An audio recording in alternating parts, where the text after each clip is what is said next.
see.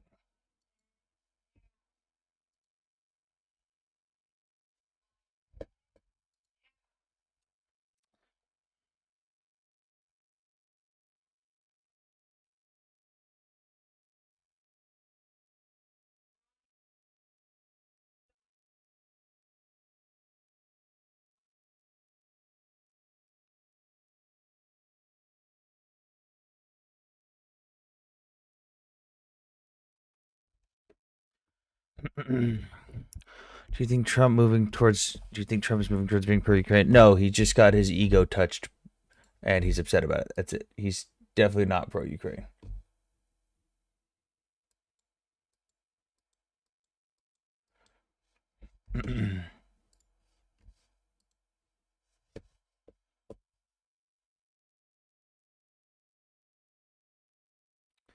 Let's see. Is Spotify gonna work now? Is Spotify down again? There we go. Hello.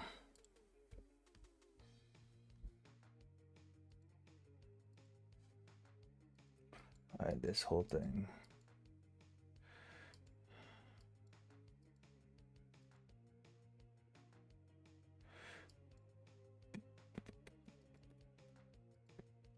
Let's see. Foodie Scran talk.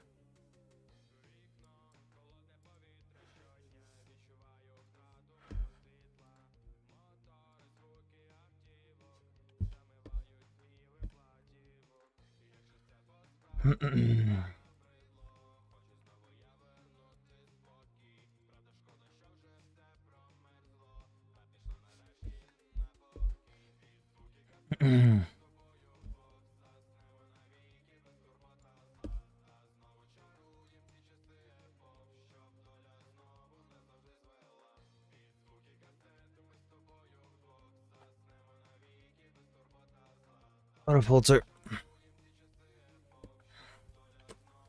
Let's see this.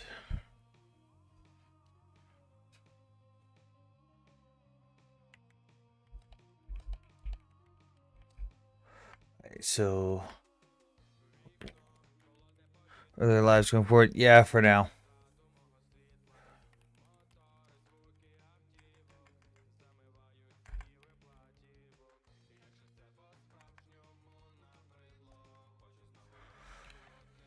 Let's see. So for uh,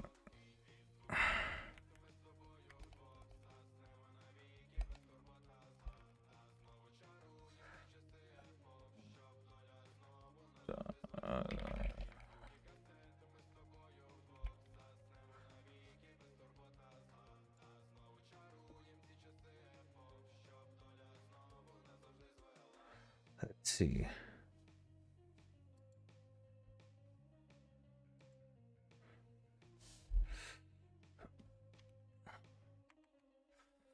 Gonna be going over the news in just a second.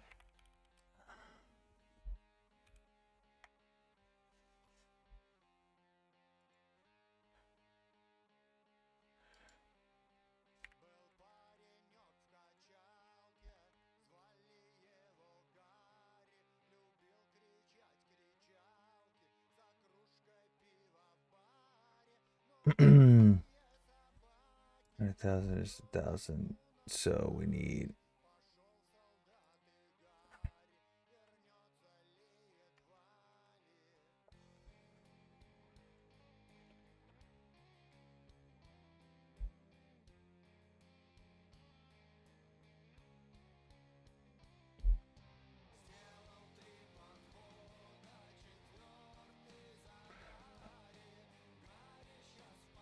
120. Damn. What do you think of the news of the U.S. sending military aid to Ukraine now? I think, kind of like I predicted, Trump's just got his ego touched and he's upset with Putin. Doesn't mean he's pro-Ukraine. Doesn't mean he actually gives a shit about Ukraine. He wanted the credit for ending a war, and he's not going to be able to get that, and he's upset about it. Elmo is... I don't know who Elmo is.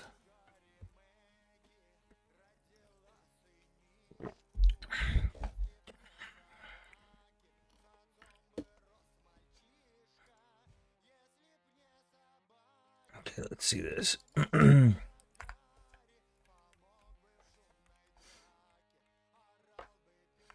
Whoa.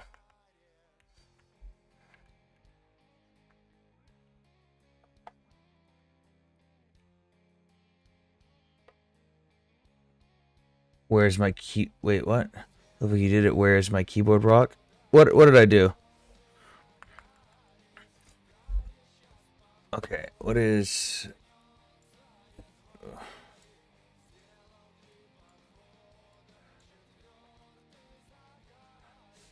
hang on.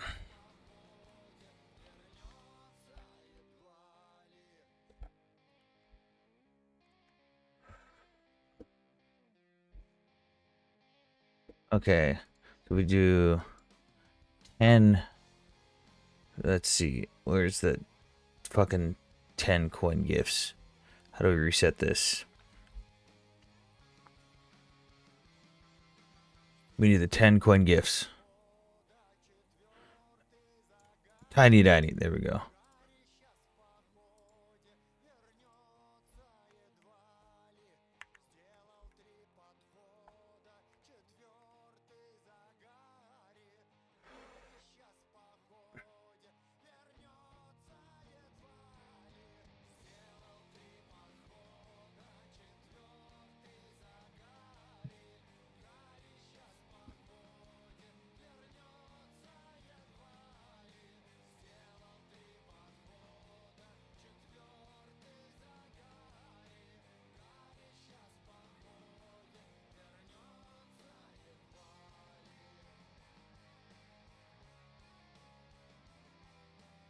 Okay, this is going to be a bit of a weird donation goal.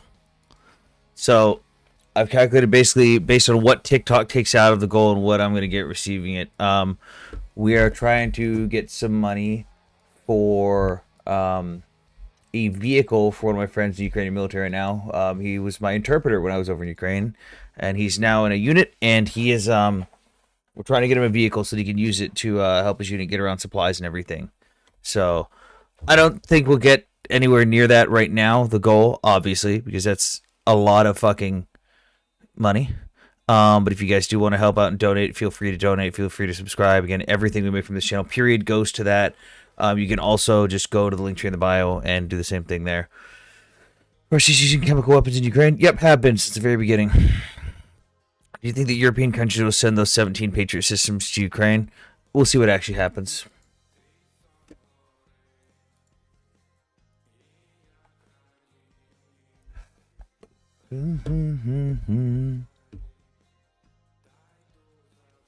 Captain, how you doing over there in Twitch chat? All by your lonesome. I highly doubt we'll be able to get anywhere near that goal, but whatever. It is what it is.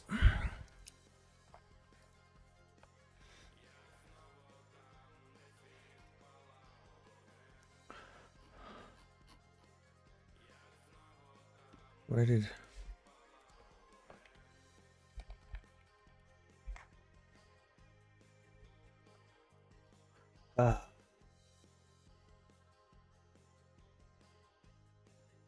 Oh, what up? There's the man himself. He's in YouTube chat. The one we're trying to get the vehicle for. Also, I'm trying to convince him, guys, if we end up getting the money to get this vehicle for him, I'm going to see if he'll let us have some obscene shit spray painted on this car for us. That'll be funny. What up, Platinum?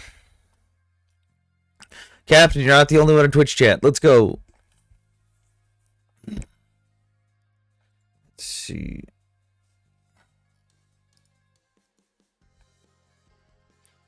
U.S. envoy meets with Zelensky after Trump says Patriot missiles will be sent to Ukraine. Okay, we'll go over that. Trump says NATO will fund U.S. weapons for Ukraine. Warns of tariffs on Russia. So he's have Julius lead new Ukrainian cabinet. All right, interesting. Zelensky talks air defense and productive meeting with U.S. envoy. That's the story we're already going to be covering. Russia and China discuss Ukraine war and ties with the United States. NATO and USA massive arms supplies for Ukraine. All right. This which Trump's rhetoric about Zelensky and Putin has evolved. In his words, interesting. Oh, cruise missiles for F-16s. Let's see. One source, though. We'll see what it is. Decent as always. Started a new subject for my studies. Port and terminal management. Nice. Last semester, considering I probably failed another subject. Jesus Christ, that's not good. Thank you in your chat for help. No problem, man. Love you, brother. RC NZ supporting HH actions. I remember these stats. What? What are you talking about? What vehicle do you need? We're trying to get him a Pajero. Reliable vehicle that'll fucking haul shit around and be useful.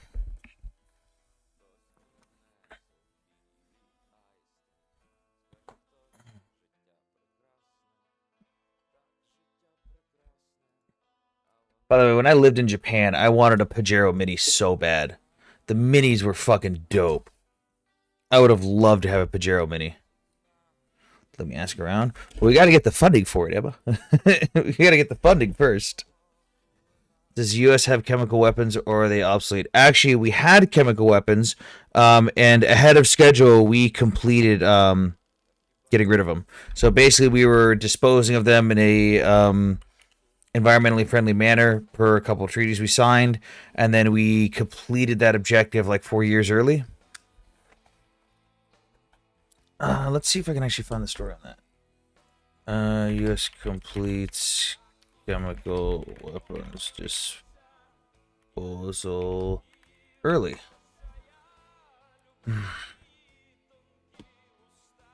The final munition, an M55 rocket-containing GB nerve agent, was destroyed on July 7th, 2023 at the Bluegrass Army Depot in Kentucky.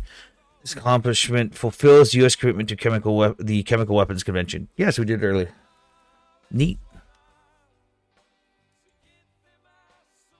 You can see if you can get one donated. Does it have to be that one? I don't think it has to be that one, but Emma, shoot me a message offline. I'll explain to you why the vehicle. How you doing? Doing okay. It is what it is. I'm not sure that we can find the Mini in Ukraine. Dude, as much as the Mini is dope, I don't think you would... I would not recommend you driving the Mini anywhere near your front line. It's adorable, and it's hilarious, but it doesn't hold shit, and it will get blown up. It is what it is. The exam's always randomized. I was so hoping that they would bring at least one of the three most frequently asked ship types into the question. Nope, they wanted something unusual. Exact dimension and capacity. Oof. What? Why would you need to know exact dimension and capacity? Like, if you're dealing with the ships coming in, they're going to report what their capacity is, because even if the structure itself has a defined capacity, what if they've got something in the way or they've customized it? I hope that it runs... I hope that it is fast to run away from FPV drones. Did Ukraine use or need motorbikes? I mean, sometimes, like your own personal stuff, but they're not doing like what Russia's doing, where it's like, hey, I'm just gonna create a motorbike unit because we can't fucking create trucks fast enough to do this.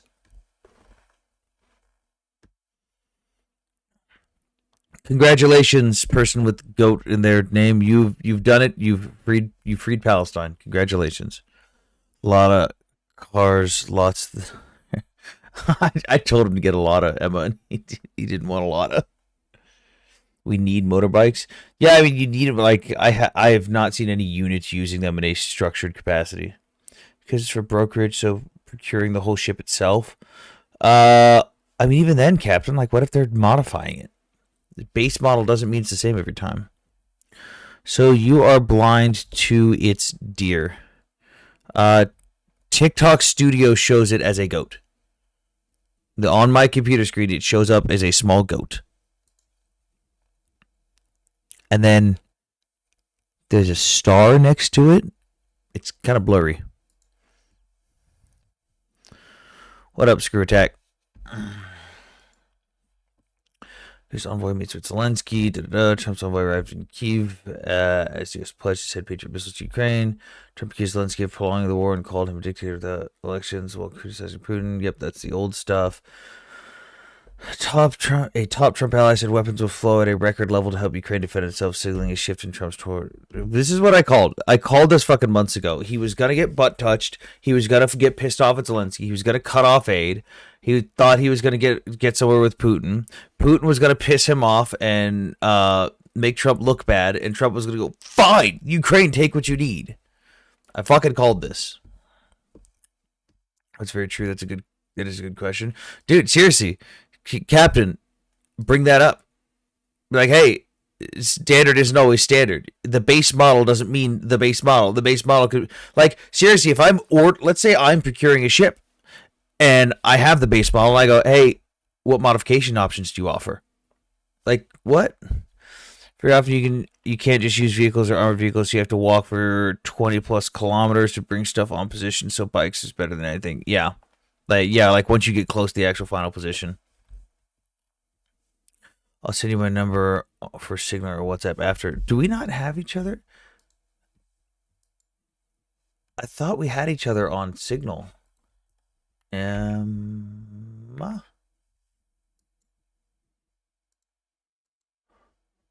um,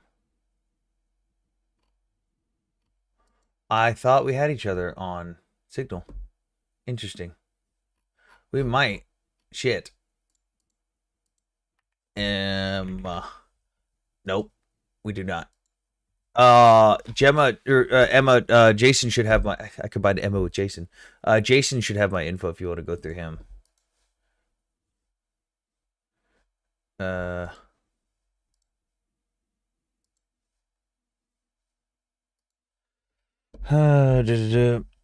Drone delivery trucks are the future. Go nearby the front and start delivering food. Delivering food. It's funny you say that, but there's a lot of people who do that. Very often you can't just use vehicles. Oh yeah, we were talking about that. See my number, whatever. Okay, Jason. Okay. I mean, you're carrying 50 kilograms blah, blah, blah, on you in the heat and walking 20 plus kilometers, also having to dodge FPVs. Yeah, dodging FPVs fucking sucks.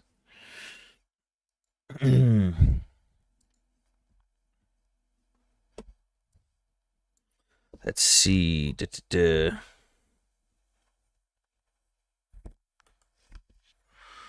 Thank you guys for joining the team. And again, I don't expect us to complete the donation goal. But if you guys want to, the donation goal, we're going to be going to try and raise money to get a car for my boy here. He's over in YouTube chat. He was my interpreter when I was in Ukraine. He's now in his Ukrainian unit. I'm trying to get him a car so he can help his unit around with stuff and, get to and from work and run errands and shit. Even quadruple bikes is not an option because it's a good target for FPVs. Yeah, fuck it. Don't ride a quad.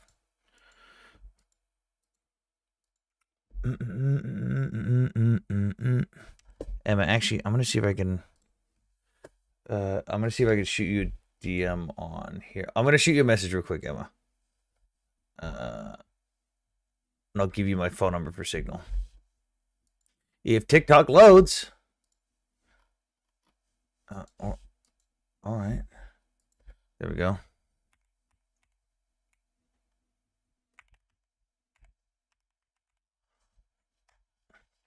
I just sent you my phone number for Signal, Emma.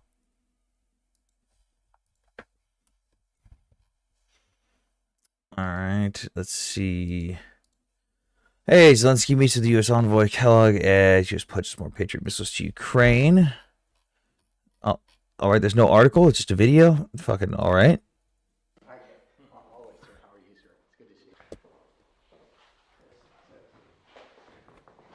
Thank you, General, for participation the first time.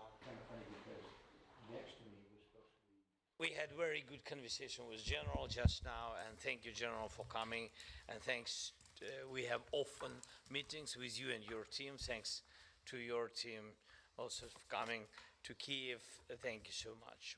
We are thankful to President Trump for his all messages and very strong decisions about resuming delivers for us, and we are thankful for bipartisan support.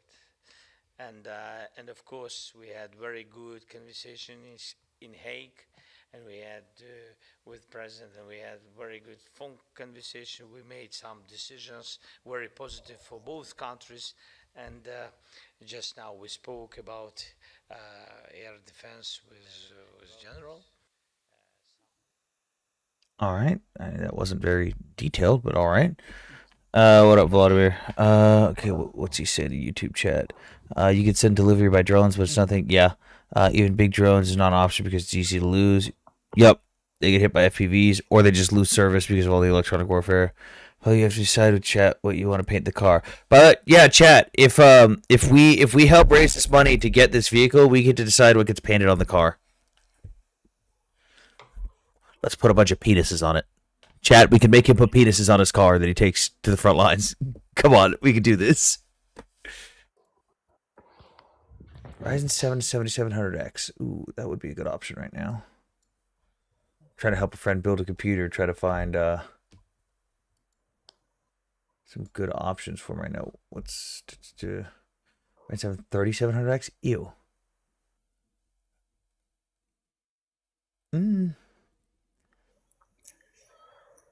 Let's see. You should paint something that's not like that can be visibly like very seen very well. Like No, it's gotta be a really, really bright and obnoxious penis. huh. Just so that the Russians see it and they're like, what the fuck is that? He says, please no penises, and then in parentheses in all caps, yes. Did he even say thank you 6 times in that clip?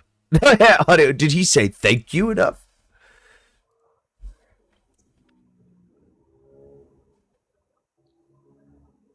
Let's see.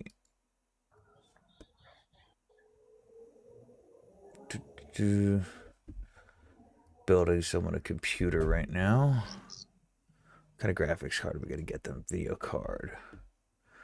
Some Tucker Carlson. He destroyed Ted Cruz in that debate, but he's kind of an asshole. I don't think he did. He tried to get a bunch of gotcha moments, and he just didn't really like. You. What do you mean you don't know how many people are in this country? Who gives a fuck? Yeah, Tucker Carlson is a fucking moron. He's a actually no, he's not a moron. He's a grifter. He's smart enough to know what the truth is, but he intentionally lies because it gets clicks and it gets money, and there's no way of getting around that. Yeah, and he's completely double standard. Do you support Israel? Yes, I support Israel, and I am a Zionist. Yeah, same here. And so does Ukraine. But not. he said yes to the penis pieces, but not big one, only average. Let's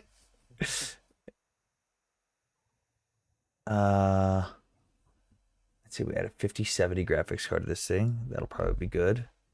Motherboard. Let's see. Is someone mowing my neighbor's yard? What the fuck? Is that my yard they're mowing? What the fuck?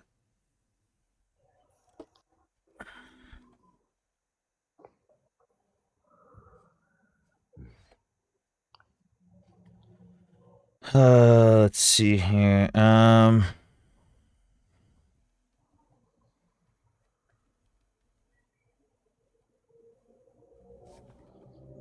Let's see. Who does a good motherboard right now? I mean, a tough game B850 Plus is always a nice one. It comes with Wi-Fi built in, Wi-Fi capabilities built in.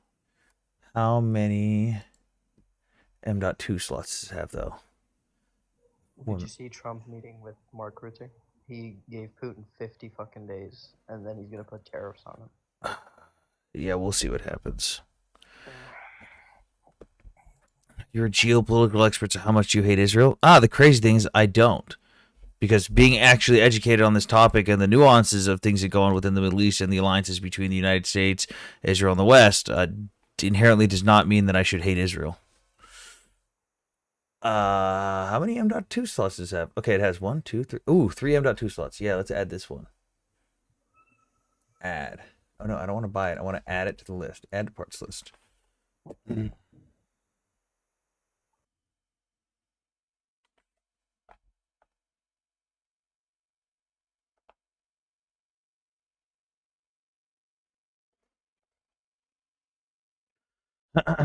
Can't be pro Ukraine and pro Israel at the same time. It's contradictory. It literally is not. They're fighting the exact same enemy and they're fighting the same fight. Hating someone also has nothing to do with being an expert. Yeah. I mean, I've seen people who actually are also experts on this understand what's going on and still hate Israel, but still objectively agree that Israel is in the right. They just don't like Israel. And they're honest and open about it. They go, hey, I don't agree with them. I don't like them, but the facts are the facts. Let's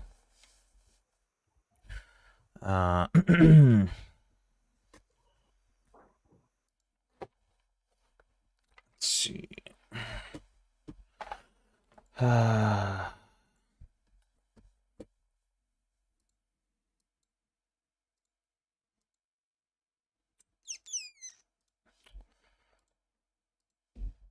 go over the chemical weapons again in just a second. By the way, guys, invite people up or invite people to join the live. Tap the screen, all that jazz. I'm gonna go grab another drink real quick. Just a second. All right.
Damn, where are all these pro-Russian pro-Pally bots? Is anybody gonna... Come on.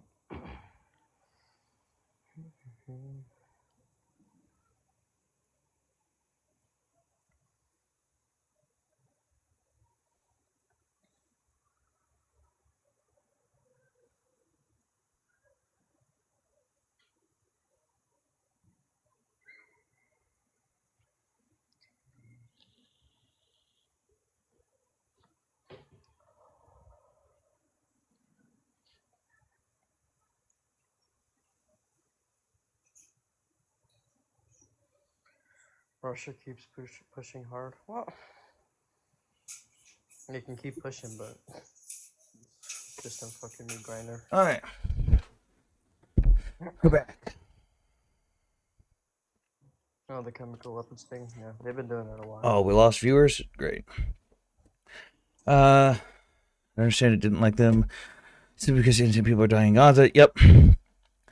Like for simply being against it before killing. Yep. Those people should probably stay far away from geopolitics in general. Agreed, Captain. Oh, I see the person in the guest request. We'll get to you in just a second. But what are people talking about now? Russia keeps pushing harder. All right, good luck to them. Nobody cares you're back. J is... Oh, wait, what? J Israel W... What the fuck? What the fuck does that even mean? Just a fucking anti-Semite. I don't even know what he's trying to say. Yeah, the fuck you didn't day streams? Yeah, I've been doing day streams, DJ. Whose side are you on? With what? With what conflict? From North Carolina, Slava Ukraini, Hrem Slava.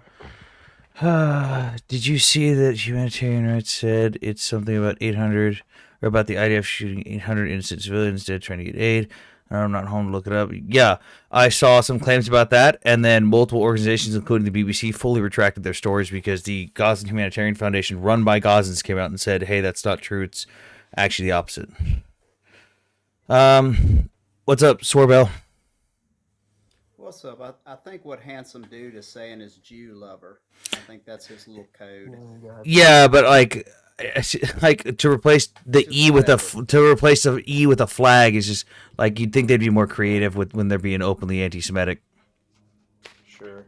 So this will cater, I guess, towards your expertise in Mm-hmm. military and in the Middle East. So with the recent sinking of the, I guess it was the Filipino ship by the Houthis in down there. Mm-hmm. This seems like it's a relentless ongoing issue that's been going on for many years between the Somalians, of course, and the Houthis, but more the Houthis now. What do you foresee is the direction for the Middle East in countering this, and how, if I was a ship company, I'm not going to Mm-hmm. have a lot of faith in sending ships through that way. I wouldn't either. I know some of the companies are just taking out bigger insurance policies and taking on the risk because, like, realistically, I think the cost analysis was done for going around Africa and not going through that strait. It was like it costs a couple dollars extra, realistically, but or a couple dollars, or no, it's a couple percentages more, not dollars, per item, which is like, at the end of the day, is that really a big deal for the safety of the crew and stuff? Um, it seems to me though, like a lot of these companies are just kind of waiting for the governments and militaries involved in Operation Prosperity and Guardian to figure out what the fuck they're doing. Because for those that have forgotten, Operation Prosperity and Guardian is still a thing. That's where you've got all those different nations that are in that area shooting down missiles and all that stuff and drones and everything. And they're basically rotating out. Like if you watch how they rotate out, they're rotating one country at a time. One country will take the front and shoot stuff down. Then they'll rotate out. Then another country's ships will come in and take the front and shoot stuff down. And they're basically refining their air defense systems. Because as much as it's great to have training scenarios for that stuff, when else are you going to get a real world combat scenario to test out your anti air systems? Like, we have the best in the fucking world. We know that. We don't need the practice, even though we still shoot stuff down. These other countries have not had that opportunity before and are refining their systems. That's where we saw the UK was the first group to actually shoot down a drone with a laser. They beat Israel to it, which was hilarious. But at the same time, dude, how long have you had to do this? Like, you guys seriously couldn't unfuck yourselves with this? You haven't collected enough data? When are you going to say, okay, we're good. We can end this now? Like, we could just wipe them out. We don't need to test our equipment anymore. What's the holdup? I haven't seen any justification for why we're still doing that. Is it anti-Semitic to criticize Israel or Jewish people? Well, if you're criticizing Israel, no. But if you're criticizing Jewish people, then, like, what the fuck does what's your beef with Jewish people?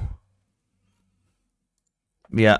So well, I think with all that, sorry, because I kind of got halfway through the answer. It all depends on these different countries' militaries. Like, because realistically speaking, they could just say today, yeah, we're done. We got enough info. Houthis gone, or their capabilities at a bare minimum. Because you're never going to wipe them all out. You're never going to wipe out the ideology. They can easily wipe out the capabilities out, but they're not. And I don't know what that is. It's going to be to push them over the edge and go, hey, we're done. I really don't, because I haven't seen any justification for why they're still doing what they're doing now. Gotcha. So you're kind of in the dark like I am on that. What other countries are involved in that? You said multiple Um, countries. let's see the whole I list. believe I've Which heard the UK, but countries is there are part of Operation Prosperian Guardian? because as American, I only hear about America, UK, and Um, Israel. I don't. U.S., UK, Bahrain, Canada, France, Italy, Netherlands, Norway, and Spain. And I know that other countries. Oh, We also have Australia, Denmark, New Zealand, and Singapore. So basically, everyone's just taking their fucking turn, bringing their ships in there and getting practice with it. But at the same time, again, that's nice. You've had long enough. This should end. Yep. All right. Well, thanks for your time. Yeah, Partner. I mean, what I would love to have some insight on that. I haven't seen any justification on it. Fair enough. All right, have a nice day. Hello, Sam Burke. Hey, I'm not in position for a change. I heard what happened a couple hours later. Oh, about the cabs. Yeah, Yeah, we got hit by cabs for the first time ever. I was Fun. Yeah, it wasn't fun. It wasn't fun. It was our rotation rocked up, so we were changing. Our rotation rocked up to replace us. So instead of being like in a basement, we're all outside when the cabs hit. So, and you didn't hear them come like you do with artillery. It was just 1 second it was there, next second there was an explosion. Like what the hell? As we start sprinting as the second one hits, it was it was interesting. That's not fun. Yeah, it was our last day doing this anyway. So anyway, Yeah. good fun. No one died. Fair enough. I won't ask where you're headed to now. Well, by the way, look at the donation goal. It's a little bit weird of a donation goal. Also, thank you, Emma, for the money gun. I saw that earlier. I forgot to reply to that. Where is it? I don't see it. At the top of the screen, pinned. Summer Fiestas. The tiny. Oh, here, let me pin it. The tiny dinosaur. That thing. Look at how many dinosaurs.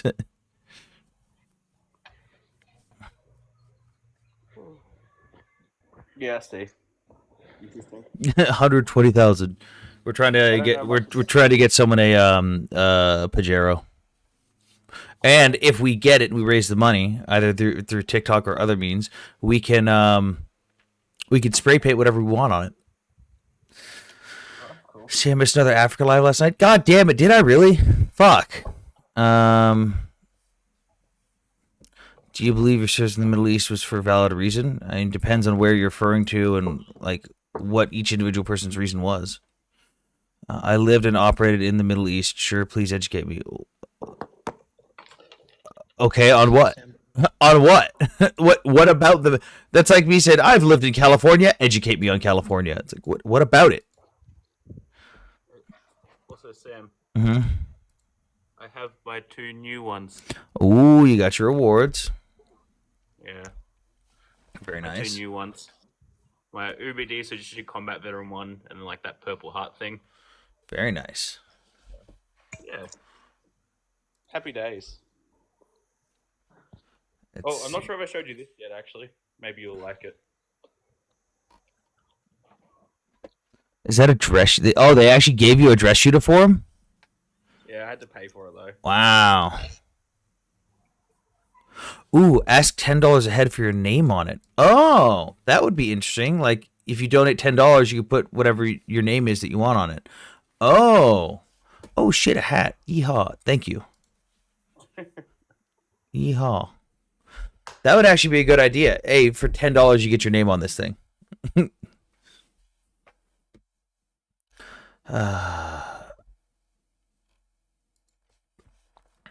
What sources retract their statements, but the UN didn't? I'm not saying you're lying, but I don't know where to find that. The BBC retracted a bunch of stories on Israel unaliving people at the aid stations after the whole incident where the GHF actually came out and did an official statement saying, hey, not only did they unalive our fellow Palestinians because they were working with the aid station, but they kidnapped some of them.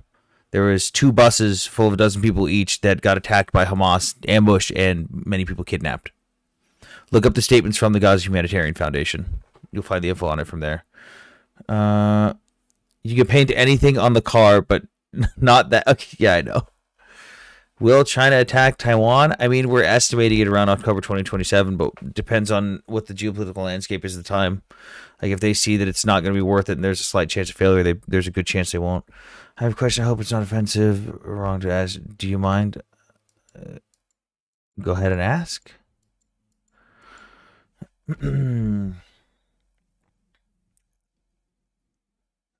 What's the size on this one? Yeah, we'll add that. Let's see. Oh, they requested and then they didn't connect. I don't know what happened there.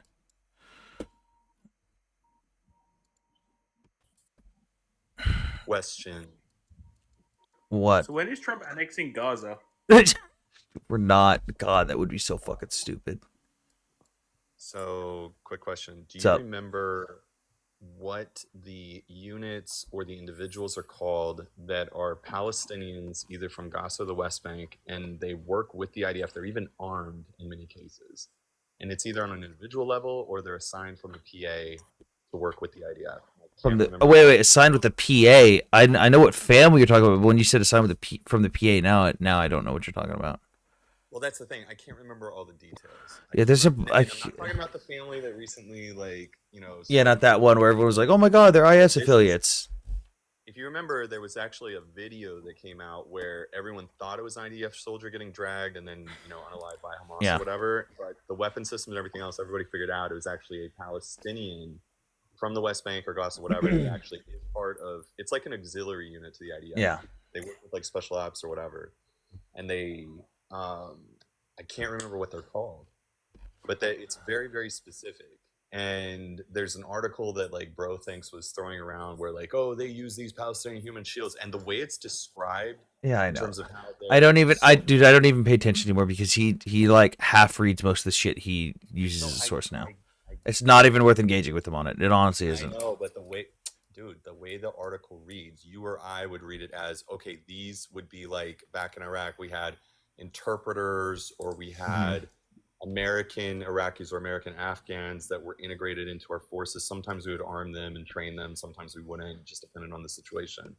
But they weren't human shields per se. They would actually go with us as part of our intelligence. Again, this is why I don't bother engaging with that, because you give an inch, he's going to take a mile and twist what you say, and now you're arguing 5 different points when you were just trying to argue one. There's no point in engaging in it. I'm just trying to figure out if anybody remembers what these I don't know. are called, because I know what they are, and I remember talking about it with Rob extensively. The black Israelites have turned white from East Europe land of Gog Magog. Are you having a stroke, sir? I'll show you a Magog. Just here for the banana eating contest. God damn it. We got to do this, dude. No. It's got to be on the back of serious donations. Yes. Oh my God. Well, we're trying to raise 120,000 tiny dinos because we're going to be trying to buy a vehicle for one of my boys in Ukraine to take to the front. There you go. Okay, Anthony and I will do it as a. Oh shit! We got 20 more tiny dinos. Thank you. I gotta go buy some bananas. Oh my fucking God! I'm gonna do it as a fun. Let's do it as a fundraiser. What is wrong with you? I'm not gonna do that. You could do it. I'm not gonna do it. Also, I might be offering. I'll see if it's okay. Bro, are you okay with the people paying $10 each to put their username or something on the vehicle? Is that good? But he was my interpreter when I was in Ukraine. Do the Gulf Arabs balance against Iran plus move away from the West Israel, or do they get along with Iran? They just kind of want to be left the fuck alone and not have their business deals interfered with. If you're going to get in the way of their business deals, they're going to oppose you. If it doesn't get into the way of their business deals, they don't really give a shit. But if you jeopardize them making money, they really don't like you, even if they virtue signal for you. What's up? How much is your 120,000 banana things or whatever it is? Your dinosaurs? After TikTok takes their small cut, I get 8,000 of it. I have a suggestion for you. You can make real money quickly. Just say to Ben, you'll respond to him, but it costs $200 per message. Dude, he still keeps refollowing me on random accounts. I just remove follower, block. He's more tilted by you now than he is me. It's weird. I haven't said a goddamn word to the dude in over a year. Oh, thank you, Super. Yeah, he needs help, dude. Okay, monitors. We need 27-inch monitors for we're trying to do a PC building list for someone as well. We're just Yeah, coming up with the list. thanks, Super Bitcher, but send him to Sam instead. He's the one doing the fundraising. Oh wait, I went to Sandberg. Oh shit! No, she said to Sandberg. Super. You're saying I don't need dinosaurs. I don't know how to send the dinosaurs to Sam. I don't do TikTok gifts. Is there a pipeline to join and help Ukraine? Help in what way? Like what are you trying to accomplish? Moses wrote in hybrid. What the fuck? Jesus. Dude, Ash, are you okay? Talmud says Jesus. The Talmud doesn't mention Jesus, Ash. The Talmud was quite literally written before Jesus existed. So. Oh, Hammer just kicked Mickey. You know something funny, Sam? The guys are starting to call me Jinx, so I keep saying things that keep happening, right? Like, so the day when we got hit by the cabs, because it's our last day here, I lived, and I literally said, wouldn't it be cool if we got like cabs nearby tonight just for something interesting? Oh, Jesus Christ! Why would you do that? I don't know, man. Detective, what's up? I've got quite a few questions, but my main one is I've seen quite a few of your lives. Okay. How come you don't ever debate anyone proper? Bro, this is TikTok. This is not like a formal debate setting. It's fucking TikTok. But regardless, like you're trying to spread your point, but it's like you can't spread your point when you're just debating most people that can hardly speak English. So you're telling me that I should ignore people in the chat because they might have a little bit difficulty with English, or ignore people on the panel? I'm talking to whoever happens to be here. It's not like I'm singling anyone out and ignoring a bunch of other people. I'm addressing someone who typed in my comment section. But I can see the way you're debating. You're throwing big words at them, making sure that they're kind of put in a corner where they don't understand what's happening. Bro, if big words are a fucking problem to you and having a fucking discussion, then you've got other things to worry about. You probably shouldn't be part of the discussion in the first place. It's not a problem to me, though. It's a problem to those that you're debating. Then how about you start debating instead of just arguing? At this point, you've come up to quite literally just whine. I don't care. I didn't come up for a debate. I came up to just say this. Okay, bye. Came up to just You quite literally came up to whine. It's weird. Also, thank you, Emma, for the things. What? When you use big words, it's really offensive to me. As someone with a below average IQ, I get disturbed when you use them. It confuses me and thus makes me angry. That was a weird one for me because he's like, you're not debating people that are smart enough and know what they're talking about. But I'm not smart enough to debate. How is that my fault? It's your fault they're not smart enough. Host is so sassy. I mean, I'm just living life, dude. Crimes, what do you want today? I never said that they confuse me. I said that they confuse the people that can't speak English. How is that my fault?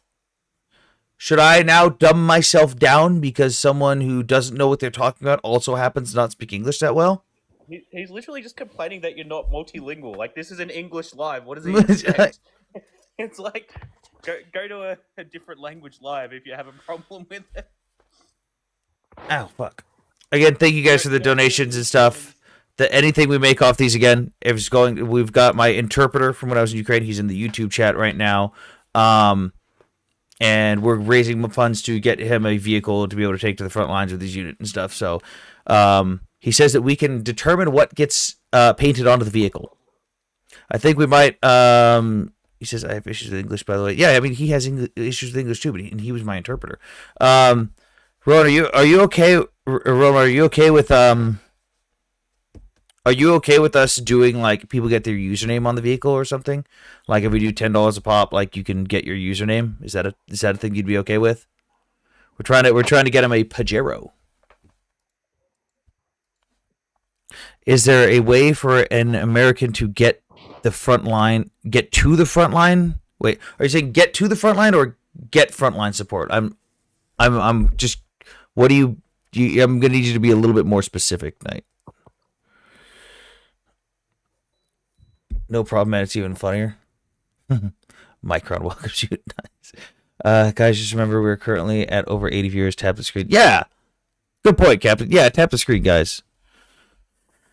How much is a vehicle? We're looking at around, I think it's like 8,000 US, because things keep getting blown up. So now, unsurprisingly, vehicles are getting more expensive. Yeah, vehicles in Ukraine, it's weird. They're actually like more expensive than they are. So we should tax them more. They used to be dirt cheap when I was there. And like the beginning, you could just throw like $1,000 down and get whatever the fuck you wanted. Yeah.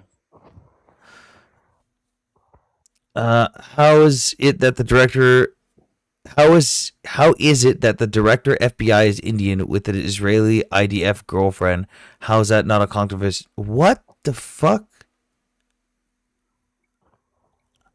Where do you people come up with this shit? Now we're just hating on Love Sam. Oh my god.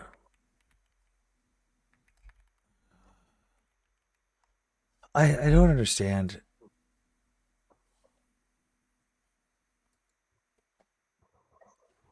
Okay, well I'm gonna bounce. I'll just come in and say hello. Alright. I never see you when I'm working. Like I only see you when I'm working. I should say. Yeah, well, you've been busy on the front, so. I need to tell my mom to stop telling you shit. Because oh my god. Not just you, just in general. You shouldn't be saying this shit to anyone. Wait, who? I shouldn't be telling your mom to yell at you? No, she shouldn't be saying, "Oh, they just got bombed." Oh yeah, she just said that on a live last night. I was like, oh. She's like, well, you don't have to worry about that anymore. They lost a position. I was like, oh.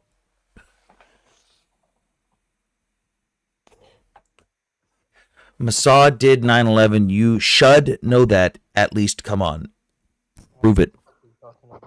You said we can ask a question. Yeah, that's not you asking a valid question though. You're asking why this man in charge of the FBI is Indian. He is an American. He was quite literally born. Was he born? Was Kash Patel born in New York? I think he was. Hold on. Where was Kash Patel born? Yep, born in New York.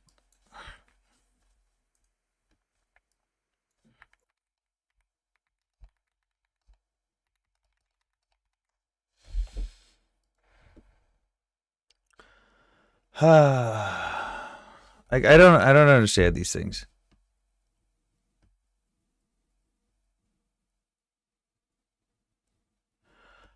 And where are we getting that his girlfriend's now from the IDF? What the fuck are people talking about? D to me for not wanting the IDF to help settlers steal homes. The IDF arrests people that break the law and go build shanty shacks in areas A and B. So nice try. Zios forever playing the role of the lying victim. All right, bro. Keep telling yourself they aren't stealing his homes in the West Bank when it's clear as day. Please elaborate what areas in the West Bank. Please tell me where the homes have been stolen. I mean, it would be nice to get this, but it's almost impossible to find in good condition. It's the average price. Yeah. So asking about genuine COI when the mass deportation is going right now is irrelevant. But that's not a genuine question because, one, both of the things you asserted in your question were blatantly false, and 2 seconds of Googling would have told you that. You didn't have to ask me those questions. You could have gone to Google and said, hey, is Kash Patel American? Was he born in America? Hey, who's his girlfriend? Where was she born? Like, what the fuck is wrong with you people? What's that?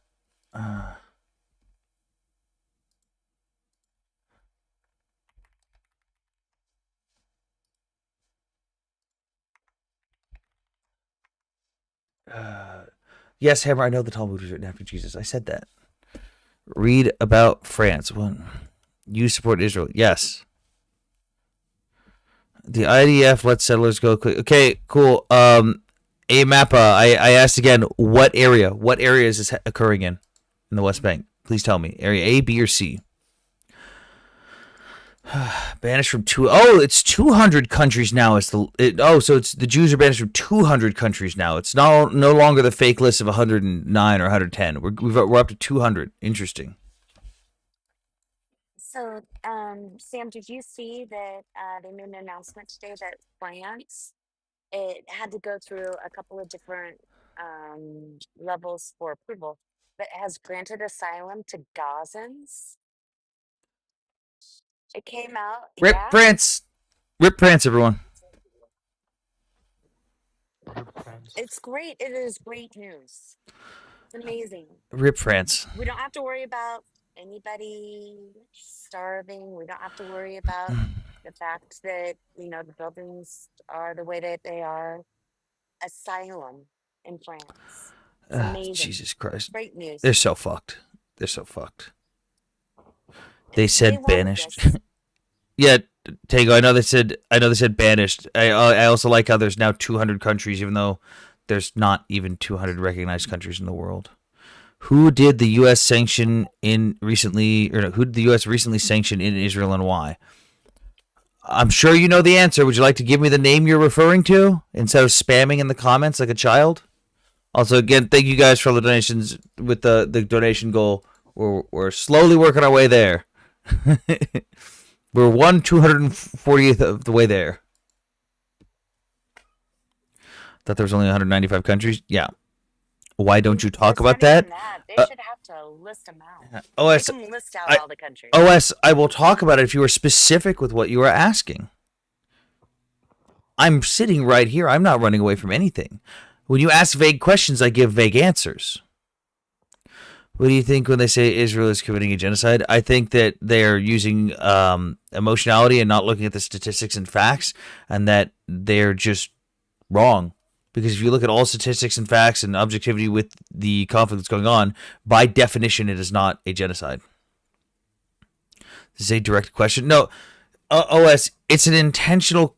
You're answering in a way that, or you're asking in a way where you have a narrative that you want, and you want me to give your exact answer. Instead of just saying, "Hey, let's talk about this topic. Let's talk about this discussion." Why not just talk about what's going on? Why not just refer to the people you're talking about? Why not just give the exact names you're talking about? What do you think of Trump? I don't like Trump. He's a moron. It's genocide. No, it is not. Mr. Anthony, Mm-hmm.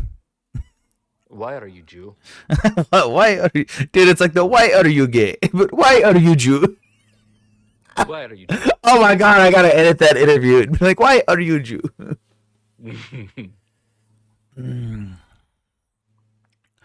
Who Israel synagogue? What the? Okay, Ash, you're just being blatantly anti-Semitic. So I think your time is up here. Thank you. You're gonna sit in timeout the rest of the live now. Well, and Ashley's made a couple of really weird comments. One of them Yeah. was that Arabic came directly from Aramaic, and I'm like, Yeah, no, I know. it actually doesn't. There's no point with that. There's no. I think he has a reason to be anti-Semitic, though. He should be fearful of the Jewish people. We are superior to you goys. OS, why don't you just come on up here and discuss it? We could talk about it. Can you make me mod? Because I don't know how I'm not already. Are you not?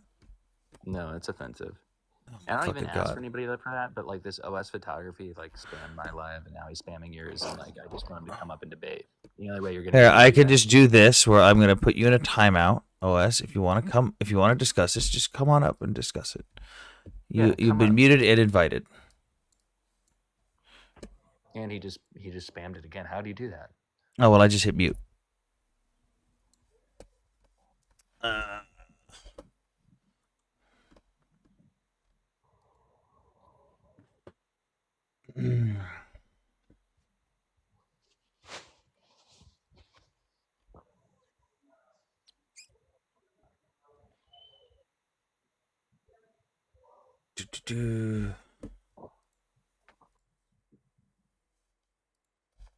He's not coming up here. He denied the request to come up. I sent him another request to come up. Yura Rusi. Vive. Oh, God. This is so painful to read. I feel like I'm having a fucking stroke. What do you think about Israel getting criticized for lying about not sending aid, but Israel did? I think that Israel is held to an unreasonable double standard where the media will take the word of literal terrorists over a sovereign state who's backed up their fucking claims on a multitude of occasions when they didn't need to. Nobody else gets held to this fucking standard. except for Israel. It's because they're Jews. Guys, let's do a Talmud reading. Which book? Okay, you're So spamming. You're Sam, annoying me. what do you think of the realignment of France and Britain for their shared defense? Let me put it that way.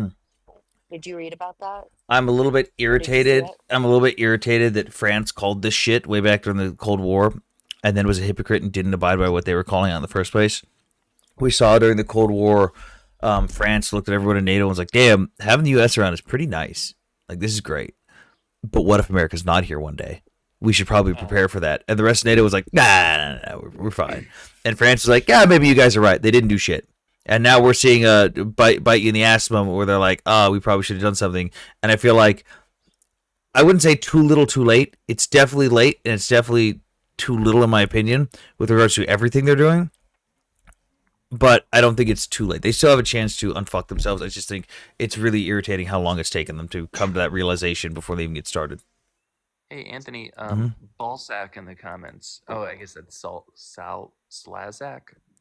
What? I'm just going to say Ballsack. Ballsack in the comments wants to know, what do you think of Ukraine supporting Palestine in the UN? I think that Ukraine can't really vote against the people who are supplying them with aid on a daily basis. But at the same time, Netanyahu and Zelensky openly have cooperation, support each other's countries, and have military cooperation and trade deals. Pretty ironic supporting Israel while supporting Ukraine. Not really. You should come up and discuss it. Mr. We should do a Talmud reading. I'm sure you won't say anything anti-Semitic. Why isn't AIPAC registered under... Because they're not a foreign entity. They're not foreignly funded. Israel didn't send They are aid. American Yeah, citizens. Israel didn't send aid. They stopped someone else's aid, then claimed they did send it. Really? Because the Palestinian, or because the Gaza Ministry of Health says otherwise. The Gaza Ministry of Health and UNRWA says that Israel did in fact send aid. We owe Germany an apology. All right, there's Yahtzee. Go be a fucking Nazi in someone else's chat, Sandman.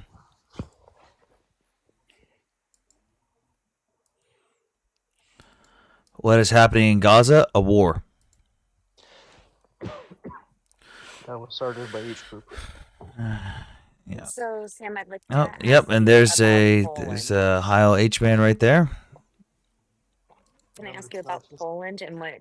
So Huh? Germany is trying to drop off migrants, I guess is the Hmm. best way to say it, Hmm. at the at Poland's border. I've seen a lot of Yeah. footage on this. Hmm. Why are they doing this? Because they're also realizing too little, too late. Oh shit! Maybe we shouldn't have let all these people in. And Poland's the Oh, only so one they're that's just trying to not. Poland's the only one ditch that's some of not this. taking them in, and they're like, "Fuck you, Poland. Be like the rest of us. Suffer." All right. Um, I'm like, it makes no sense. it doesn't Now really. they're saying to be like Poland. The anti-Semitic remark isn't the Hail Mary storm y'all think it is. The word just doesn't care. Dude, I don't care what it is. I'm just calling you out for what you are. When the very first thing you type in my chat is, let's do a Talmud reading, guys, and then you immediately start going in on the IDF, I can tell you're just a blatant fucking Nazi. I can tell. And I can tell that very quickly, if we started having a conversation, that within 5 minutes, I would have you fucking spurging out and crashing out and having a fucking meltdown about how you hate the Jews. Well, and they're wrong in their intonation that the world doesn't care. There are tons of people that don't like Yahtzees. I would be one of them. I'm not anti-Semitic. I love Palestinians. Anti-Semitic does not apply to Palestinians. I don't know how many times you have to give that language lesson. Just like a butterfly is not a stick of butter with wings, anti-Semitic does not mean anti-all Semitic people, which there's no Semitic people, it's just Semitic language groups. Anti-Semitism was quite literally created to make hating Jews more palatable and more scientific. It was explicitly created for the hatred of Jews. Nothing else.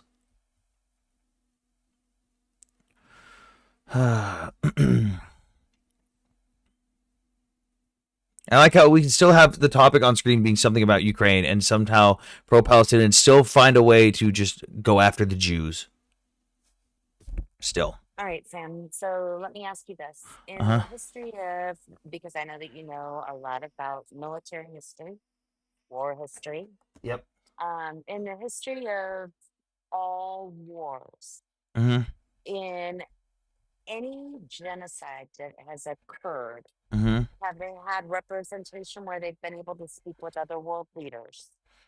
Were they allowed to hold hostages? Did they have Like in an official, I mean, they have been able to speak out against people, but in an official capacity, there's not been anything where like, hey, as a result of us being genocide, I'm just going to start taking a bunch of hostages. Like that doesn't happen. You also don't see a population increase during said genocide.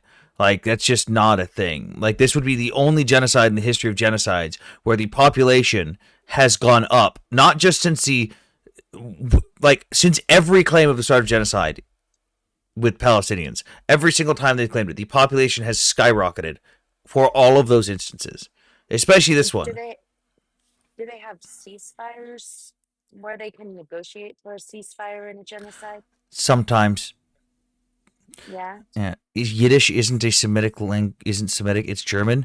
Jews aren't Yiddish. Oh my fucking god. Victim card, dude. I'm not Jewish. I'm not pulling a victim card. I'm just calling you what you are. You have to turn over your victim card. Why isn't China allowed to annex Taiwan? So, according to international law in the United Nations, in a war of defense, you are technically allowed to change the you're allowed to change the confines of your border of your country. So Israel technically could and would internationally be allowed to annex Gaza, but they don't fucking want Gaza's Gaza. not a sovereign territory either, though. Yeah, but that wouldn't matter in this instance. It's the changing of the borders in itself. Like the changing of the borders, it can only happen in a defensive war regardless of who it's up against. Like if it were a war of aggression, Israel would not be within their bounds to annex Gaza. Like if Israel just went out of nowhere and started with October 7th on their own and all this stuff happened, they would not be allowed to do that. Oh, there it is. Yes, but international law is just a proxy for power conflicts. Okay, so then what's the I know you're not using that argument, Joe, like in the way that most people would, because most people use that as a well. So then Israel can't get away with this. It's like, oh, like international law is in their favor when they want it to, and it's not when they don't. Like I don't understand what I was referring to as rearm 2030. Yeah, I know.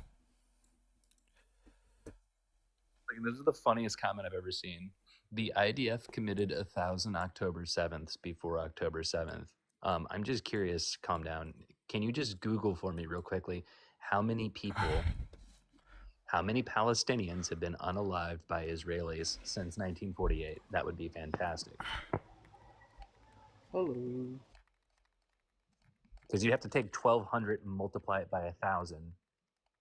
I just want to. Okay, never mind. Unuhe Art. I don't even know how to pronounce your name. How many? I asked you this several times. You've been dodging me in the comments. How many militants or combatants has Israel unalived so far? Well, I'm trying to learn with you too. I'm just trying to learn. Okay, well, you're making a lot of statements saying that they've unalived 50,000 civilians, but you don't know what the number of combatants are. No, I don't. That's why I'm asking you. I just Okay, want to so know. they're I just included want to within get that educated. number because they don't discern. Hamas Ministry of Health does not discern how many were combatants and how many were civilians. They have now come out and said, wasn't it Hamas that came out and said 70% of those casualties were actually combatants? No, UNRWA did an audit. UNRWA did an audit of the numbers, and it went from 70% of the deaths are women and children to over 70% of the deaths, around 80% are fighting aged males, which makes sense.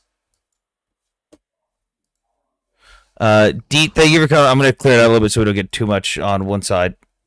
I appreciate you coming up. She's not responding. Okay. Thanks. Oh, there's shit. Yeah, let's see. So right now, this is the most recent numbers from the Gaza Ministry of Health and UNRWA. A reported total of 57,680 with 55,202 identified. And yet, when we look at the death toll, according to the Gaza Ministry of Health, thanks to UNRWA's audit, it is not, in fact, that 70% are women and children. It's over 70% are fighting age males. So That's what he's getting at. Yeah, Art. I don't know what I call you. It's okay, don't worry. So, also, why did that conflict started in 1948?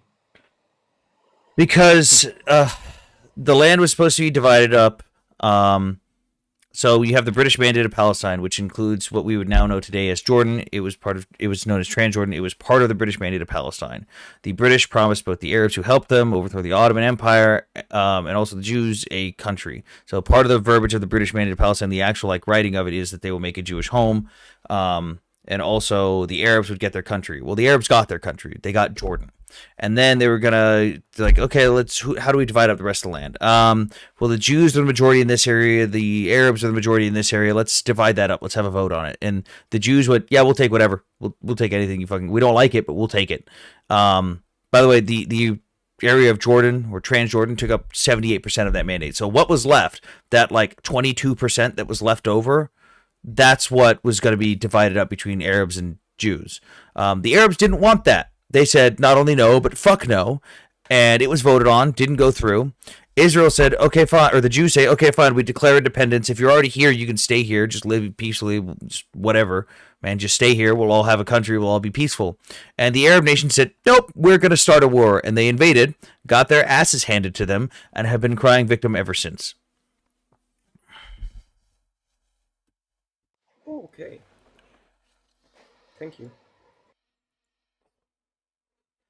Actually declared independence. Yeah, that's kind of what happens when there's an area that was ruled by an occupying entity, and then that occupying entity nopes the fuck out and no one's in charge of that region anymore. One group kind of just goes, hey, we declare independence. Why are Palestinians forced to pay for the sins of Germans? They're not? What? I'm going to sleep. Thank you. Tell everyone that I'm very appreciative for you guys' help. Got it, man. Yeah, the guy that we're trying to raise the money for the vehicle says thank you, everyone. He loves you all. Have a good night, brother. Stay safe. Don't get blown up.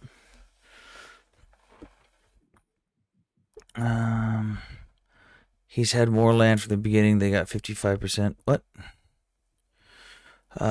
So I can occupy Florida then claim independence. No, because the Jews aren't occupying, and the Jews were never occupying. The British were the occupiers who were in charge of the Arab occupiers and the Jews and the Christians there. Like, what is with you people not knowing basic facts here? British. True. It's always the British starting it. Art, did you have any other questions though, or are you trying to what's on your mind? No, I'm good. Thank you for your time. I'll leave. All right, thank you. They could try us in Florida and fail. Hey, how you doing? Hi, tell him. How old are you? 21. When were you born? 2003, December 25. I feel like you've been asked that question a lot here. All right, what's on your mind? Yeah, don't share the actual date in the future, please. Don't dox yourself like By that. the way, what's your mother's maiden name? What's your mother's maiden name? Your elementary school you went to, and your favorite pet's name? I got it. What's up? I typed it in the chat, but I didn't get answered. I was wondering, did the British have the moral, ethical, or legal right to give what we call Palestine to Israel? Well, they didn't give it to Israel. They kind of noped the fuck out and said the Arabs and Jews keep fighting. Fuck this, I'm out. And kind of just left everything a clusterfuck. Legally, they did have the right because they were the rulers of the British Mandate of Palestine. Morally, sure, you could make that argument and say, hey, that's not your place to really do that. I get that you own it legally, but I don't like that you're posing the moral high ground here. Like, you could entirely make that argument, but legally, they absolutely had the right to. What's your favorite crayon color or flavor? Red. Mine's purple. I actually used to have a pack of Crayola that I would sit next to my desk on purpose. I don't know where it is. So I was saying, so they had the legal right, because if I'm not mistaken, the British, they were like a trustee when they under with the British mandate. They didn't have actual control over the land. They were just tasked with looking over it until after the war for the indigenous people to Is it No, like indigenous? no. So that's not how the League of Nations mandates work. So the British were quite literally the rulers of that land per the authority given to them by the League of Nations, and the mandates again. The British Mandate of Palestine. They were the sole controllers of that land. They took it over from the previous occupying entity, the Ottomans, who were overthrown. Does Jordan have the right to exist? D has a great comment in the questions. Does Jordan have the right to exist? Jordan? I mean, yeah, right. Well, Jordan was I mean, also if it, part of the British I'm Mandate. assuming, no, I'm assuming that the people in Jordan were the people that lived in Jordan the whole time, even before the mandate. But Jews lived in Israel before the mandate. That's fine, but you don't give them. I mean, the Palestinians lived there as well before the mandate, right? There were no Palestinians. They weren't known as Palestinians at the They were time. Arabs. Palestinians didn't exist as a national, because Palestinians a national identity. It's not an ethnicity. It's not like Palestinian as a national identity. Quite literally, did not exist before 1964. That's when they Okay, so declared. That's when they alright. declared their independence or that's when they declared their identity, and that's what they said even in their founding documents that they laid no claim to that land and they had no rights to any of that land to begin with. They just wanted it. Like Alright, they let's openly just admit look it. away from the name then. Let's just look away from the Mhm. name. The people, the Palestinians themselves, they've lived on that land continuously for thousands of years. No. No. There's Arabs who have lived there for hundreds of years since like Arab colonization, and there have been Jews who've been minority in that land since they were first exiled when they were originally there as the indigenous people. They've never left fully. The Jews have always been there, but they've been kicked. Many of them have been kicked out on many occasions and sent to different regions of the world. Arabs But were brought in on yeah. work permits, like to What do, develop the okay, land. I'm confused. When you say the Arab colonization, are you talking about like the Muslim conquest of like the 7th century? Yeah, that's the Arab Muslim conquest, the entirety of the Middle East and North Africa. That's how Arabs got All to right, that but region. I'm pretty sure it's like 'Cause they originated from unanimously Arabia. historically accurate that there wasn't like a mass immigration. It wasn't like the Muslim conquest come over here. They came. But They took over they're land, they're the divided up. colonizers. They're the occupying entity colonizing that land. They are not the indigenous peoples. Just because no, you've I been get there a that. long time. Now, when we refer to the immigration, there wasn't just hundreds of thousands and millions of Arabs that lived in that land for thousands of years. The majority of the Arabs that moved into that land didn't move in until the late 1890s and early 1900s, like when they immigrated at the same time as Jews did in mass. The only difference was in the after World War I, during the British Mandate period, when there were still Arabs migrating in that land. The Arabs were so pissed off that there was Jews coming in the land, they kept slaughtering Jews on a regular basis, that the British government actually limited the migration of Jews back to their indigenous homeland. Like Jews had to literally illegally smuggle themselves into the British Mandate because it was like they had a cap on immigration. But the Arabs were allowed to immigrate into that land fully. No, okay. So that's the thing. Like, from what I see, my perspective is y'all think that Palestinians are Arabs, and linguistically and culturally they are, but ethnically they aren't. What ethnicity are they? What? What ethnicity are they? They're Palestinians? from the Levant. Their Okay, ancestors the lived there. Levant, Makes hand. Levant isn't an ethnicity. They are Palestinian in nationality. Palestinian is a nationality. It is not an ethnic identity. So they are ethnically Arab. I will 100% say you are absolutely wrong on that, but I would like to know, what ethnicity do you think they are? Okay, so I don't know the exact ethnicity, but it's little like I was reading about it, and it's commonly known that they're ancient, like they're descendants of They're not ancient Canaanites. Canaanites, They're not. Historians, They're the not. Jews that live there. They're not. They're ethnically, culturally, linguistically Arab. Just Yeah, like they're the Saudis, they're not Culturally Canaanites. and linguistically, but if just you like look the at Lebanese. let's say they No. This isn't agree to disagree thing.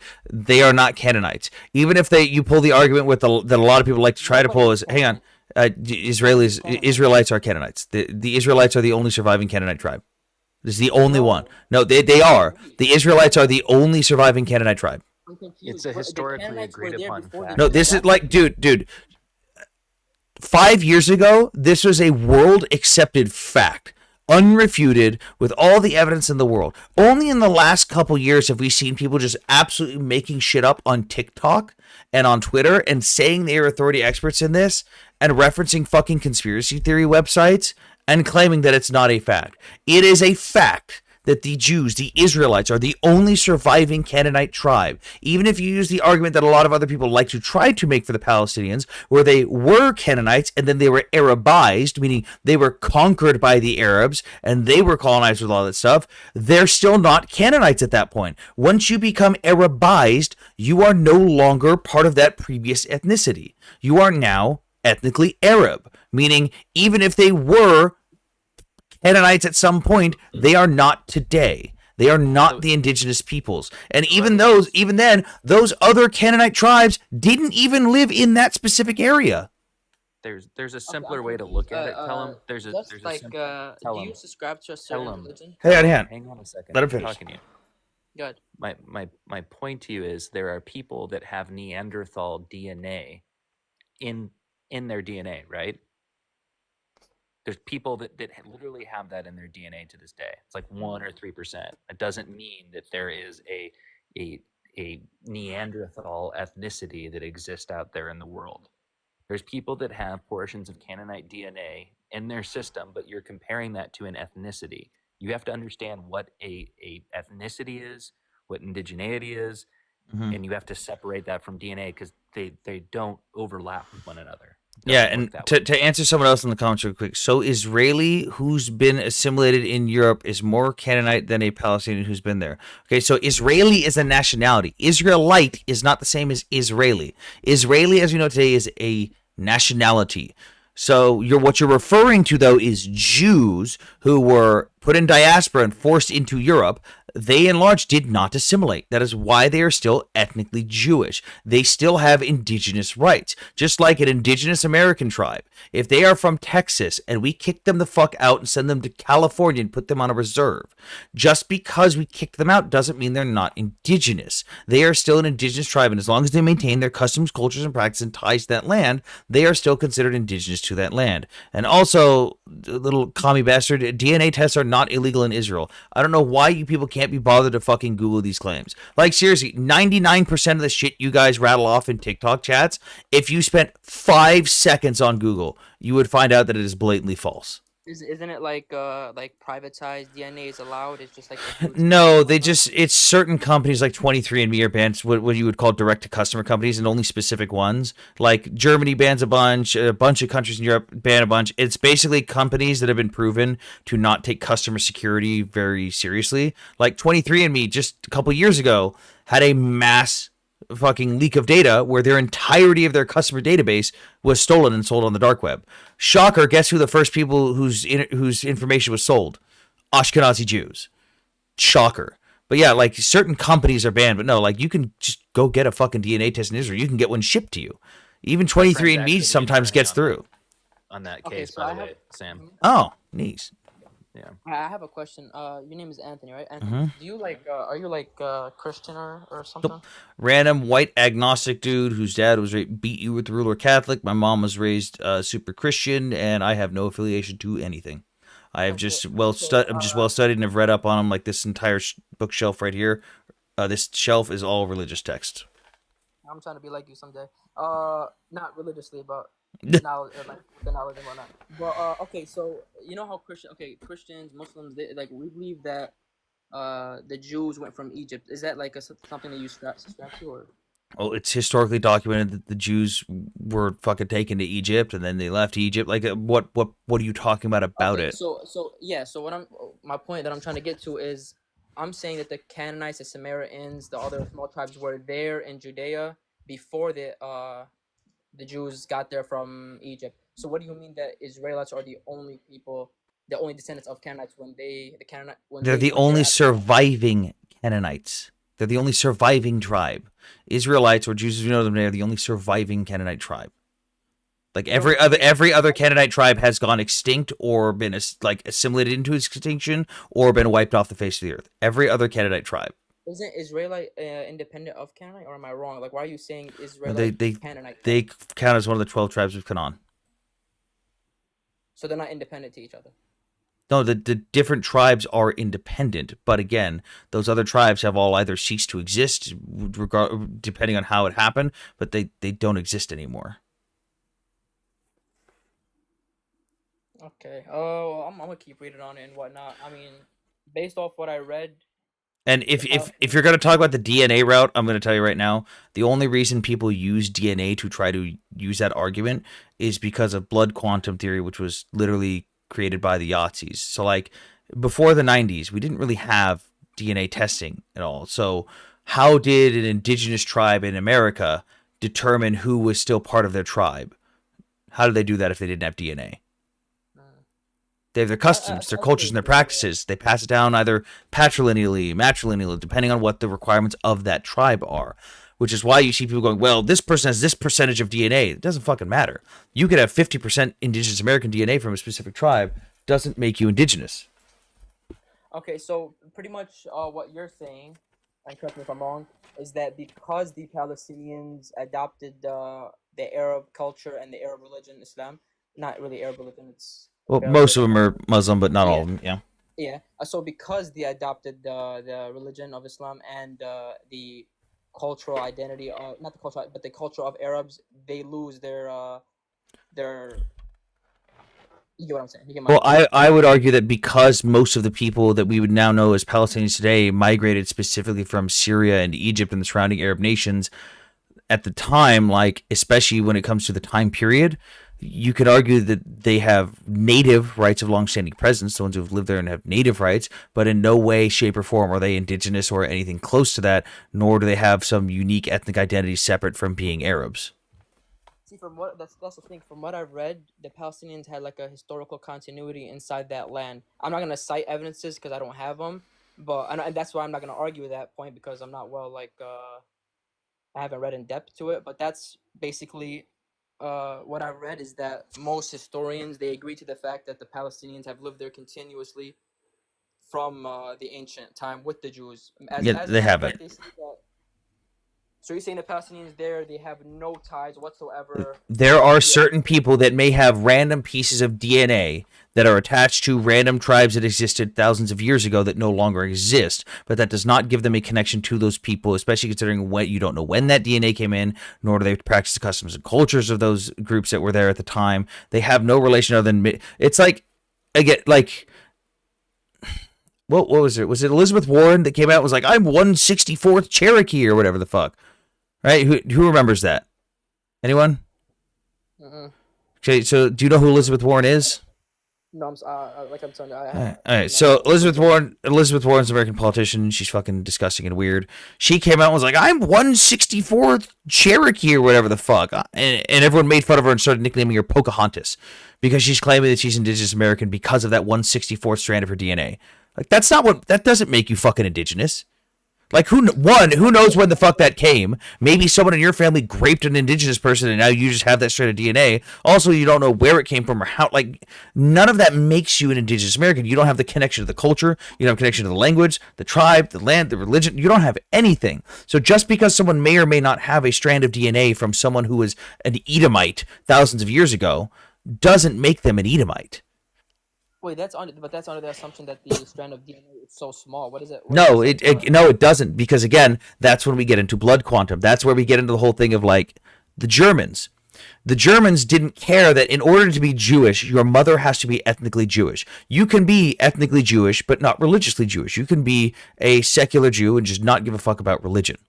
And just be ethnically Jewish. And if your mother is Jewish, you're Jewish. If your wife is Jewish and she has a baby, that baby is ethnically Jewish, regardless of religion, all that stuff. Like, but the Germans didn't care about that. They took away that ethnic identity and said, oh, Jews are just a race, and then brought in DNA into it. And even though they didn't really have DNA testing, they said, well, if you're someone this close to you in your family, like your third grandparent or whatever, is Jewish, you're Jewish enough to go to the gas chambers, basically.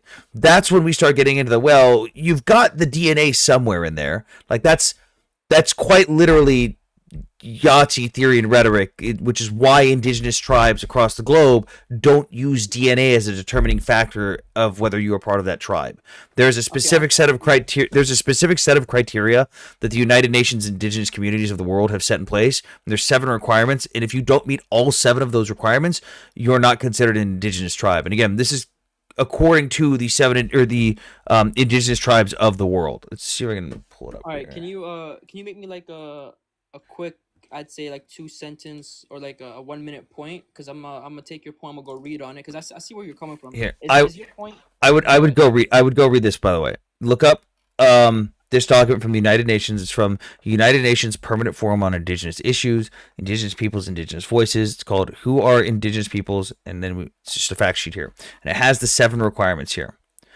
All 7 of these requirements must be met in order to be considered an indigenous group. The Jews meet all 7 of these requirements. The Palestinians, as Arabs, don't meet these. And the easiest one to point out is historical continuity with pre-colonial and or pre-settler societies. The Palestinians, being Arabs, don't have a connection to pre-colonial or pre-settler times, but the Jews do, because they are the indigenous people who had their ethnogenesis in that area, and they were there before the colonizers.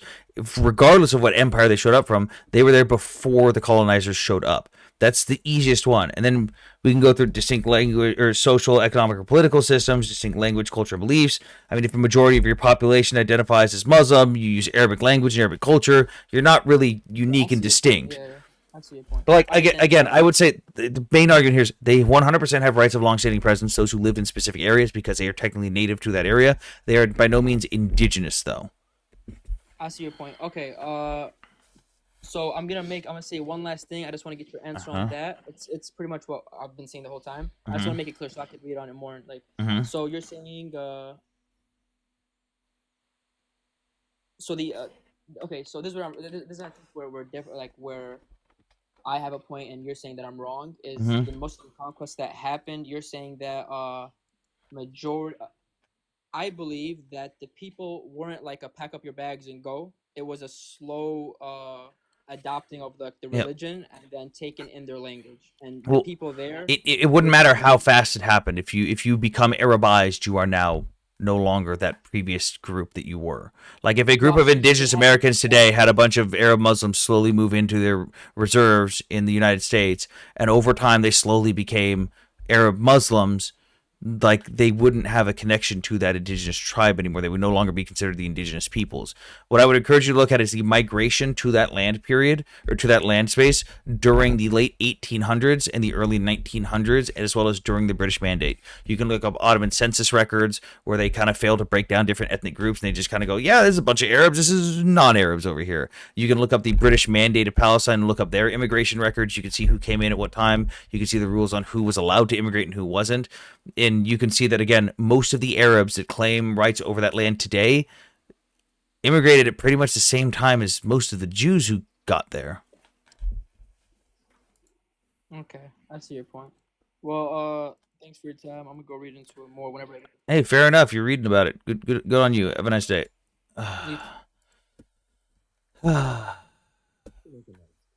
What? He seemed like a nice boy. But Anthony, why are you Jew? Yeah, why are you Jew? Hey guys, we got 125 people in here. We're at 10,000 likes. Get the likes up. Share the live around. I'm gonna pin the live goal again. We're trying to raise money to get my interpreter in Ukraine a vehicle so he can drive around with his unit on the front lines.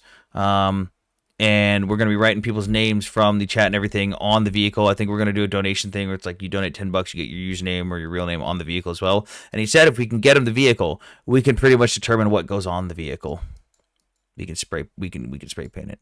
Anthony, your nose. What about my nose, El Gonzo? It looks real Jewy, my guy. Looks kind of sus. It's a Jewy nose. I love how when you bring up facts, all they say is that's not true. Yeah. Ukraine is bad. They made my mom and dad split. Alvarito, what's up? Hey, I just listening. You had said like 3 or 4 lies. And, all right. What were they? Very Did you say you had said? Yeah. Excuse my English expertise. That's fine. Language. I don't speak English. Let's start with the first lie. You said 3 lies. Let's start with the first one. What was the first lie I said? All right. You said, well, just to confirm, because I don't want you to back up. You said that the Arabs came to Palestine late 1800s, right? No, I said the majority of the migration to that land from the Arabs happened. Like the largest amounts of migration we see from Arabs is in the late 1890s and the early 1900s and during the British Mandate. So there were still Arabs there because of the Arab conquest, but the mass migration didn't happen until starting at like the late 1890s. Or All right. late That 1800s, one which would is be false. 1890s. Okay, That one is false. cool. Let me How is show that you. false? If you let me show you, I'm using a Jewish um, source to start I don't because care where the I source know comes from. a lot of people like they deny them. Okay, do you mind going to Jewish Virtual Library? Sure. What are There we is going a to on Jewish Jewish. Virtual All right. The Library? point is the following. Mm-hmm. According to the records, Mm-hmm. all right, in Why are you Jew? 1,500, there were 300,000 non-Jews. Because one thing in Israel is they hate to say Palestine, right? And there were What? 500 Jews in their land.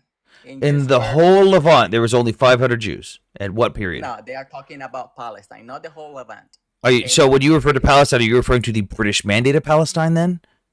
Yeah, because Are you including Jordan in that then?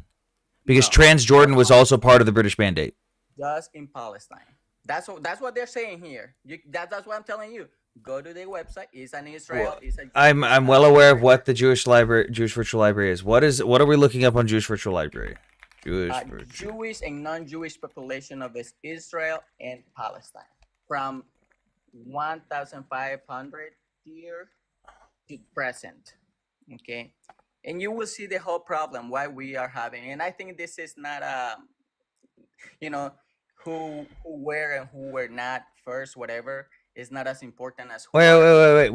Wait, hang on. What is your claim against me though? I'm saying that most of the Arabs and the Jews who came to that land didn't come until after, or shortly before World War One and after World War One. So where is the discrepancy here? The data doesn't show that. It quite literally does, because I'm looking at this right now. 1882, or sorry, between 1533 and 1539, there was 151,000 non-Jews. Then we go to 1882, late 1800s. Oh wow, there's over 100,000 more non-Jews. There's 276,000. 1914, World War One, like I said, 595,000. Okay, then we go to 600,000. Then we go to 673,000. And from 1922 to 1931. No. That's no. That's not normal. It's 100 years. Look, you just jump and she said, Yes, and I am telling you. Oh dear God. Look at this. I'm showing you right now. So if we go here, Jews, non-Jews. Let's look at this. So we have late 1800s, like I said, 276,000. World War One. Hang on. Stop. 1,500. Yes, that was a small amount. 300,000 is a small amount. Down to at the middle of the Ottoman Empire, yeah. And it's 300 years, and it just went up to 200,000 more people in 300 years. Is that colonization? Bro, do you know how to read a graph or a chart? Look at this. Okay, hang on. Look at this. Stop. We're gonna do basic math here. We're gonna do basic math in this 300-year period. We have let's just call this 300,000. We have 151,000 here. We'll say it's 150. So we have 150,000 people coming in a 300-year period. So, because I can't fucking do quick math apparently now. So we have. In a 300-year period, we have 150,000. So let's do 150,000 divided by 300. So we have about 500 people per year on average coming in. 500 people per year. Hang on. Stop. All right, go ahead. Now we go to, we'll talk about the end of World War II, which is what I was talking about, or World War I. The British Mandate.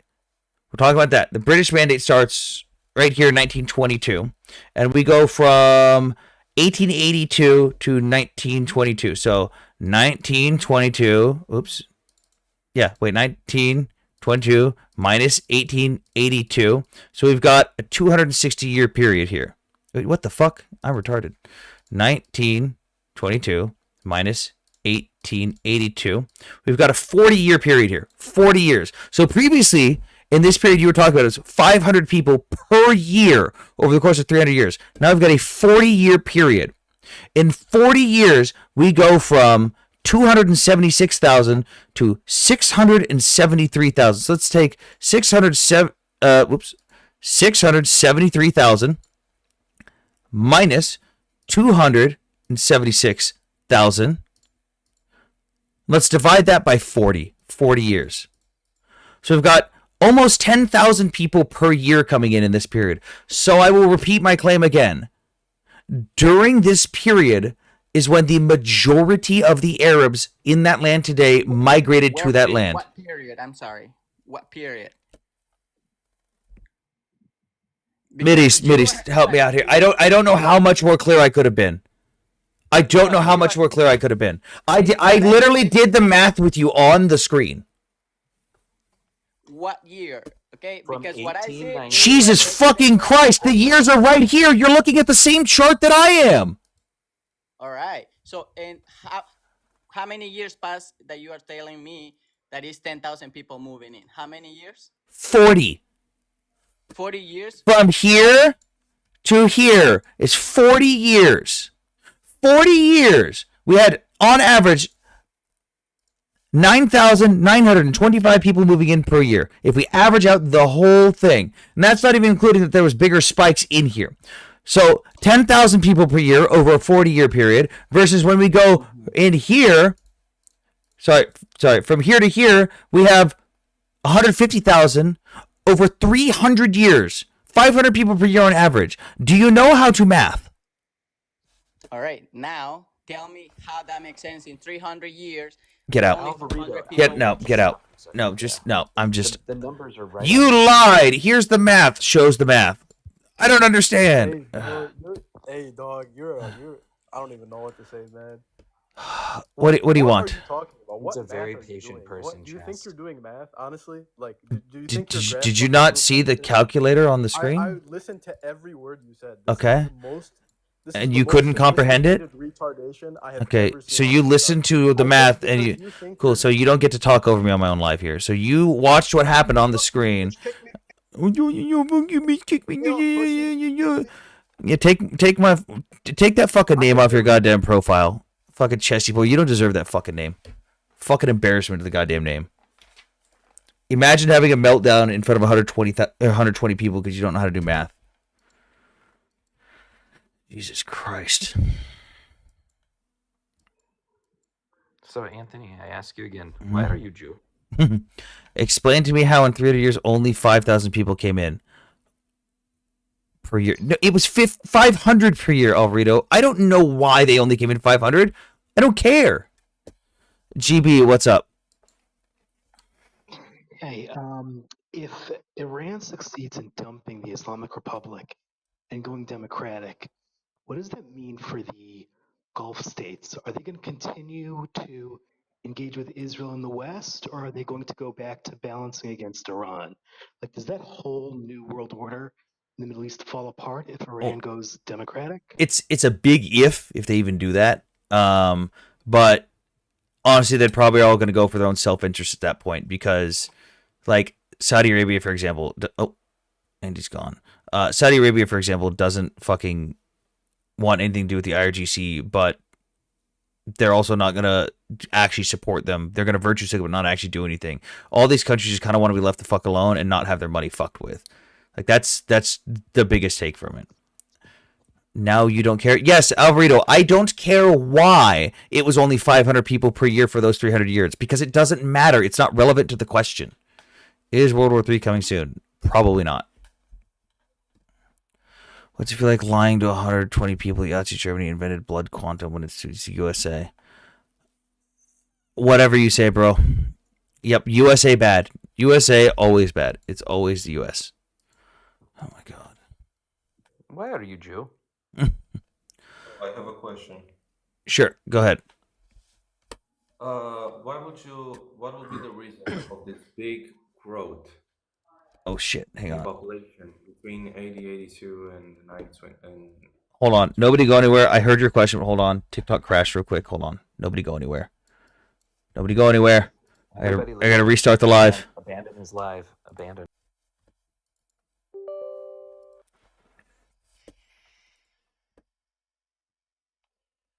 Hey, here's a real man question for you. League of Legends or Dota 2. Oh god, I played League in season 1 and season 2 and haven't played it since, Captain. I used to play APE.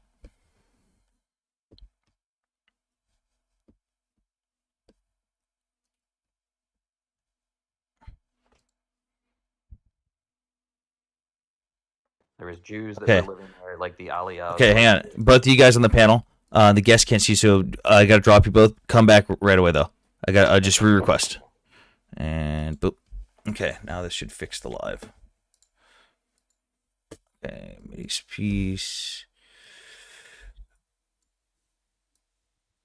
So to finish answering what he was asking What? me. It's not showing you on the panel now. What the fuck? It's not? No, hang on. And you're Let's just... see. Hang on. Is it working for anyone? Okay, can you guys see me? Are we good? On my end at least. Hang on. Let's have Vladimir reload. Accept. I can't see the panel. Can you guys see the panel? Oh, there we go. There we go. Now it's good. It's good now. They're saved. Hello. Okay. So I would just continue to tell you, Vlad, that these were people coming in to work and develop the land. There was Jews that were making Aliyah way before this point to the area, before it was ever declared a country. And that's what you saw happening, people coming in to develop the land. Yeah, and you also saw like once Iraq's the Ottomans weren't in charge anymore and the British were in charge and let Arabs migrate in unfiltered, boom, population explosion. Well, you're saying it's not because of the high birth rate, because Muslim population seems to have a lot of children? I mean, that could be a contributing factor, but this is like migration patterns. Yeah, this is we're talking about migration patterns, not just birth rate. Because yeah, population can go up, but just because of birth rates. But we're talking specifically about like migration pattern as the reason of why the majority of the people showed up. Okay, this was a misunderstanding from me. I'm sorry. All right, fair enough. Anything else? We accept your apology. Ashkenazi, Askanayzi, Jews. Who were what people? Jews that were put into diaspora in Europe after they were forcefully removed from the Middle East. Next question. What is the Ark of the Titus? Oh, you're frozen for me now. I can't. I am? Yeah. I just see that big Jew schnoz of yours. My fucking god. Tab out and tab back in. Okay. You're still frozen for me. Hang on. Is all this stuff fucked up? Nope. It's just the okay, hang on. Settings. Is it frozen for everyone else? Because we've lost a bunch of viewers, so I have a feeling that might be it. I'm gonna disconnect. Wait, how about now? Am I good? Still frozen. So assimilated to Europe. No, they did not assimilate. That's kind of why part of the reason Germans hated them, because they refused to assimilate. It's like a major contributing factor. Hello, no name. Is my camera moving for you guys in the chat? How about now? Is it good? Why are you Jew? Oh my god. Okay, so the camera's good for the chat at least. Yeah, I see you, but not others. Well, there wasn't anyone on the panel for a second. Your entire live is working for me. Dope.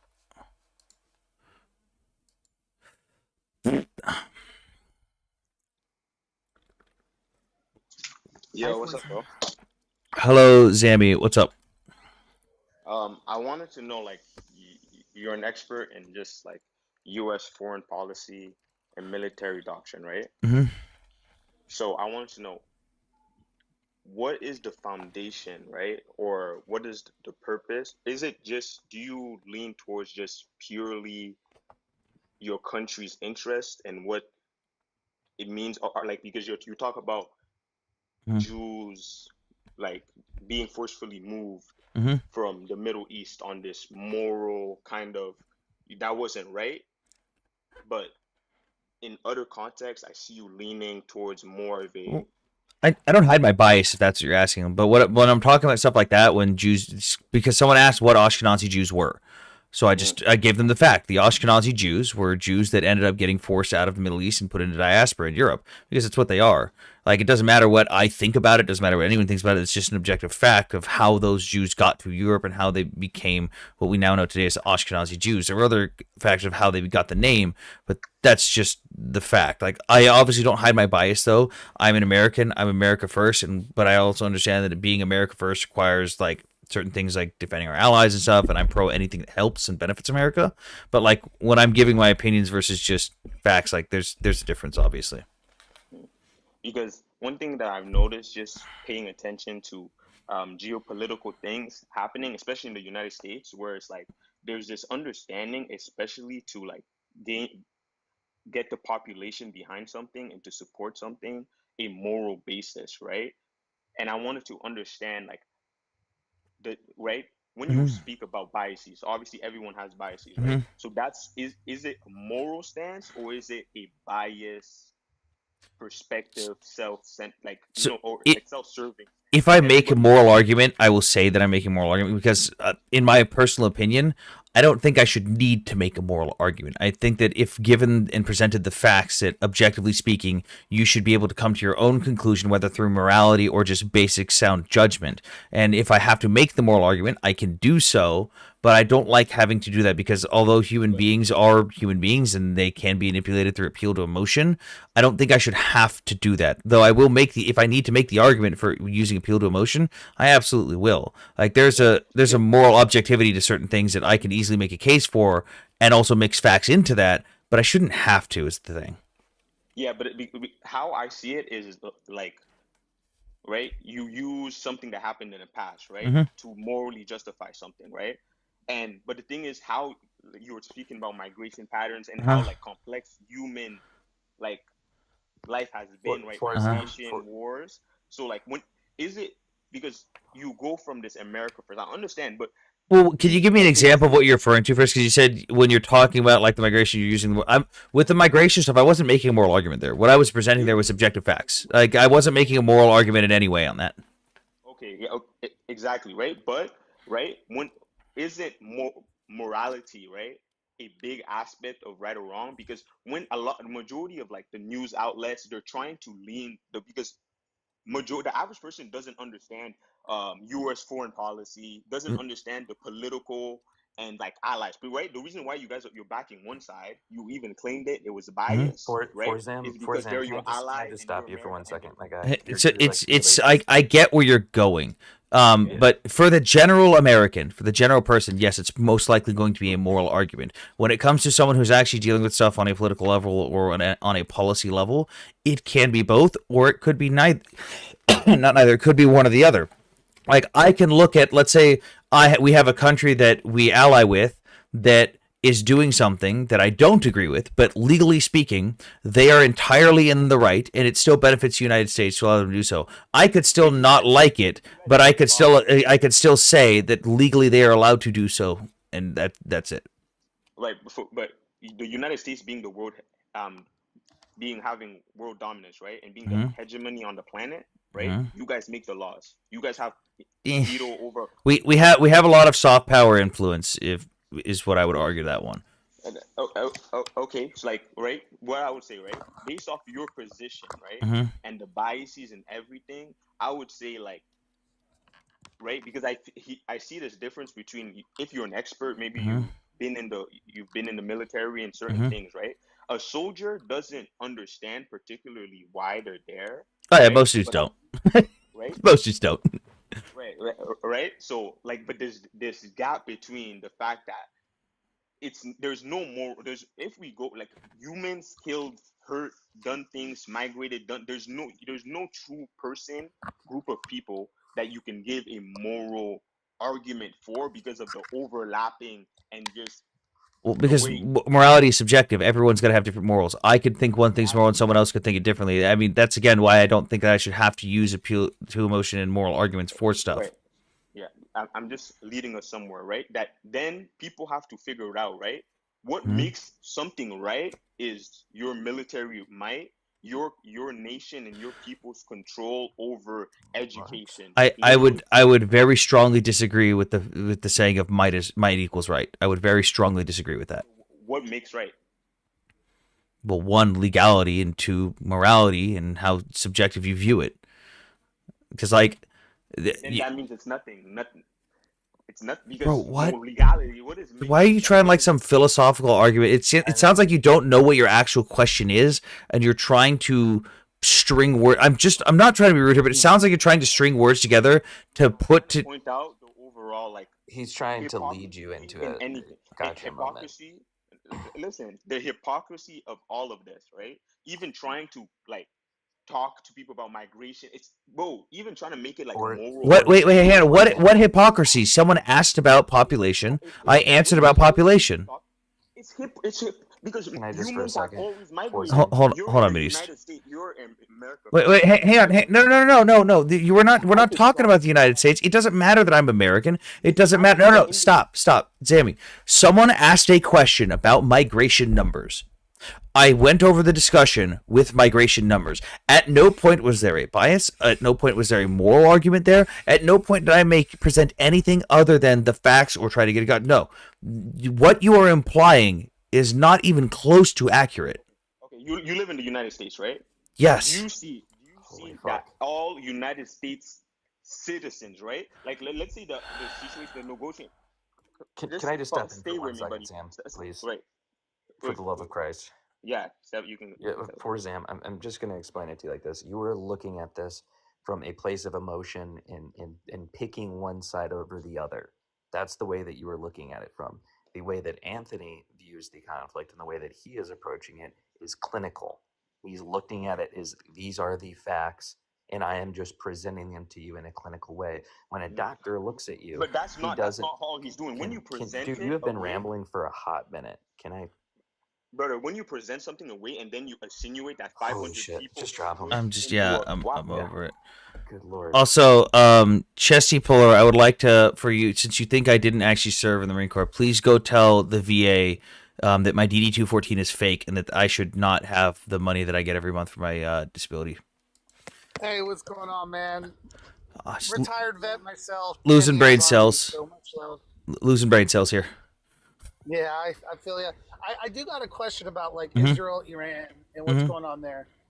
It's my belief one of the big reasons why Hamas did what they did on October 7th Mhm. was because, correct me if I'm wrong, but wasn't Saudi Arabia and Israel coming to a trade deal? And Iran does not like that, hence why the attack. Do you think there's truth to that? There was a multitude of factors. It was normalization of relations that they didn't like. It was also opportunity presented itself where they had been planning it for a while. Like there was a multitude of factors that could have set it off. This was just the defining mode of okay, we see the gap, we see the opportunity, let's go for it. It kind of goes in coordination with something that's happening that we're disagreeing with, and also the other external factor that a lot of people seem to be forgetting about. Russia pushed for October 7th to happen. That's not like a conspiracy theory. Dmitry Medvedev, the former prime minister and president of Russia, the current head of the Security Council, openly stated that they helped train, fund, and facilitate Hamas in order to help coordinate October 7th to distract from what was going on in Ukraine, and it worked flawlessly. So like there's multiple countries come into this going, what opportunity? We obviously need Russia needs a distraction. Iran really doesn't like or the IRGC really doesn't like what's going on over here. Who do we have? What's at our available resources? Okay, we've got Hezbollah, we've got Hamas, we've got the Houthis. Okay, who's the most likely to attack? Who's the easiest? How do we plan this? All this stuff. And it all came together into one amalgamation of get fucked. My other question too is, a lot of people obviously listen to Sarah Adams and Sean Ryan and stuff. Do you think she's telling the truth when she says Hamza bin Laden is still alive? When she says who's alive? Yeah, right. That's why I'm asking. Who did she say was still alive? She said on the Sean Ryan podcast. Oh, Hamza bin Laden's son. Yeah, I've stopped listening to most of what she said and ignoring her flat out after she tried to fearmonger people with the whole thing of sleeper cells in order to get people to buy her book. Because I think that most of the shit she's saying has no veracity to it, and she's lying her ass off because she wants to sell her book. She's been going around the last few weeks fear-mongering United States citizens, saying that there's sleeper cells of thousands of people who work for Al Qaeda that are just going to rise up one day, sometime in the late summer or around Christmas, and just start slaughtering Americans by the thousands in large cities. That's not what a sleeper cell is. That's not how sleeper cell works, and there's no evidence to substantiate that claim that she has made. She is actively trying to sell her book. Yeah, and that's what I figured. I don't believe everything she said either, because I deployed twice. I do disagree with you a bit that a lot of our soldiers didn't know what we were doing when we were over there. We did. We knew Afghanistan was a shit show in 2009, 2010 with my Stryker Brigade. We knew those elders weren't going to listen to us. Oh no, I don't mean that. What I'm referring to is like your average boot doesn't really give a shit why he's there. He just knows he's there with the boys and he's getting shit done. Like your average boot, let's be real. Hey, it's my first deployment. We're blowing stuff up. Like yeah. Like when you, especially like when you get up to an NCO level, or when you've got actual operational commitments and stuff, you know what your objective is and like that stuff. Yeah. You're saying we understood, right? And I was gonna say, yeah, we knew the Sunnis and Shiites. We knew. Oh yeah. Usurping Saddam Hussein. Well, Iraq. We knew the Sunnis and Shiites would start a civil war. We knew it. Yeah. As soon as we told the military, we were like, hey, you no longer have a job. You've got thousands of armed dudes going. What? Oh god! As soon as we said that, it was like, oh shit, we know what's about to happen. Right, and much love to the Marines. I was an 88 Mike, so I was a driver. You name it, I drove it. I was driving supplies down to the Marines down in Camp Price and Leatherneck and Tombstone in the Helmand Province all the time. So much love to those Marines, man. And they gave us the respect too, because we were giving them we were in the shit too. You know, risking lives, giving them the supplies they needed to get the shit done. So, and it was a huge effort on all fronts. Like, people don't realize when we were under ISAF, International Security Armed Forces, it was like a bunch I'll see you later. It was insane, Activities. the logistics that went into it. Oh yeah. Convoys we Yeah, did. people don't understand how we are the logistical kings of the world. Right. I know. I was a part of those logistics, running convoys down in the Helmand Did Province. did you by any chance get to drive a fully operational Burger King? No, I did MRAPs. Damn. I did MRAPs. Didn't get to do the Strikers. The 11 Bravos, the infantry guys got to drive the Strikers. But we did. I drove MRAPs. I drove LHSs with the shoe because we used to load Connexes up, reefers. And a bunch of FMTVs. Mainly LHSs and MRAPs, because MRAPs are... Those things, man, they survive anything. Top heavy. Oh yeah. Oh, you never got a chance with the JLTVs, did you? The JLTV is basically the replacement for the Humvee. It's like a Chevy Silverado on steroids. When it first got tested, because it started getting fielded in like 03 in limited numbers, but when they first tested it, they told all the branches at testing, hey, drive it like how you use it. We want to see how this thing, we need to know what's wrong with it. And the Army like babied it around, and the Marines flipped 3 of them. Right. And they were like, why'd you flip it? They were like, you told us to drive it like we would. I would flip this thing. Fix it. Those Strikers, we were the first Striker Brigade, 5th Brigade, 2nd Infantry Division out of Fort Lewis. Or a joint Very base, nice. Lewis McCord now, but it was Fort Lewis at the time. And those Strikers, the bottom of them, they were a death trap, man. Those Strikers, they were made for the urban area of Iraq. We took them in mountainous terrain of Afghanistan. They were getting shredded. Like, it was literally driving in a death box. I shit you not. I don't know how the Ukrainians have made the ones they have survive. The Ukrainians have been like slapping reactive armor on them and welding plates to the bottom of them, and I'm like, I'm like, wait, hold on, you're gonna use this for mine clearing? You're gonna do what?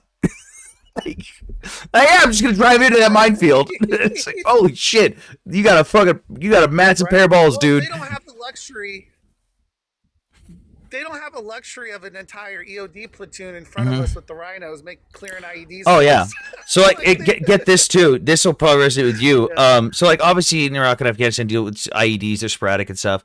Would you look at the average density of a minefield though? Yeah. When you look at the average density of a minefield though for like NATO and even Russia, it's like 1 anti-personnel mine every like 5 to 10 square meters and 1 anti-vehicle mine or AT mine every 15 square meters.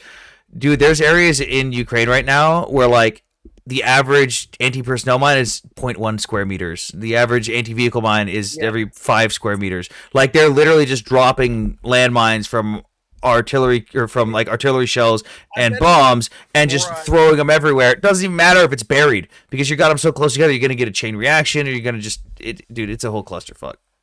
Right. I bet it feels like. I bet for them it feels like what our U.S. soldiers went through in Vietnam, where anywhere you step could be a potential hazard. Yeah, You know? it's my last it's thing fucked. too with the whole Russia-Ukraine thing. Mm-hmm. Yeah. People try to argue with me that like I'm not pro Russia, don't get me wrong, but there has been a lot of NATO expansion over the last 25 years. I have this PDF ready for that exact and here's the conversation. Don't worry, I got you. And my thing is, just imagine if we had air missile defense systems pointed. Mhm. What if Russia had air missile defense systems pointed at us? Oh wait, they tried that. It was called the Cuban Missile Crisis, and JFK literally threatened nuclear war if they wouldn't stop. So to caveat that though, to counter that, one, they openly stated it wasn't necessarily for defensive purposes. They said they would use it for offensive if they wanted to. So that's one thing. But also, Russia actually agreed. Wait, let me finish. Hang on. Yeah. Russia agreed to NATO expansion. So we have people referencing the conversation with Secretary of State James Baker and President Gorbachev about not 1 inch east, which even Gorbachev himself, you can actually read the CIA transcripts on it. It only referred to the reunification of East and West Germany, and it was never even agreed upon. But that was also with the Soviet Union. Doesn't apply to Russia anymore. But we have this document, the Founding Act on Mutual Relations and Cooperation between NATO, North Atlantic Treaty Organization, and the Russian Federation. And if we scroll down to the bottom, we can see that it is signed by Mr. Drunk-ass Boris Yeltsin himself, probably drunk with how scribbly this signature is. But multiple times in this document, it flat out says NATO has expanded and will continue to expand its political functions. Like, Russia agreed to this. Now that's not to say that Putin can't come back to the table and go, hey, I don't like this, I want to renegotiate.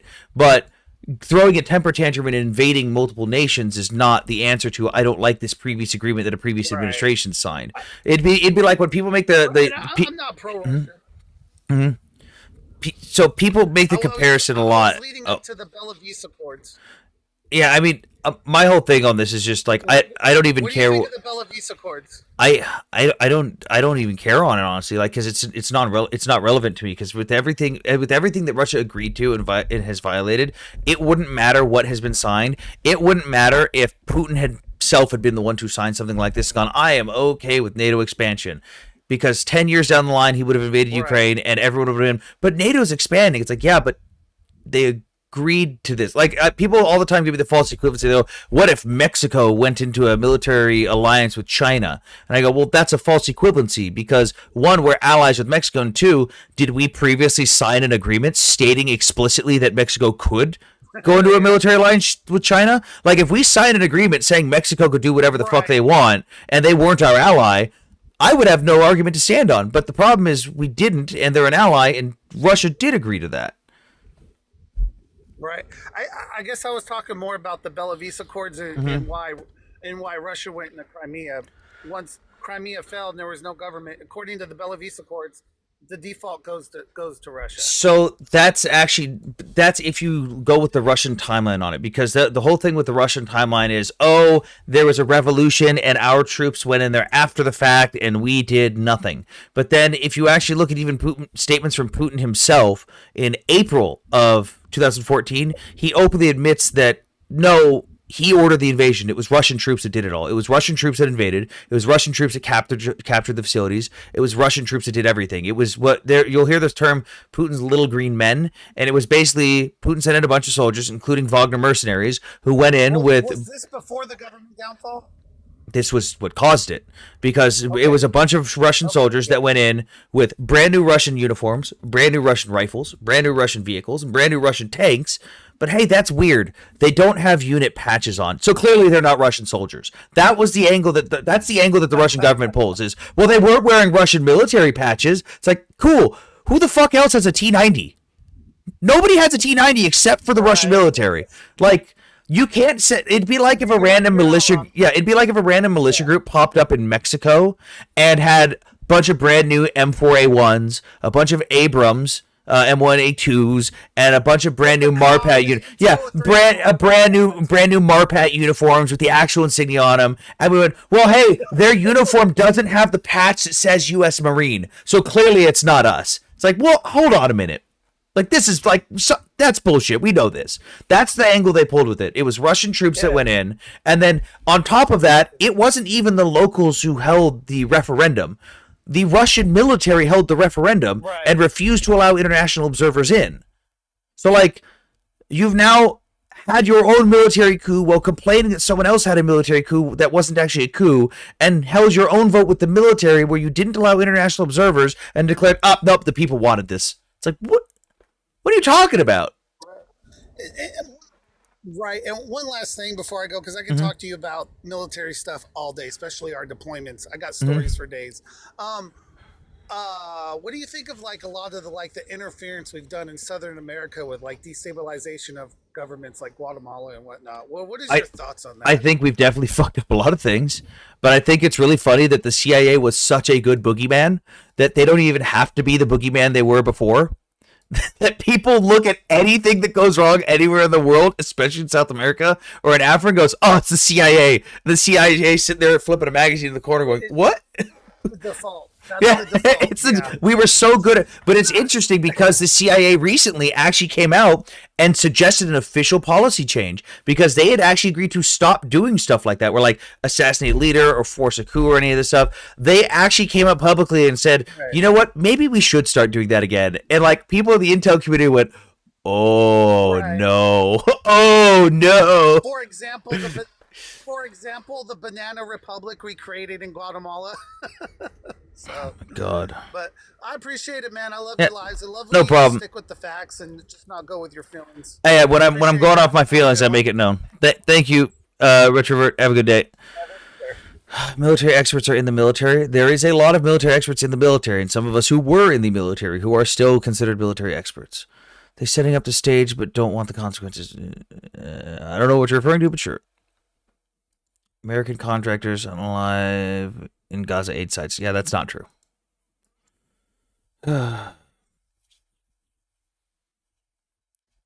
Hello, Thinker. What's up? Yes, I wanted to challenge something that you said before Mhm. to show your audience that you don't know what you're talking about, and Okay. this claim that you're a geopolitical expert is ridiculous. Okay. Okay. Thank you for telling me that you can discredit all of my certifications and my experience throughout over a decade, but okay. What is the claim that I lied about? Okay, so in 2014, the Ukrainian Verkhovna Rada, they had a vote to oust Yanukovych.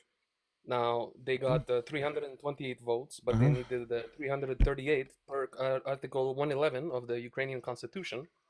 Now, it was confirmed by the Dutch Constitutional Analysis and Radio Free Europe that they only received 328 votes and not the 338 they needed to oust Yanukovych. So it was an illegal coup, and you have claimed it was a legal coup. So this is the ridiculous Well, statement. in a coup, is there voting?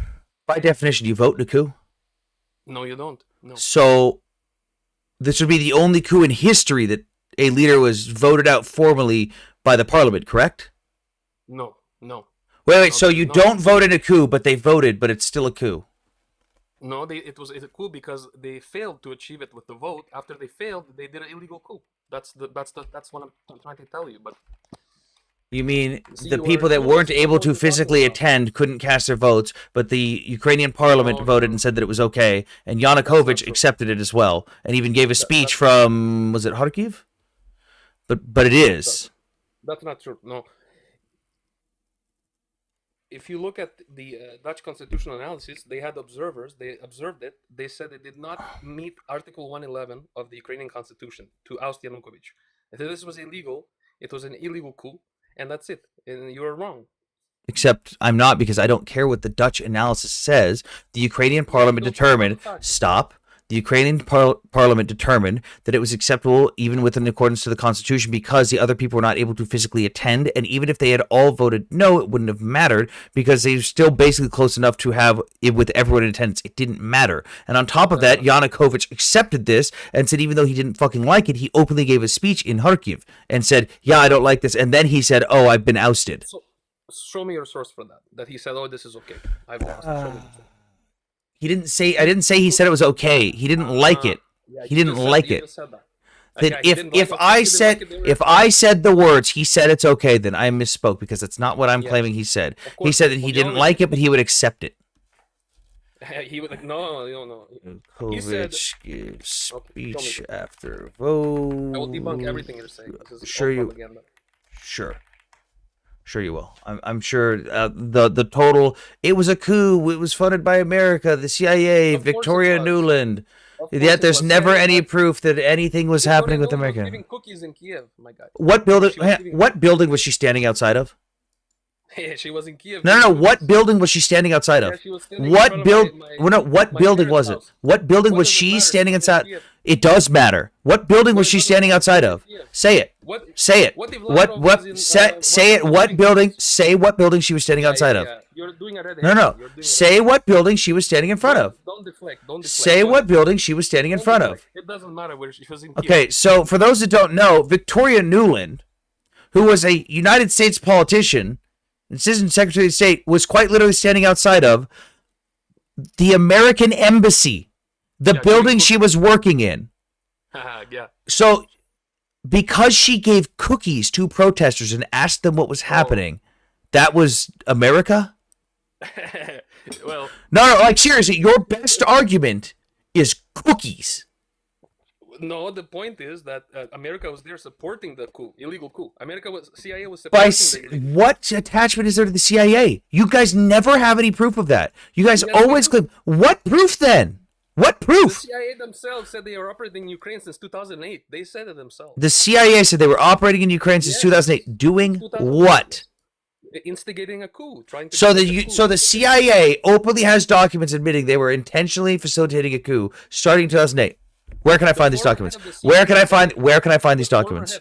Where can I find the head of the CIA, what he said about Ukraine? He said since 2008 we are doing a coup. We are meddling. in Ukraine. So let's see who's director. Who was director in 2008? Director of CIA in No, this was after 2008. But he said since 2008 we are. Okay, operating. which director said this? It was the one before this one, I think.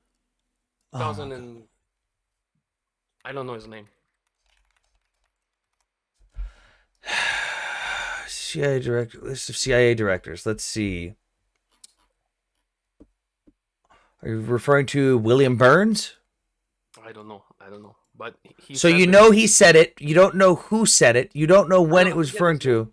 But he Okay. said it CIA director admits U.S. planning coup in Ukraine since Okay, yeah. 2008. Let's see. Now you will hide all Du- the Nope. The closest source I'm finding is Quora, a fucking question website. In 2018, current CIA director William Burns warned the U.S. against NATO expansion in Ukraine. That's not it. Nothing about a coup. No one wanted them in NATO. Wait, Cool. let me get you the name. One second. Oh my fucking god. I know he's saying America started, but they never have proof. Ever. They never have anything to back up their claims. Like, seriously, if one of your best arguments is this random fucking U.S. politician standing in front of a U.S. political building handed out cookies, I think you need to rethink your fucking position. If that's the hill you're gonna die on. It blows my fucking mind.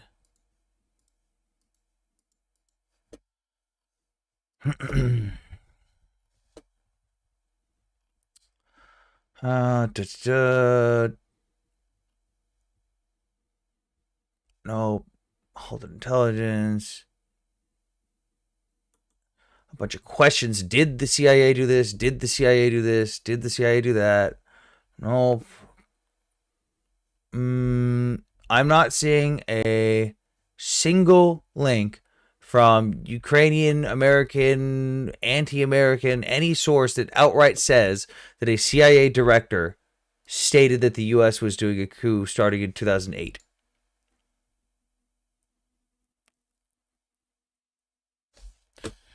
Yeah. You know, the U.S. was funding the National Endowment for Democracy. Cool. Yeah, that's cool. That has nothing to do with what your claim was. Yes, of course. No, it doesn't. No. The National Fund. No. Stop. Stop. No. You don't get to run away like that. You told me that a CIA director directly stated that we were working on making a coup in Ukraine since 2008. I want the name of that person, and I want where and when they said it, and I want to know where I could pull up an article of that quote. Don't switch to the fucking Democracy Foundation, who just supports free and fair democratic elections, because God forbid someone supports free and fair democratic elections. How fucking awful. That's such a danger to Russia. It was the director of the National Endowment for Democracy. He said the CIA was working. Oh my fuck. So it's not the director of the CIA. But he said he. No. You said it was the CIA. So, okay. So what's his name and when did he make this statement where? Where are you reading this? Director of National Director of National Democracy.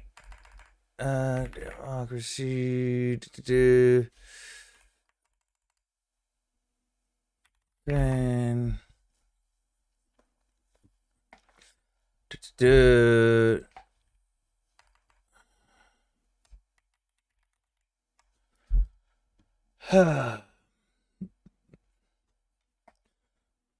no, it's not the NDI, National Endowment for Democracy. Okay, let's see here. Head of National Endowment says CIA planned coup starting in 2008 in Ukraine. The Ukrainian army, they need soldiers. Why are you? Cool, that's cool. Cool, that's nice. Don't you? No! Don't fucking run away, coward. No, go get the source. Go get the source. Don't be a coward. No, don't be. I already went over there to Ukraine. Don't be a fucking coward. Oh no! Wait! Hang on, guys. This is the moment where he can't actually find the thing to back up his claim, and he has a fucking meltdown and resorts to ad hominem. This is the point where he says that, or where he does that. I know what you did. You didn't fight. You went and you grifted for 2 years. Sure, I grifted. Yep. Okay, now go find that source. Cool. Go find the source. Go find the source. Go find the source. You're not allowed to speak. No, you're not allowed to speak until you find. I don't want you to unmute until you find the source. Go find the source. I want that source because I'm looking for it too. I swear to God, if I find something before you. Let's see. Some commenters, sources, particularly those critical of U.S. foreign policy, have alleged that the National Endowment for Democracy has played a key role in events in Ukraine and could be characterized as a coup with some enjoying. Cool. No. Nope. You're not allowed to speak until you get me that name and that source. Not allowed to speak. Go get me that source.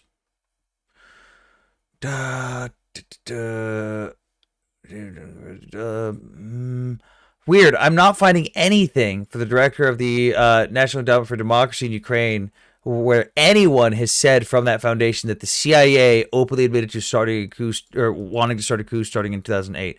Not seeing a single source for that. Of course you're not. You're looking on Google. This is a CIA. So what should I search? Please tell me. What should I search? Why haven't you found it? Because I found it on Yandex. Go on Yandex. Yandex. You want me to go on Yandex? Yandex.com. Go and search it. Please tell everyone in the chat, since you think that the U.S. search is biased, please tell everyone what Yandex is. It's a search engine. Where is it based out of? Who runs Yandex? It's not based out of anywhere. It operates globally. You can find it in America. Go. Hey guys, for those that don't know, Yandex is quite literally the Russian version of Google. Get the fuck out of here, you little propaganda bot. You can't provide a single fucking source, and your strongest argument was cookies. And the second I called you out on the fact that you fucking lied, you went, go suck a dick. You grifted. Dude, fucking pathetic. Seriously. I don't understand. How fucking pathetic is that? Yandex is based out of Moscow. Yeah, I'm aware. They are quite literally Russian Google.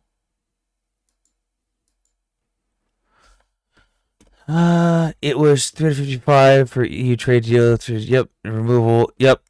Cookie Monster ate this guy's brain. Even if all 300 people who voted for Yanukovych were American spies, why did the 50 who voted to keep Yanukovych also vote for the EU trade deal? Yeah, they voted for that trade deal. which Yanukovych would against. Meaning they also would have voted against Yanukovych. I don't understand.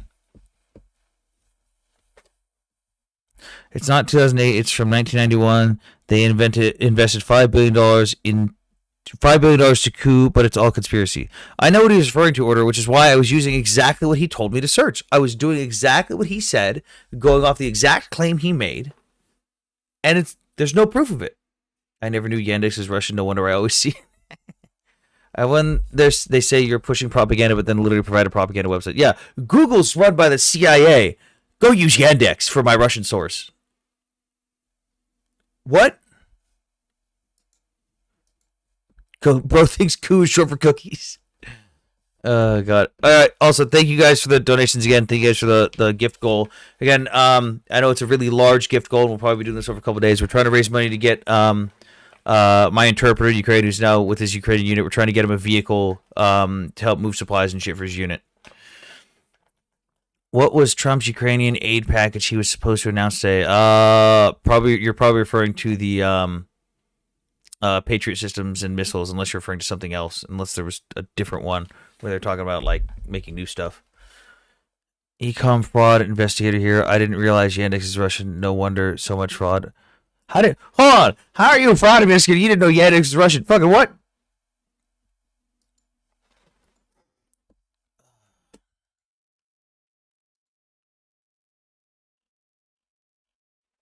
Guys, tap the screen. We've been live for, I think, like 2 hours. We're only at 15,000 likes. We should be doing a lot better than this. We're normally doing a lot better than this. Let's get those likes up. Let's go over some news. Zelensky met with U.S. envoy, where they said they were going to do more Patriot missiles and stuff. No more details on that, though. We're looking for those right now. This might be it. How significant would the tariffs Trump threatened be to Russia? Well, it depends, because there's already a bill going through the House and then the Senate to do essentially that same thing, and not just tariffs, but actually sanction them. And what it's supposed to do is attack Russia on the secondary market to where they can't sell oil on the global market anymore, especially to all those countries that are Russian oil free. Yandex used to be a private company, yep, but the Russian government didn't like that, so they took it like they did with Telegram. Yep. Okay. Trump says NATO will fund U.S. weapons for Ukraine, warns of tariffs on Russia if no deal in 50 days. On July 14th, President Trump announced at the White House a significant arms agreement involving NATO acquiring U.S. weapons to bolster Ukraine's defense, while warning Russia of strife and tariffs. If a peace agreement is not reached within 50 days, it's not going to be reached. This announcement follows Trump's earlier focus on quickly ending the Ukraine war and recent frustrations with Putin's refusal to negotiate amid escalating Russian attacks on Ukrainian cities. NATO will coordinate weapon deliveries purchased from the U.S., including Patriot missile systems, with European allies financing and distributing the arms to Ukraine as part of a plan under discussion for weeks. President Trump announced that if no agreement is reached within the next 15 days to end the conflict in Ukraine, the U.S. will impose tariffs as high as 100%. Meanwhile, Senator Lindsey Graham stated that weapons shipments to support Ukraine's defense will soon reach unprecedented levels. Yup. The policy shift may pressure Russia towards negotiations, but critics like John Bolton argue Trump's approach remains impulsive and transactional, like a long-term strategy, despite the escalated arms support and sanctions threat. Yeah, I mean, the sanctions from the U.S. isn't really going to do shit to Russia, like unless they do the actual, like, tariffs isn't going to do much, but unless they do actual sanctions, and hit the countries that are helping Russia. Thinker, why are you still talking in the chat? Why didn't you go find that source you claimed existed? Do people support Ukraine? Wait, how do people support Ukraine but they don't support Israel? Because they don't know facts.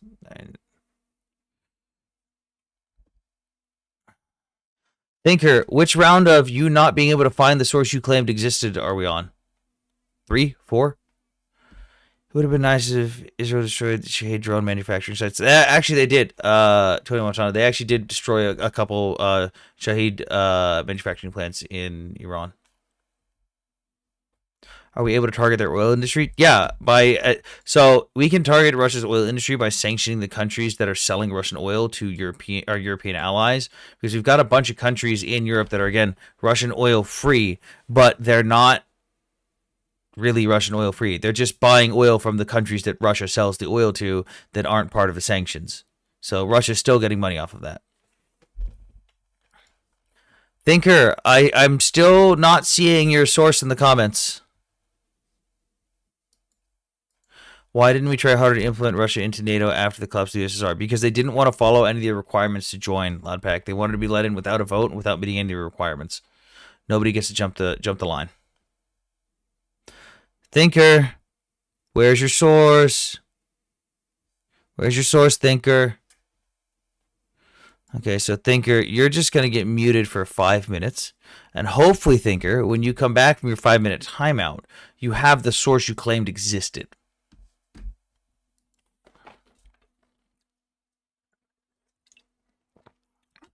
Hello, Ryan. What's up? Hey, man. Can you hear me? Yeah, what's on your mind? Okay, I was just wondering, because I'm kind of conflicted that you've got Israel and Ukraine. So I'm in supportive of Ukraine, but I'm just wondering, like, if you're against Russia as the aggressor, then why are you also pro-Israel? I'll give the long-winded explanation I give everyone for this one. Both Israel and Ukraine are allies of the United States and allies of the West that uphold Western ideology that were repeatedly asking their neighbors to please stop fucking attacking me, leave me the fuck alone for decades, and have just begged to be left the fuck alone. And yet we have Russia, who's violated the sovereignty of the borders of Ukraine and now invaded a second time. And we have Hamas, who invaded on October 7th and officially declared war, just like Russia officially declared war. Both Russia, Hamas, allies with the IRGC, who helps facilitate and arm them and fund them. Or Russia helps fund Hamas and the IRGC. It goes both ways. IRGC, who also helps make Shahed drones, munitions, and missiles and other stuff that is used against both Israel and Russia, and Ukraine. They're both on the same team here. In fact, we have on October 9th, 2 days after October 7th, Dmitry Medvedev, the former prime minister and president of Russia, the current head of Security Council, openly stating that they helped fund, train, and arm Hamas in order to facilitate October 7th to distract the world from what was happening in Ukraine. And then the week after that, we have Putin inviting the leaders of Hamas to Moscow. And then even when a Russian prisoner or a hostage was released from Hamas, we have Putin demanding that he thank his hostage takers so that, good relations there. Like, we've got Hamas, who openly states they want to continue until all the Jews are gone off the face of the earth, not just in Israel, but starting with Israel. And we've got Russia, led by Putin, who openly states that he doesn't recognize Ukrainian ethnic identity and wants to take over all of Ukraine and wipe out all of their heritage. Russia and Hamas are literally the same thing. Hamas is quite literally Russia with less weapons. Israel and Ukraine and their people are fighting on the same exact side against someone who wants to wipe them out no matter what. Okay. Yeah, no, I understand that, but my main problems with Israel is the fact that they have been an aggressor far longer than what started on October 7th. I think that was just a reaction to Israeli aggression since their founding in 1949. And Israel hasn't started a single one of the wars they've been a part of. They haven't started any of the wars, but they've occupied the entire nation, and they've had their soldiers in Gaza until 2008 or 2005. And why did Israel have control over Gaza? What gave them control over Gaza? They occupied it. No, who gave Gaza to Israel? I have no idea. Well, I would say that you should probably learn a little bit more about this conflict because this stuff matters. So when Israel declared independence, who took Gaza? Who took control of it in the War of 48? Well, it was British before, and then Israel took over. Nope. Egypt. Just like the West Bank, which Israel would call Judea and Samaria, was taken over and annexed by Jordan. Jordan formally annexed it and kicked out all the Jews and ethnically cleansed the Jews from that area, and then named it the West Bank of the Jordan River, because it'd be a little bit weird if Israel called something on their east side the West Bank. Jordan owned the West Bank and Egypt owned Gaza. After the next war, it's changed hands and Egypt gave it back to them. So this isn't like Israel just said, hey, I'm going to occupy you. And then even in 2005, Like, we're still skipping a whole multitude of wars where Israel, again, was not the aggressor and they didn't start the wars. They just ended them and kicked the ass of the people that did start the wars. And on top of that, Israel pulled out of Gaza in 2005 unilaterally and ethnically cleansed their own Jews from the land, took out everyone, including buried people, and said, please, for the love of God, let's try peace. Just fucking stop attacking Jews. Just stop. And they were met with an intifada. Okay, well, my problem with that is, like you say, just please stop attacking Jews. Well, number one, like since the war that started on October 7th, Israel has broken ceasefire several times. And number two, if you look at what's happening in the West Bank with the Israeli settlers, they go in and they beat thousands and thousands of Palestinians. Thousands. They literally, or 100, I don't know the number. Wait. Are you upset about the Palestinians going to Israeli territory and beat Israelis then? From the West Bank? But it's like, what do you mean? Because the Israelis are doing that in far larger numbers. Nope. They go and they settle. According to the anti-Zionist organization B'Tselem, which is a pro-Palestinian organization in Israel, vehemently anti-Zionist, they document all the data on who attacks who. The Palestinians attack the Israelis at 10 times the rate that the Israelis attack the Palestinians, and even unalive the Israelis at 10 times the rate. But you don't see that on the news because most people don't actually care to read the news of that region. They only go off mainstream media headlines. If you actually look at the actual local news and you look at the actual sources from anti-Zionist organizations, they back up Israel. This anti-Zionist organization is openly admitting in their own recorded data that the Palestinians attack and unalive the Israelis at 10 times the amount. So that whole thing of Israeli in the West Bank. Yes, we're talking about because that's what you brought up. You brought up settlers in the West Bank.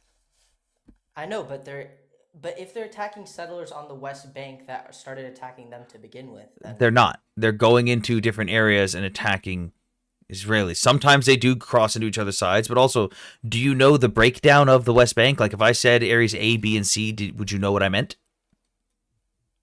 No.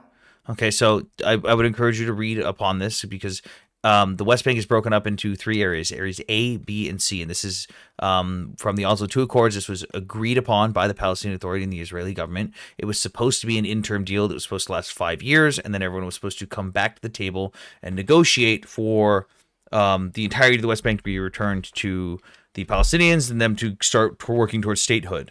Area C is controlled entirely and governed and security-wise by Israel. Area A, security and governance, is entirely by the Palestinian Authority. Area B is mixed. Palestinian Authority has governance, and they share security with Israel and their own authorities. So this is something that the Palestinian Authority agreed to. Now, when a lot of people keep saying, oh, there's these illegal settlements, illegal settler this, that, every single time they're referring to settlements, though, they're referring to a completely legal, established village within Area C, which the Palestinian Authority agreed to. So I don't buy it when all these people talk about illegal settlements because all these illegal settlements they refer to are in Area C. Now, there are some Israeli settlers that walk into areas A and Area B, and they are not allowed to, and they commit violence. I don't care for your vigilante bullshit. You don't just get to walk into someone else's area and beat the shit out of them because you don't like them. And the IDF arrests those people. Like when some idiot walks into Area A and builds a little shanty shack, the IDF arrests him and bulldozes that little fucking shanty shack. Okay. Well, just to go back to like a point that you brought up before on October 7th, did you recently read the New York Times? Did you recently read the New York Times article on how that was like enabled by Netanyahu, the current prime minister, who's done several war crimes? The New York Times, yes, Netanyahu personally himself has committed war crimes, sure. A nice slip in.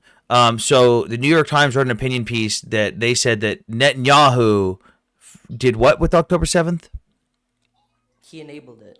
How did he enable it? Let me guess. Funding. Let me guess. This is not a new article. This is an old one that everyone's probably already read. Hammer's probably read it. Where you're going to refer to the funding of Hamas and how Bibi gave them money, right? I'm pulling up the article right now. I don't know if you can hear me when I'm out of the app. We cannot hear you when you're out of the app. Just remember the title and come back. I'll type it up. Hello, Hammer. How's your What day of the week is this? Yeah. It was published July. What's July 11th, 2025. Okay, what's the title? How Netanyahu prolonged the war in Gaza to stay in power?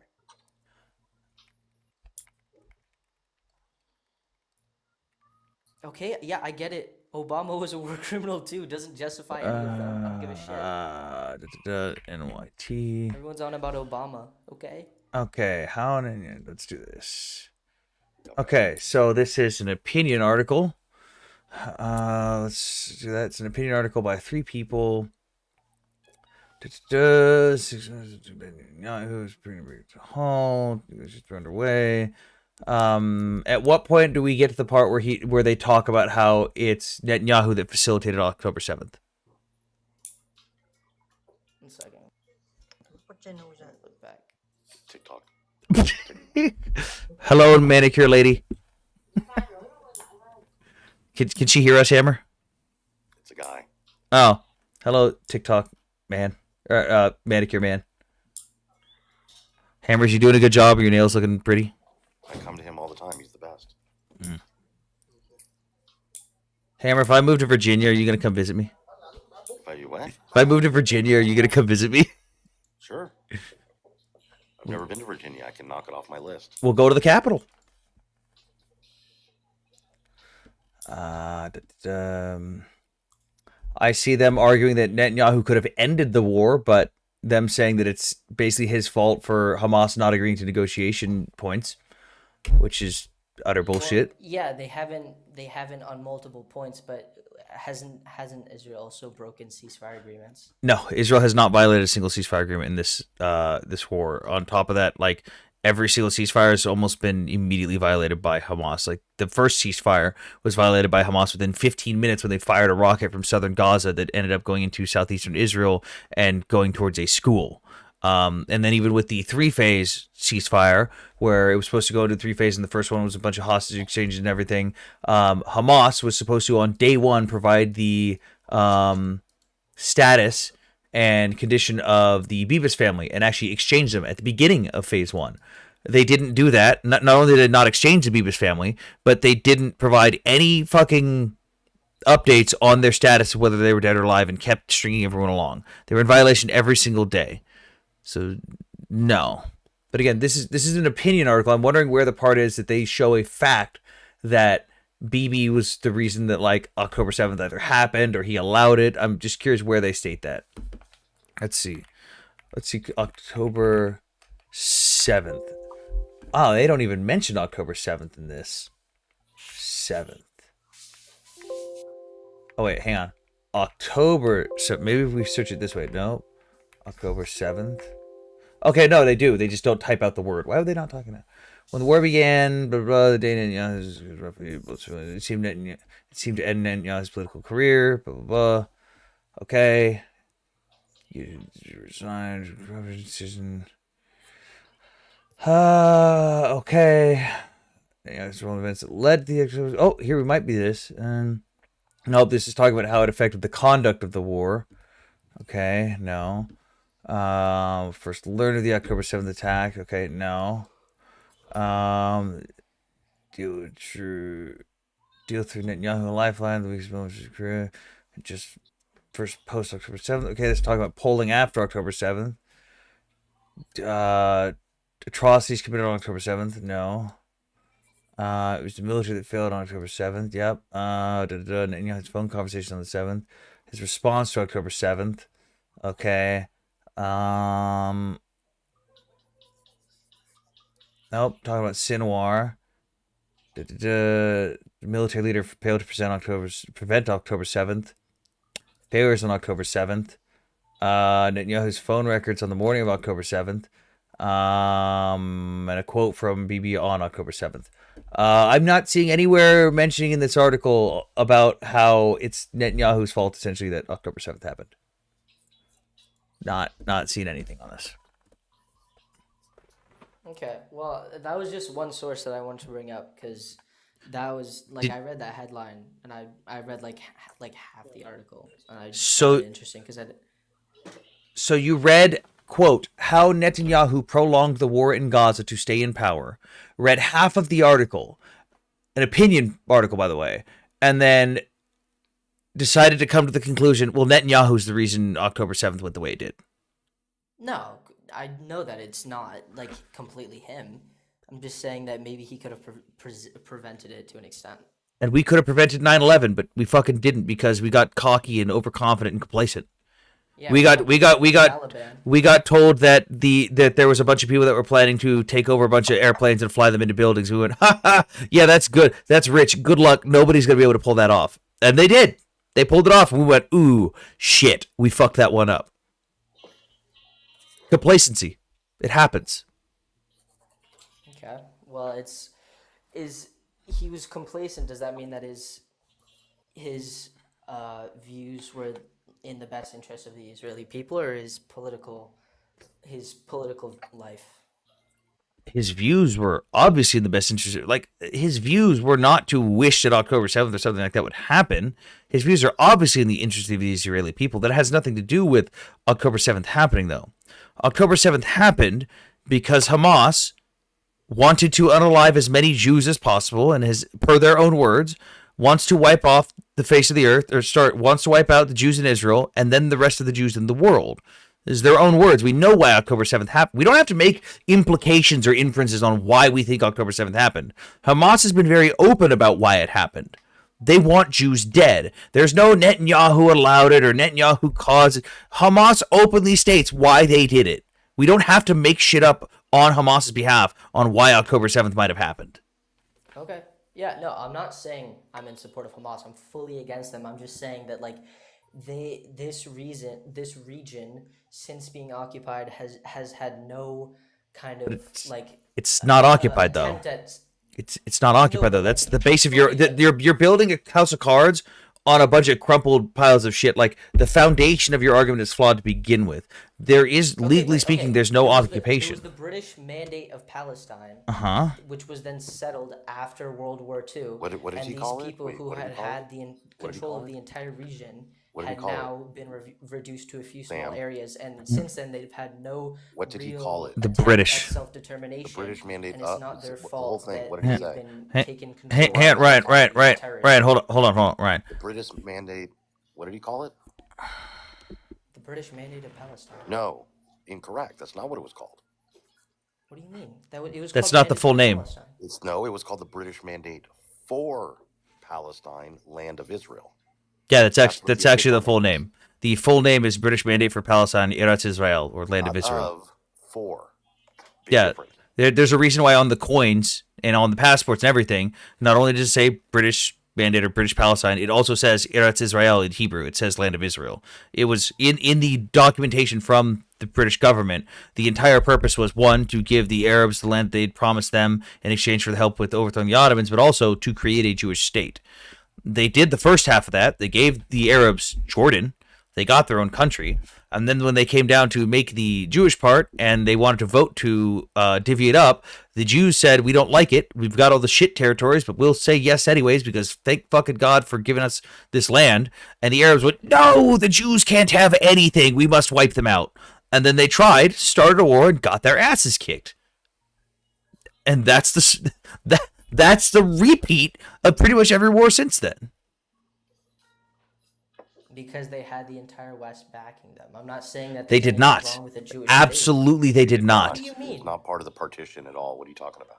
You realize that, like, even the United States actively had embargoes against not only the British Mandate for Palestine, but when it became Israel, the U.S. would they've changed their name. Time to put a new sanction with a different name on it. We quite literally sanctioned them for decades. Israel didn't get Judea and Samaria back until 60s. Why are they our greatest Israel didn't ally? get you. Don't skip ahead. Israel didn't get Judea and Samaria until 1967. It wasn't part of the partition, and Jordan took control of it after the war. Yeah, we went over that part already. Yeah, so he says a lot of dumb things, and then he just moves to another topic. How old is this kid? 21? I don't remember.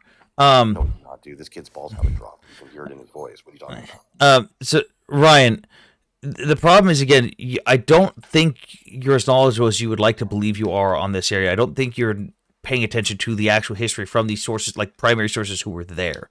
If you would like those sources, I can provide them to you from even plenty of anti-Zionist sources. But the fact of the matter is, all of this stuff could have been solved if the Arabs in the very first instance had just said, you know what, yeah, let's do peace. Let's divide up this land the way it's been split up right now. It's totally fine. We can live peacefully with the Jews. But they were incapable of doing that. And when you ask about like, well, what happened later? Why is Israel our greatest ally? Dude, we didn't start allying with them until like the mid 70s, and then we started getting tighter in the early 80s. Like, we were vehemently against Israel. One of the main reasons is their main supporter when they declared independence was the Soviet Union. The Soviets believed the Jews, who had their own little kibbutzim, which are little community neighborhoods, were going to be a bunch of socialist communists. Well, they were wrong. But because of that, we went, well, the Soviets support them. We don't want anything to do with them. Fuck them. We thought they were going to be a bunch of communists too. So we sanctioned them, in addition to the sanctions we already had against them. We were not allies with them in any way. We didn't support them. No, I'll take your sources. I'll take your sources. Yeah, nothing against educating myself. Hit me up in the DMs. I've got a link to my Discord. In my Discord, in the Israel-Palestine section, I have a publicly available Dropbox where you can go and you can look at all the sources I use. You can go through the books. You can look at Zionist sources, anti-Zionist sources, primary resources, and all that stuff. All there in the Discord. Okay, I'm just like one last thing I wanted to say. Mm-hmm. Like, I guess I'm not as knowledgeable as a lot of people are saying in the comments. Like, that's my fault. But the only reason that I'm saying that, like, it's a big problem is because, like, this is a group of people who they were born into a country which is under a terrorist regime, unfortunately, because it's unstable. Like, they're under the reign of Hamas. And they have no escape out of this country because of the war. And, like Israel is like committing a lot of human rights violations. Before we get to that, yeah, they plenty have been able to get out. But before we even get to the next part, where you're saying Israel's committing this, I don't buy that argument of, well, they didn't have a choice. Every polling data that has come out of Gaza, even before October 7th and even after October 7th, up until like 2 months ago, the overwhelming majority of the population openly supported Hamas. Even in the West Bank, Hamas holds over 50% of the parliamentary seats in the West Bank. So even if they were to, like, the whole argument, oh, they never had an election, doesn't matter.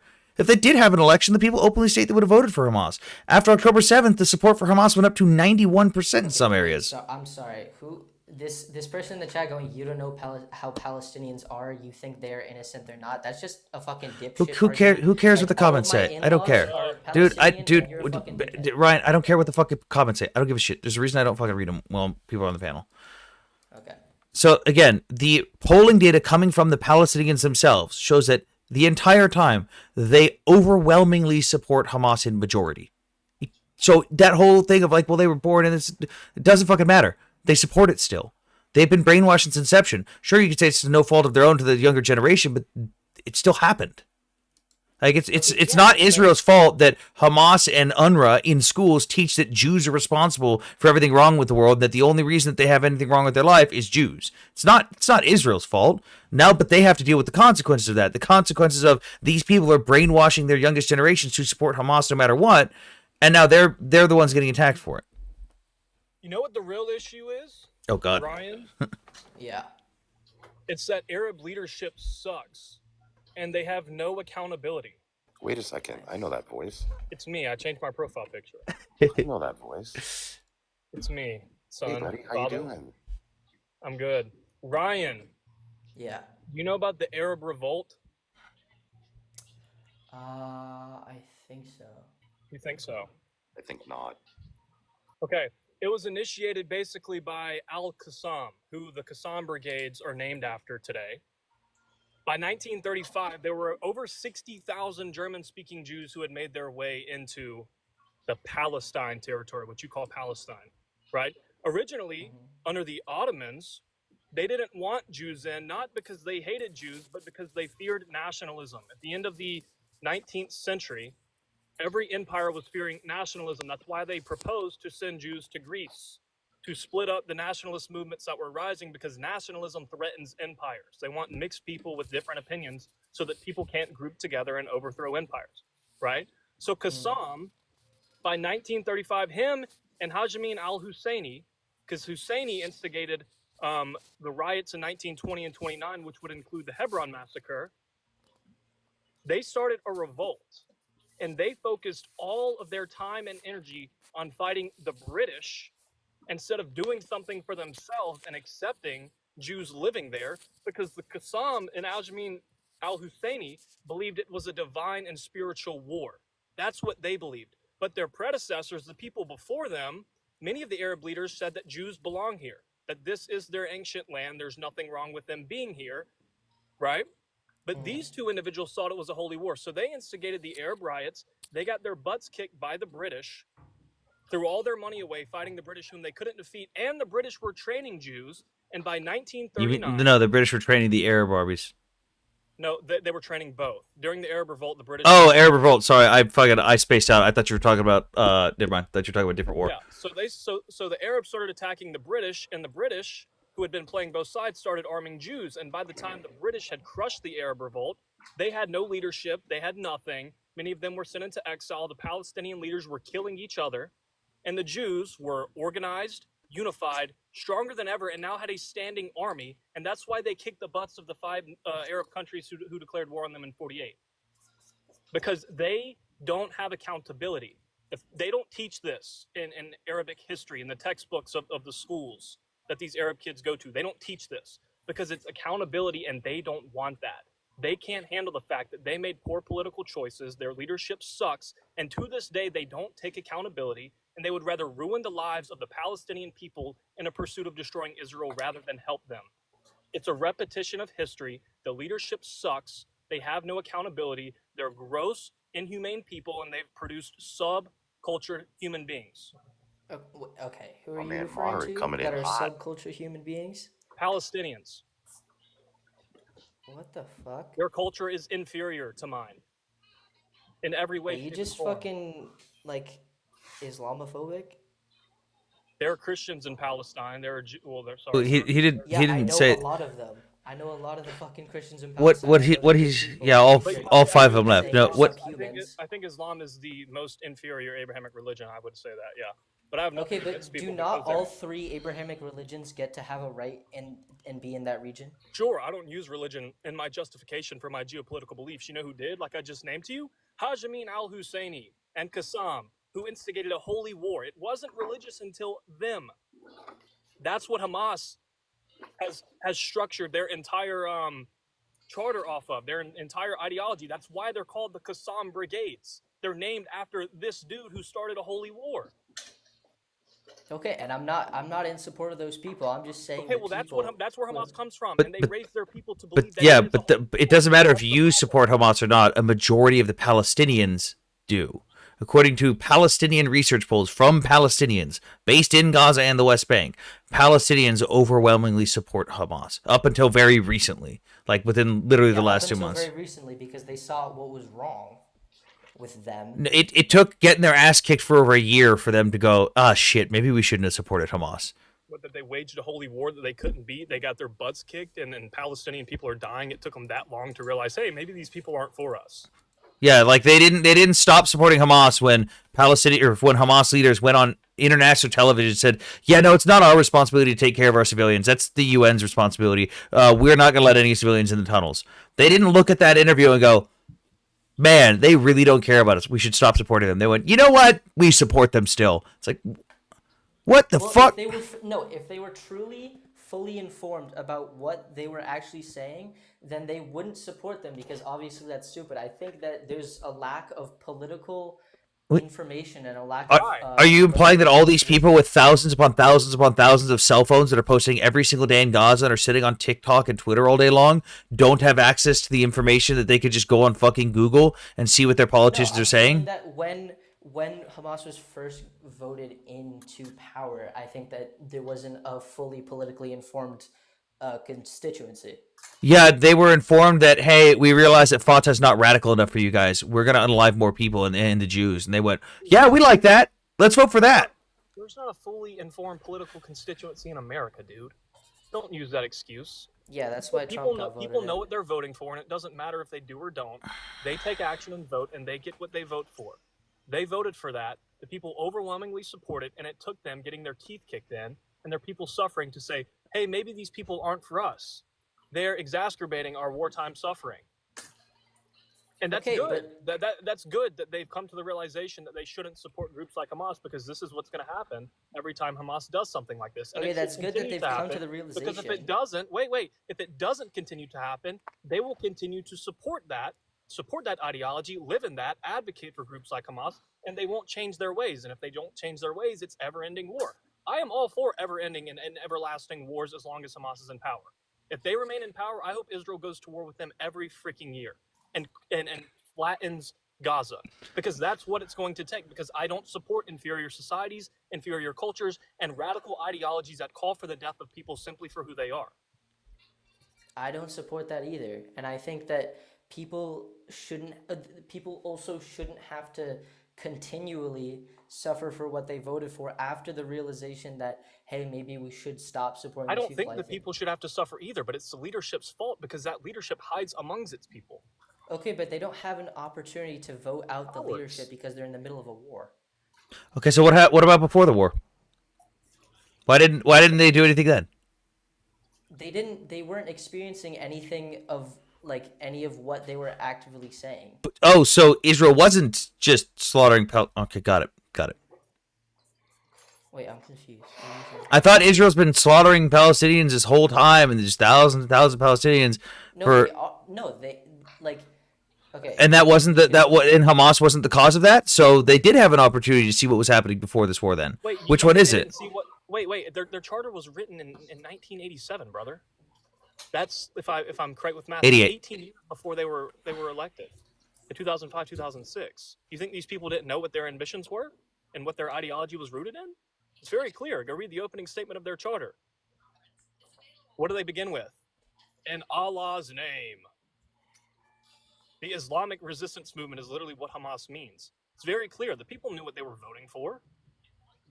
Okay, but I think if you look at the numbers since Israel's founding, there have been thousands and thousands, or across the decades, that have died just because of Israeli aggression. But Israel's not the aggressor here, and they never have been. That's what I tried to tell you with all the other wars, and you even agreed. Yeah, it wasn't Israel that started all these wars, but they're still the aggressor. It's like, how do those two go together in your brain? Israel's not the one who started all these wars. They've just been the ones who kick the ass of the people who have. And it seems like every other surrounding Arab nation, for the most part, has realized, man, maybe getting our ass kicked another 2 or 3 times isn't really that nice. We should probably stop doing this. It seems like the Palestinian people are the only people that have gone, you know what? I'm going to continue to bash my face into this brick wall and then blame the wall for my teeth getting knocked out. It's weakness and avoidance of accountability. Yeah, but they're dying also not in peacetime. Or not during war. And Hamas is also attacking not during war. Dude, 2 days before October 7th, Hamas literally lit up or fucking inflated a bunch of balloons with explosives on them and sent them over the border. 2 days before October 7th. One sec, I'm gonna pull up something. One sec. Moderate, I'm liking hot-headed moderate. Moderate's coming in hot. Oh, I'm not hot-headed. This is just me. I'm just chilling. This is just me. Going straight up from the jugular with the inferior culture. I like it. Well, they are. There's no shame in saying that. Oh shit! Now I want Taco Bell. Fuck. No one should believe that all cultures on Earth. Wait, are hello, equal. hello. Hello. You guys hear me? Yeah, we can hear you. How's it going? Now I want a Crunchwrap Supreme. This guy, the host of this guy is the one that's live streaming is super wrong. Israel hates Americans. Israel hates white people. Israel's the one that started all the war. And lastly, Israel hates Jesus and the Virgin Mary. You know what the Muslims? Dude, are you okay? I just came back from a run. Wait. So, hey, is Israel hates Jesus? Yes, they do. Wait. In the So Talmud, it says in the Talmud. cool. Yeah, no, the Talmud that was written before Jesus. Cool. Yeah, talk about. Hold on. Taco. Yeah, the Talmud that was written before Jesus existed totally mentions Jesus. Stop. Look it up. Yeah, I'm sure. You know what they call us Christians? They call us goyim. Can you believe that? Hang on, Taco. So Israel. Wait. So Taco. Quiet. Calm You're a down. Jew. Get the fuck out of here, kike. Oh, there it is. Fucking kike. Oh. Wait, leave him in. Hang on, Taco. Do you have a toaster in your Taco? Do you have a toaster? You're a kike, bro. Taco, do you have a toaster? Do you have a toaster in your kitchen? Look at I'm Wait, Catholic, leave him bro. in, leave him in, leave him in, leave him I'm in. Catholic. Taco, I love Taco. God. Were you touched as a child? I'm gonna separate Taco, what myself part of from the this guy. I Babylon? was looking for Eh. sources, Actually, and he came in statistically saying Ryan, speaking, quiet. the rabbis touch little kids more than any Sure other. they do. Sure they do. What part of the Babylonian Talmud mentions Jesus? Jesus of Nazareth. You're muted, brother. Just tell me. I muted you because you were talking over someone asking you a question. Because I'm Okay, a well, Christian, search it brother. up. I don't have a laptop. Yeah, I don't know sit it. all I know day. it. I know it. I know it. It's getting 57A, right? It doesn't refer to Jesus of Nazareth. It refers to Yeshua. There are many Nope. people in They the say Babylonian Talmud. they say that Wait, Jesus. quiet. No, quiet. it's Taco. Let him child. let him No, they don't. finish. They No, Jews don't even believe in hell. Numbnuts. They say Yeshua. They say he's burning an They excrement. say Can you believe that? Yeshua, The which Kikes is believe the they're name. Yeah, burning sure, an Taco. excrement. Sure, Taco. Listen, Taco. Listen. They say Yeshua, which is the name Jesus. There were many people, hundreds if not thousands, I named prefer Jesus. Muslims over Kikes, bro. I'm not.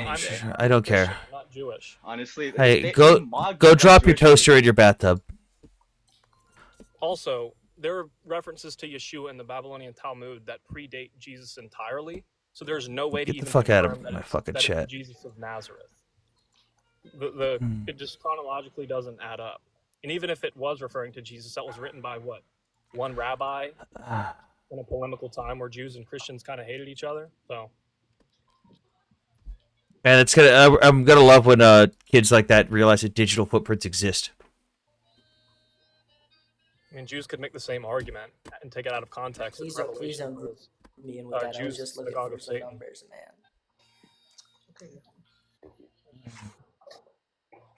Send to employers. That kid doesn't have a job. Chick-fil-A lemonade is so good. Ooh, it is. Look at this guy with his girly nails. Shiny. You got on your Versace cologne? Versace. What do you do? Bite them off like a barbarian, like a baboon? I do bite my fingernails. You want to see them? You probably I do. clip mine. Dude, Like the missing link. Look at these bad boys. Taco Bell said he was dating his sister on his profile. What? Check out these bad boys. See that hammer? Ugh, nubs. Okay, I was looking for numbers, but it's 10:35 where I am, and I'm in a hotel room. I'm literally in my hotel Women room. in the chat, how many of you like it when your men get manicures? Be honest. I just wanted to say, Huh. I just want to say, the guy who was just on here, he was saying some horrible shit. Yeah, I don't care. Women in the chat, how many of you think it's good for men to get Hey, manicures? thanks for coming up, Ryan. If you want that Discord with all the links, just hit me up in the DMs. 10, 15. How many think it's a good idea for men to get manicures? In the comment section. Let's go. Let's hear it. Hammer's at the gas station getting him a Starbucks, the mochas that they sell in the glass bottles. Yeah, I don't drink coffee and I don't drink Starbucks. I'm boycotting them because they support Israel. Davey, what's up? Welcome to the panel. Hey y'all. Just wanting to know what your guys' opinions about. Thank you, call me Al. I can't remember how it's pronounced, but State Heisman, Thank you so much. See you next week. Particular prison for Palestinian prisoners where many rapes have happened. What do y'all think about that? Yeah, I think the claims of rape have been disproven by the Arab doctors who work there. No, it has not. Would you like to see Yes, the it has Would you been. like to see the medical report? Yes, it has been. Reports? Well, I've seen videos. I've seen many. Yeah, other the video that shows show anyone getting raped? the video that shows people covering someone with a shield as they get a strip search, which is very common in prisons, not just that one singular prison. And it's also edited and spliced together. Yeah. Here I will pull up. Different dates on it. I'm gonna You pull. guys are not gonna believe anything about No, it. no. I'm gonna. Oh, the irony. As human. Cool. Yeah, that has nothing to do with me. I'm not the one saying that, but I will pull up the medical report for that guy that everyone claims was raped. I'm gonna pull up the It's medical not even report. just that one guy. It's the whole system. I mean, I don't know. Then why is there never any proof? If this is the one instance they had proof of, and they show this video, and that video was proven false, why should I believe any of the claims that don't have any video or photos? So this is the medical report that was done on the individual that there's the video of. They claim he was raped, which the Israeli military said, no, the guy was strip searched and had a phone in his asshole. At your request, a preliminary opinion on the injury of detainee number 092119, Sami Ashur. Wounded man was evacuated from the Yemen field to Asuta Ashdod Hospital. We go over. Fuck me, I'm not going to read the whole thing. But basically, if you read this entire report basically says that he had multiple surgeries. Oh, he's gone. For those in the chat, the entire report said the dude had multiple surgeries already, which means that if they had just graped him and just like done stuff to him, it would have been very noticeable in the medical examination, considering none of the stitches or anything were torn from what happened with him. But they openly stated that he had a cell phone up his keister, which happens in prisons because people fucking do that. Like I really think you guys should watch documentaries or even just do YouTube and TikTok videos how people fucking keister shit in their prison pocket and bring it in jails. When you shove something up your own asshole, you tend to not have a bunch of scratches and scrapes and abrasions like you would if you were forcibly entering someone's asshole against their will when you were graping them. So, according to the Jewish and both the Arab doctors, all three of them who examined this dude, his wounds weren't there because all he did was shove a fucking cell phone up his asshole. What are we talking about now? We're talking about the false claim that, the Palestinian was raped in the Israeli prison, even though it was proven by the medical examiners that he literally just had a cell phone keystored up his asshole that was taken out in a strip search, which is fucking common in prisons in every goddamn country in the world. There's a reason they call it a prison wallet. Molested by Nokia. To be fair, I don't know what brand phone it was. That would shit. What? Alright, what if I submitted a request to find out what phone it was? Like, hey, excuse me, I'd like to figure out what phone this was. Could you please provide that information? Probably a Nokia. Sounds painful. Hey man, maybe he was used to that stuff, but a lot of people smuggle shit into prison like that. It's literally, your asshole is quite literally, there's a nickname for it called the prison wallet or the prison pocket. Like, that's an actual thing. How do you do that? Asking for a friend? I don't know. I've never shoved anything up my ass, so I wouldn't know. It's true. I was the phone. It's Oy vey news. Hello, Podia Nino. Hello. Hello, Munda. What's up? Chilling. What are you saying? What? What are you saying? How's your mental health? I asked you. Like asking how you are. Well, yeah, I asked you what was up. You joined. I said, "What's up?" Yeah. Chilling. How's your mental health? Doing fine. How long have you been in the military as a military expert on that? I was in the Marine Corps for 10 years and then carried on stuff related to the military afterwards. So you volunteered, you actively wanted to join the military? Yeah, that's America's military is the largest volunteer military in the world. I volunteered to join the military. Okay. You know, if your commanders give you commands, yeah? Like if you're... Hello? You cut out there. If my commander's what?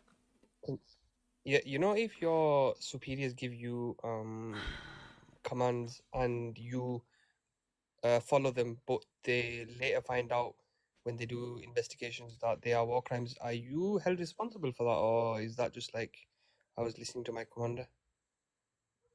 Depends on what it is. If it's something that the average person wouldn't necessarily be aware of what was happening or what the results would be, then they might get away with it. But if it's like, hey, I want you to execute this civilian, and you go, okay, sir, and you do that, that's a war crime that you would still be held accountable for. The whole thing of I was just following orders doesn't really hold water, and it's all case by case.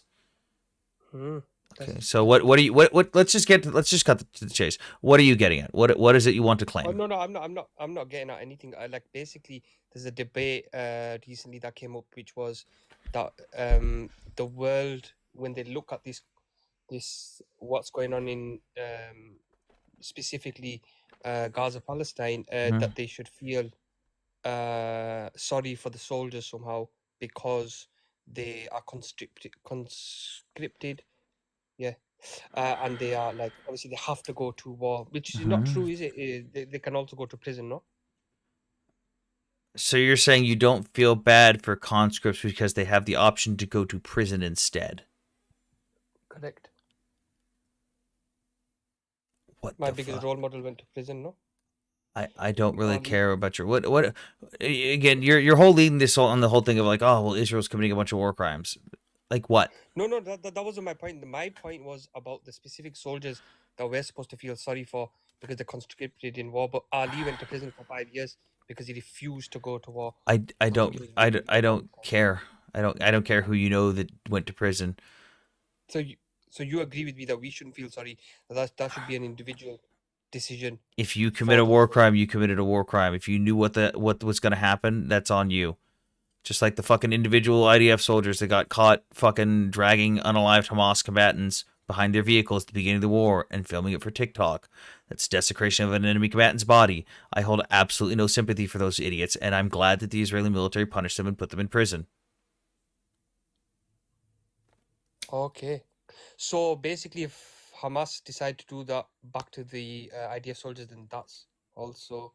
Yeah, that's not how that works. No, seeing someone else commit a war crime and then committing another war crime in return is not resistance. And also, I don't think you're going to be able to give Hamas the moral high ground here and say, well, Hamas saw them dragging an unalived Hamas member behind a vehicle, so that means they can commit a war crime. Yeah, the side that grapes civilians and strangles fucking infants to death doesn't really get to hold the fucking moral high ground here. Exactly why I don't hold the IDF to the moral high ground, 100%. And yet when I call you out and say, because you're clearly implying that the IDF has done a bunch of stuff, but when I call you out on it and ask you to give me an example, you refuse to do so. But you know, the list is so long. Okay, so give me one. Give me one. I already gave you one. Give me one. One example of... One's very hard. If the list is so great, then it should be easy. I'm waiting. War crimes. I don't know. I seen this video recently where they were shooting at civilians going to go get... No, you didn't. Yes, I did. I've been told that plenty of times. I've been told where the videos are. There's never a video. There's no video of the IDF shooting at people going to get aid. That video does not exist. Hindra Job is a good one. 355 rounds. Ah, good. Hinder job. Let's go over that. Let's go over that. Let's go over that. Let's prove you wrong on this one, like I like to do all the time. So, what was the claim? I like how you had to read the comments. By the way, you had to read the comments. No. You had to read the comments in order to get that because you couldn't think of a fucking example because it's not fucking happening. So, Hinder job. What was it that was the claim that unalived her? The 350 bullets, right? I think it was like 355 to be exact. I think. Okay. How long was she in that vehicle? Let's establish that. How long was she in that vehicle before they got her out? I don't know. 12 days. 3 hours, 4 hours. 12 days. Huh? She was in the body for 12 days. 12 days she was in that vehicle. Yep. 12 days. So 350 rounds.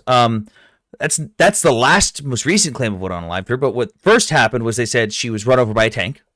Then that was proven false because there was no tank tracks in the area. Then it was, I'm going over all the claims from it. I'm not going over just yours. I'll get to yours. Then it was, the tank fired a high explosive anti-tank round at the vehicle, which I don't know if you've ever seen what a high explosive anti-tank round or a heat round does to a vehicle. She would be liquid. But we know that's not the case because they pulled out a fully intact body that didn't really have any bullet holes in it, oddly enough. Then it was the 350 rounds from a 50, specifically, they stated this explicitly, a 50 caliber machine gun. That was the claim. 350 rounds from a 50 caliber machine gun, which is funny because a single round from a 50 caliber machine gun liquefies a grown male torso, like literally turns it to liquid. So I find it funny that they were able to pull out a fully intact body. And yes, they did, Farmer. They pulled out a fully intact body. I've quite literally seen the videos of them pulling her body out of the vehicle. She was in the back of the vehicle and it was a fully intact body. So where have you seen these videos of interest? On Telegram.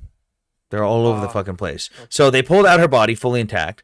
She wasn't liquid. Also, the pictures of the vehicle, not the impact sizes for 350 rounds of 50 caliber, not the right impact holes, not the right exit holes. Like they're different size and shape and everything. So not a Hang The on. holes in the car were not real. Is that No, right? that's not what I said at all. I said they are not consistent with a 50 caliber round in any way. But what we do have, Around, are they?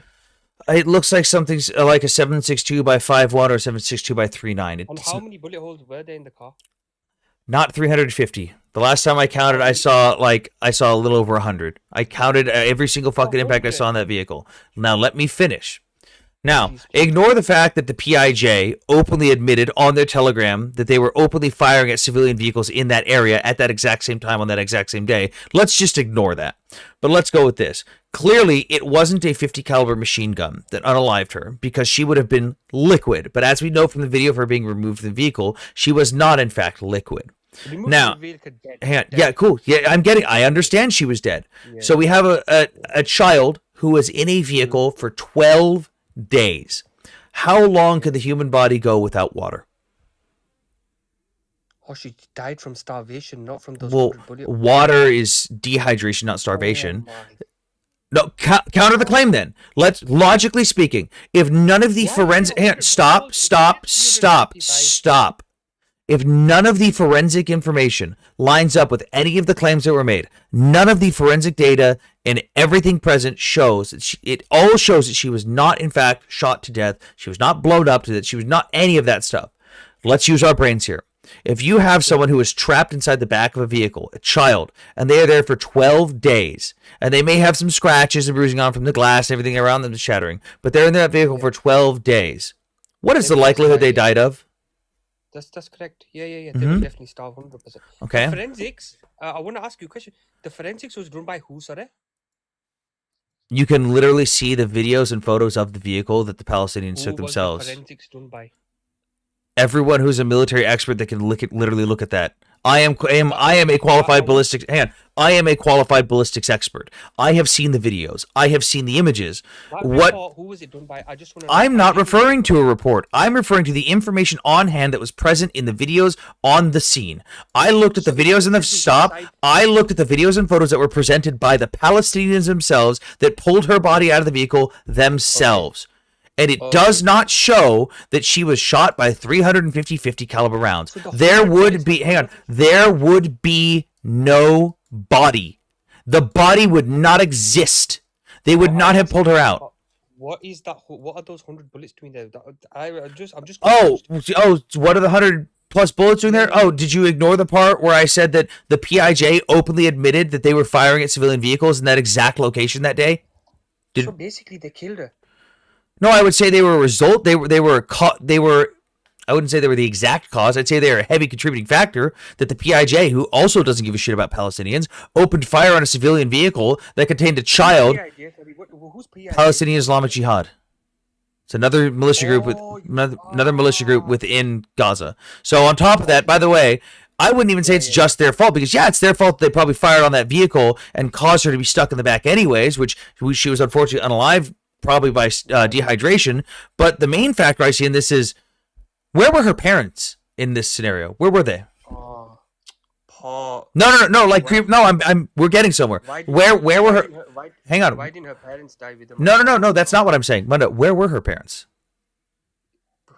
Such a shame. No. That's not what I said, Munda. Don't you fucking strawman me. Where were her parents? We need to call the welfare. Munda, where were her parents? Just answer the question. Just say I don't know. Just say. Okay. Your point. What is your point? Her parents were in the Al-Mawasi humanitarian zone without her because they let a family member take her to a combat zone. They let a family member take their daughter to an active combat zone rather than keeping them safe with her in the Al-Mawasi humanitarian zone like they should have. With or without her, man. What are you talking about? You think that she'd be safe? In the humanitarian zone. Would she have died had she stayed in the humanitarian zone? Would she have been found in the back of that vehicle? Bro. Would she have been found in the back of that? No, Munda. Would she have been found? No, stop. Would she have been found in the back of that vehicle had she stayed with her parents? Yes or no? Would she have been found in the back of that vehicle? You and then ask me a question. Yeah, it would have been another 6-year-old child. Get out. It's just the absolute fucking cope is crazy. Realizing that your argument's falling apart in front of your face and then just come up with random fucking excuse. There is no safe zone, Goofy. I guess the Al-Mawasi humanitarian zone just doesn't fucking exist. Mara, I sent you a list of parts for the computer. I didn't include a camera or the arm though. I can trim stuff down if you need. I'll look right now. Welcome back, Mideast. Thank you guys for contributing to the pinned goal. We're trying to raise money to get a vehicle for my interpreter in Ukraine, who's now with his unit, so that he can move supplies around. And he said if we get the money, we can spray paint whatever the fuck we want on his vehicle. Crazy, what's up? Hi. Can you hear me? Yeah, what's up? I am not that expert and that Mhm. knowledgeable in like the details of war. Mhm. But I would like to know what your thoughts are in Ukraine. I am supportive of Ukraine, and I given the history of how Putin's attacks have been in the past, I was wondering what you thought and maybe a potential peace deal, or Ukraine's not going to reactions accept. to Trump's. Ukraine's not going to accept a peace deal. This is it for the Right. Ukrainians. Russia has not abided by a single peace agreement they've ever had with Ukraine. The Ukrainian people know that. They've been invaded multiple times. They keep slaughtering Ukrainian civilians intentionally, nowhere near the front lines, that have nothing to do with combat, that have like all the things that Israel gets accused of is what Russia's doing. Everyone just seems to ignore that. And we're talking about a man who openly states that he wants all of Ukraine and that he denies the existence of the Ukrainian ethnicity. Like, Ukraine knows this is it. We're fucking tired of being pushed around. This is where we stand up for ourselves. Right. So do you think President Trump knows that, or do you think he would? Do you think he'd be naive enough to try to make a peace deal? I think he just wants credit for a peace deal. He doesn't care who it comes at the cost of. He doesn't understand a goddamn thing about geopolitics. He doesn't understand a thing about the region. I called this months ago where I was predicting he was going to cut aid from Ukraine, hope that a ceasefire would happen or a peace agreement. Putin would make him look stupid and essentially insult him, and then he would have a whiny little bitch fit and go, fuck it, Ukraine, have everything you need. And that's about where we're starting at right now. He just wants credit for ending something. He doesn't care how it happens. He doesn't care who suffers. Okay, I see. That brought me up to another thought. Mhm. India and Pakistan. Do you think that's a valid peace deal? They're just going to skirmish back and forth for years. There's nothing really happening there. Okay. And I'm sorry that I don't know much, so I can't ask you much. But Fine. for Hezbollah Mhm. and the new Syrian government, Mhm. is there any? I mean, I'm not very much into the news, but is there anything from the Syrian government, the new one, on their policy with Israel? It's working towards normalization, but there's there's a bunch of stuff going on with that.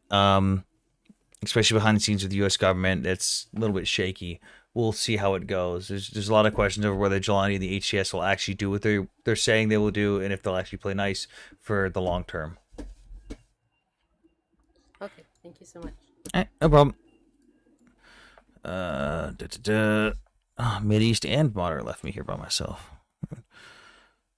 I agree that Donald J. Trump just wants credit. So what can the Ukrainians do? Keep fighting? Can they? The Ukrainians are going to fight no matter what, even if they end up losing, because like they know that this is it for their people. This is where they stand. Bad day over there in Syria today. Every day's a bad day in Syria.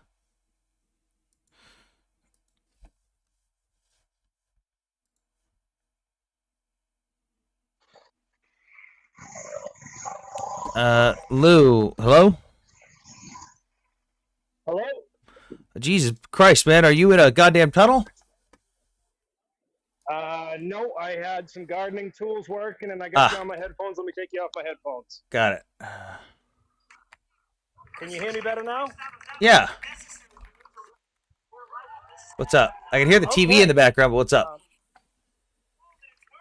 I don't have a TV running in the background. Oh shit, that's. I hear a video of That was Trump. my phone. You're right. My bad. My bad.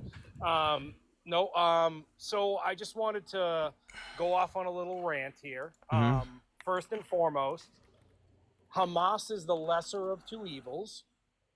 The people who attacked on October 7th were trying to escape the concentration camp they were born in. Yeah, we're gonna stop that right there. We're gonna start with claim number one. We're not gonna ramble a bunch of fucking bullshit.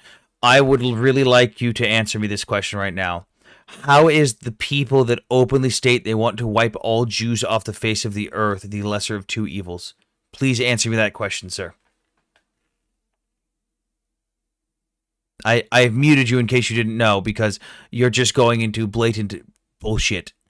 And I want to know how Hamas, the group that openly states they want to wipe Jews off the face of the earth, is the lesser of two evils. You may unmute and answer that question, Lou.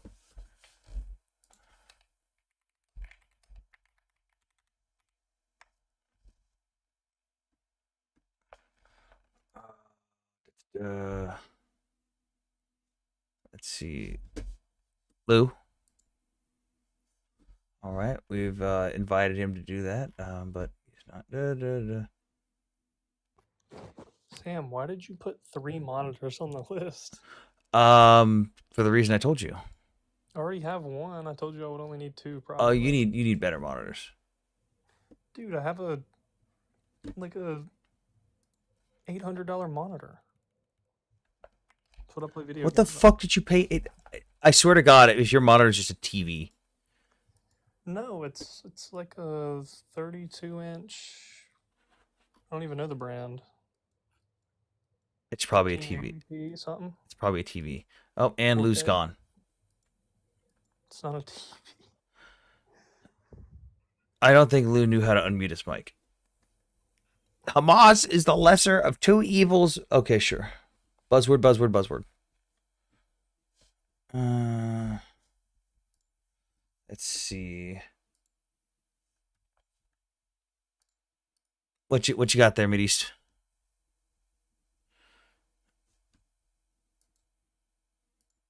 Mideast? Hello? You're muted. I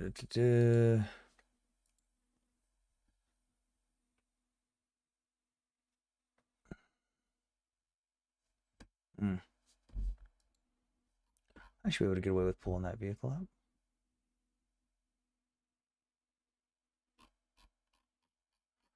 Yeah, that's the right vehicle.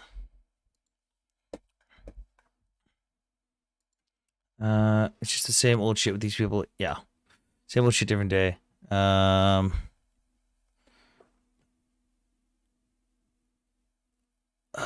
Yeah, it's like Caucasian is not used as a human classifying term anymore. It's obsolete. You're not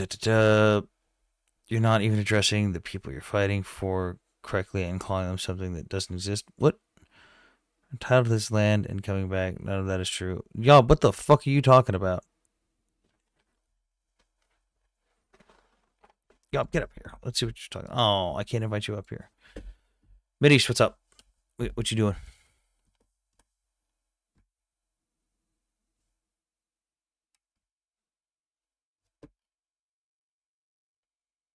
Where the fuck are my guests? Talk about the amazing drone technology in Ukraine. Drones go boom. There's a lot of them. I'm here. My phone's on 4. I'm in my bed, so I'm probably gonna dip in a minute. You're on 4%. Yeah, my charger's out in the living room. Just fucking go get your charger. Nah, probably gonna take a nap. I was up Oh till my like 6 a.m. God, you suck. I sent you a link to what I have, by the way. It's not a TV. Yeah, let's see what it is. What the fuck? Why with the curve? That's like what Nick has. Nick's got like an ultra wide. Stretch resolution, man. Ew. I tried playing stretch res for some of my older video games. It just like my HUDs went all the way over here. Everything was just fucked. I changed them a little bit in the settings of the game to make it fit how I want it, but helps with field of view, dude. For combat games like Call of Duty, it's way better. You have, I'm trying to find opposition in the chat or in the fucking guest request. Look at the guest's name. Oh, they left. Oh no, they're still there. Which one? Mexican coach or fuck Gaza? Fuck Gaza W Rubble. Hang on. I can't tell if this is actually a person that I can't know if it's is coach, someone who likes coach, or like this person was in my chat yesterday and said they couldn't talk because they don't understand English, but was able to perfectly respond to my English while typing in English in the chat. Mexican coach fan. Hello. Hola. ¿Cómo estás?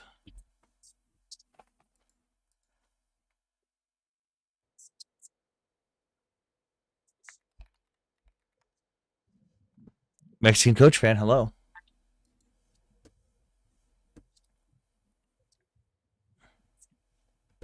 Gotta be a troll. All right. He never speaks. Can I get some opposition up here? Goddamn.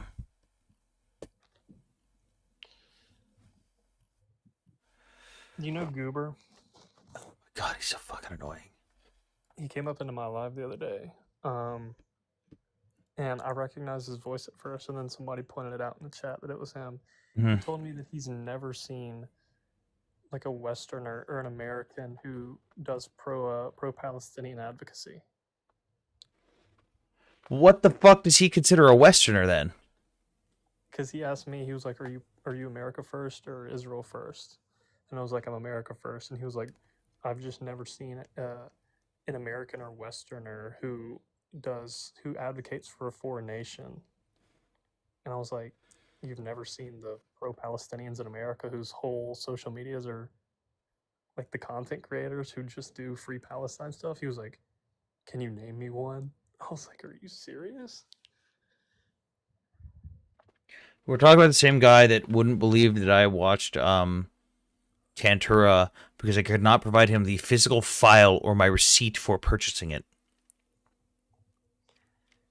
Yeah, I told him I was like doing hyperbole, or not really hyperbole, but exaggeration.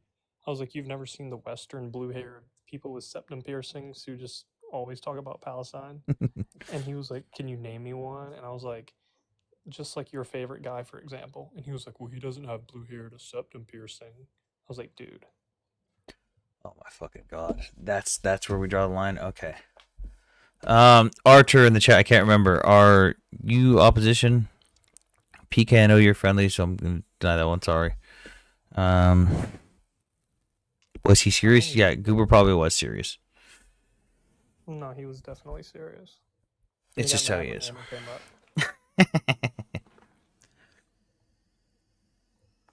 By the way, my Substack is 54th ranked and rising in U.S. politics somehow. Jesus Christ. I wish I had time to write articles for that shit. Dude, I only write one a week. What a week. Are you fucking kidding me? One a week. God. I wonder if people would actually join if I got my Substack. For anyone who likes keeping up to date on, like, especially politics in the Middle East and Europe and just world foreign or U.S. foreign policy in general, would you guys like actually subscribe if I had a Substack? Because I have one, I just kind of don't have it open for subscriptions right now. Just start it. After all your videos, just plug it at the end. Nice response. Grown children of Israel, chosen people. Yeah, no, Jews don't claim they're the chosen people. You guys claim that on behalf of Jews. Yes? Okay, I got one person who said they joined my Substack. Josh Medlin with the oh, my brain's slipping. Josh, that's not what he said at all. Why do you guys just blatantly misconstrue what people say when it goes against your narrative? Like, you just lie. Like, flat out. Hello. Archer, in the request, are you for or against? Are you opposition or what? I think he is opposition.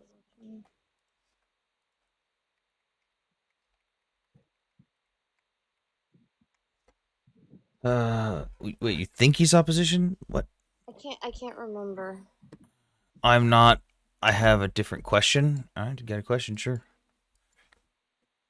Oh, my neck. Jesus Christ. The dude last night got mad that I said Jesus Christ because I'm not religious.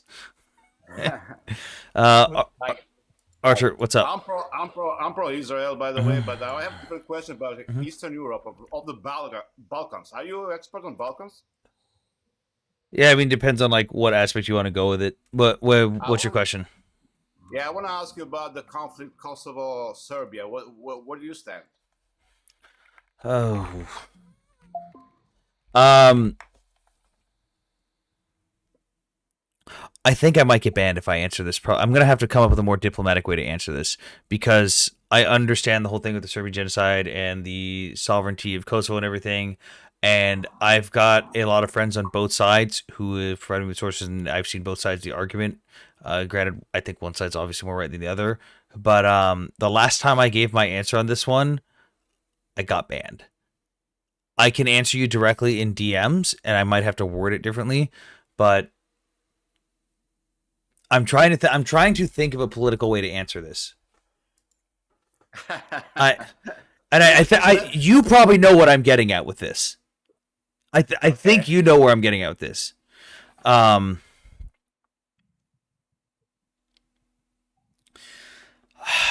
Because then I get into NATO intervention stuff and how we definitely fucked that up a little bit. And I'm Albanian, by the way. Oh, nice. I've got.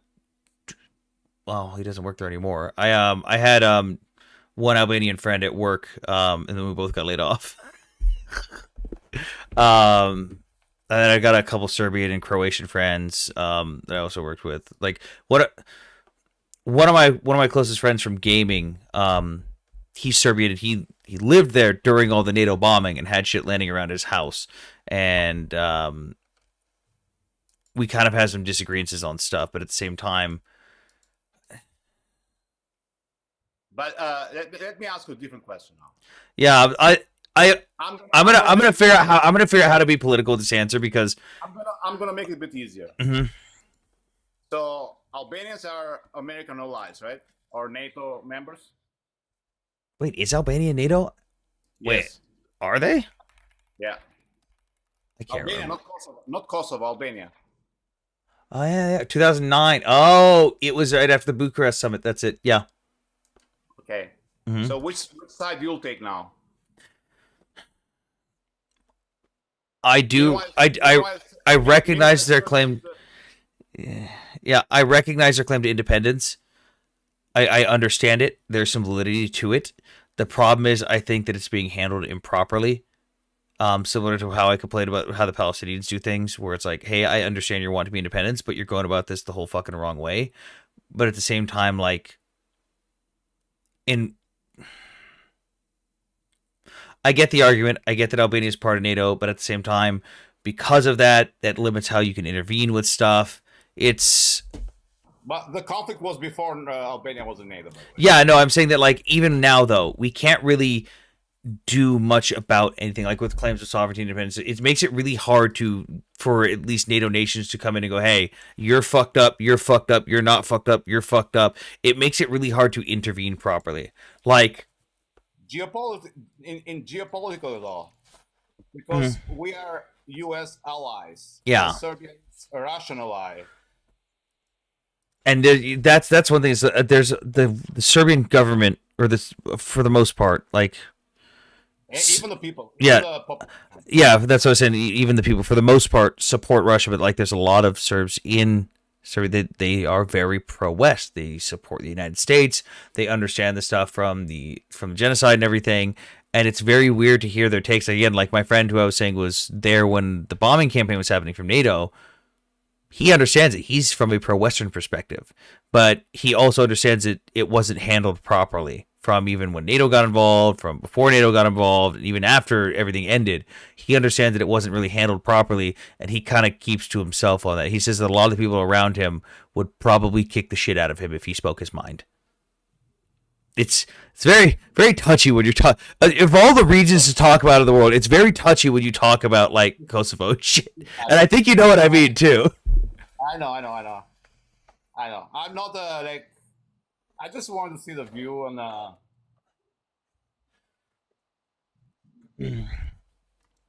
Again, I see the argument. I understand the validity to the argument of Kosovo declaring independence. I don't think it was handled properly. I don't think the resulting genocide was okay. I also don't think that it was handled.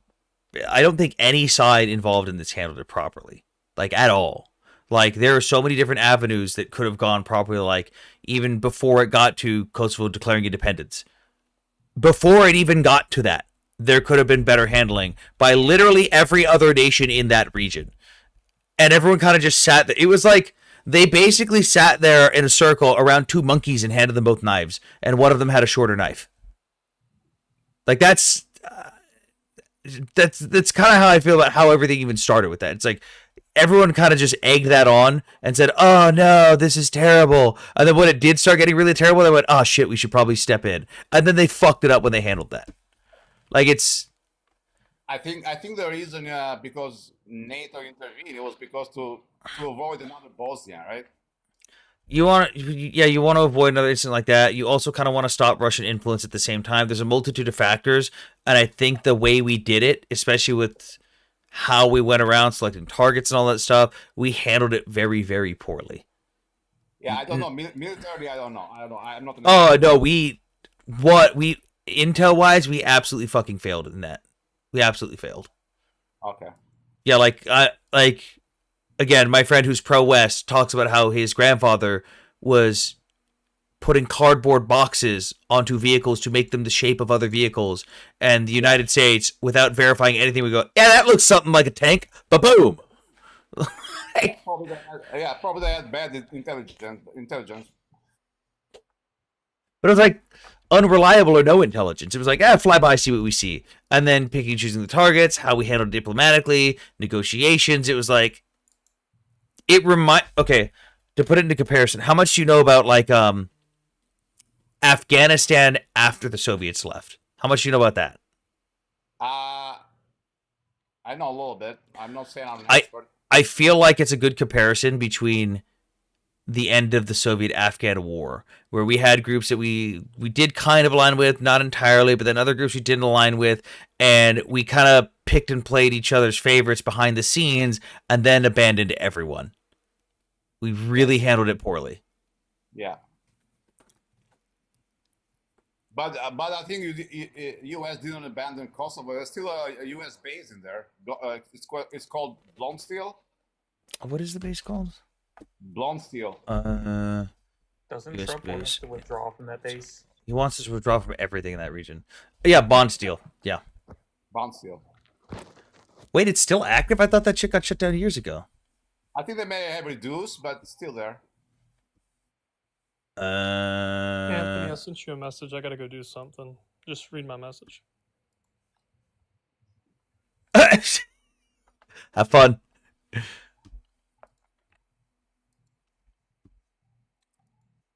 Yeah, I didn't even know that base was still. I actually thought we shut that down in the early 2000s. I thought that was like we set up a fucking. Oh damn! They expanded it. That's a lot bigger than I remember. Holy shit! I think they want to stay there. Yeah, maybe we. Oh Jesus Christ! Oh fuck me! God, seriously, I knew we established something. I thought it was something small, and I didn't even realize that it was as big as it's gotten now. I'm looking at it even 2 years after it started in 2001, and it's fucking massive. Yeah. What the fuck? Why? Bigger than our bases in Romania. Hang on. Let me go. Let me look at what it looks like now. Hold on. Huge.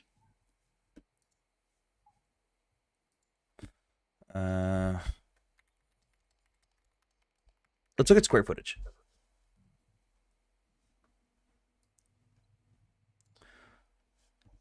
$7,400 acres. Size of U.S. military base in Kosovo. Oh God, no! It's not even close. Wait, the Romanian one's that big? Jesus Christ! They really want to build a massive one. Oh, because they're also counting the training area too. Okay. Oh no, that's the new expansion. I'm looking at the wrong numbers. Current Romanian base size. Oh yeah, it's still the current size is still bigger. Not by much, but it's still bigger. And they want to fucking quadruple that shit. Jesus Christ. And Albania has a new base, to Air Force base, NATO. Yeah, it's supposed to be like a joint base that everyone basically just stops at to refuel and shit. And basically, U.S. we are the one with the most logistical planes. All right, thank you very much, man. Yeah, so if you want like a more direct answer, you can message me and we can discuss it. It's just I'm trying to be careful with it. Like I said, I've got friends on both sides. I understand both sides, but like the last time I gave like a very blunt answer, it got me banned. Do I want to know your direct answer or no? I don't know. Do you? All right. Have a good day. I'm dropping down. Oh God. Hey Joe. Mashallah. Hello. Hello KMF. What's up? So I kind of Oh, you're cutting out there.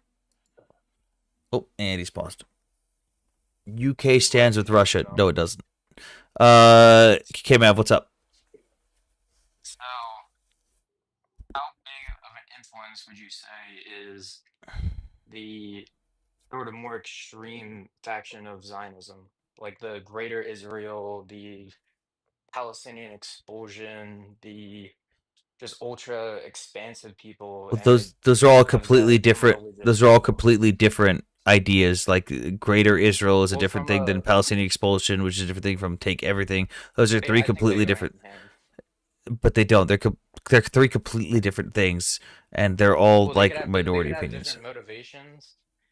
They can have different motivations, but Greater I'm more Israel for is Greater Israel is a small outlier minority of people. And if you're talking about expulsion, depends on from where people want to be expelled.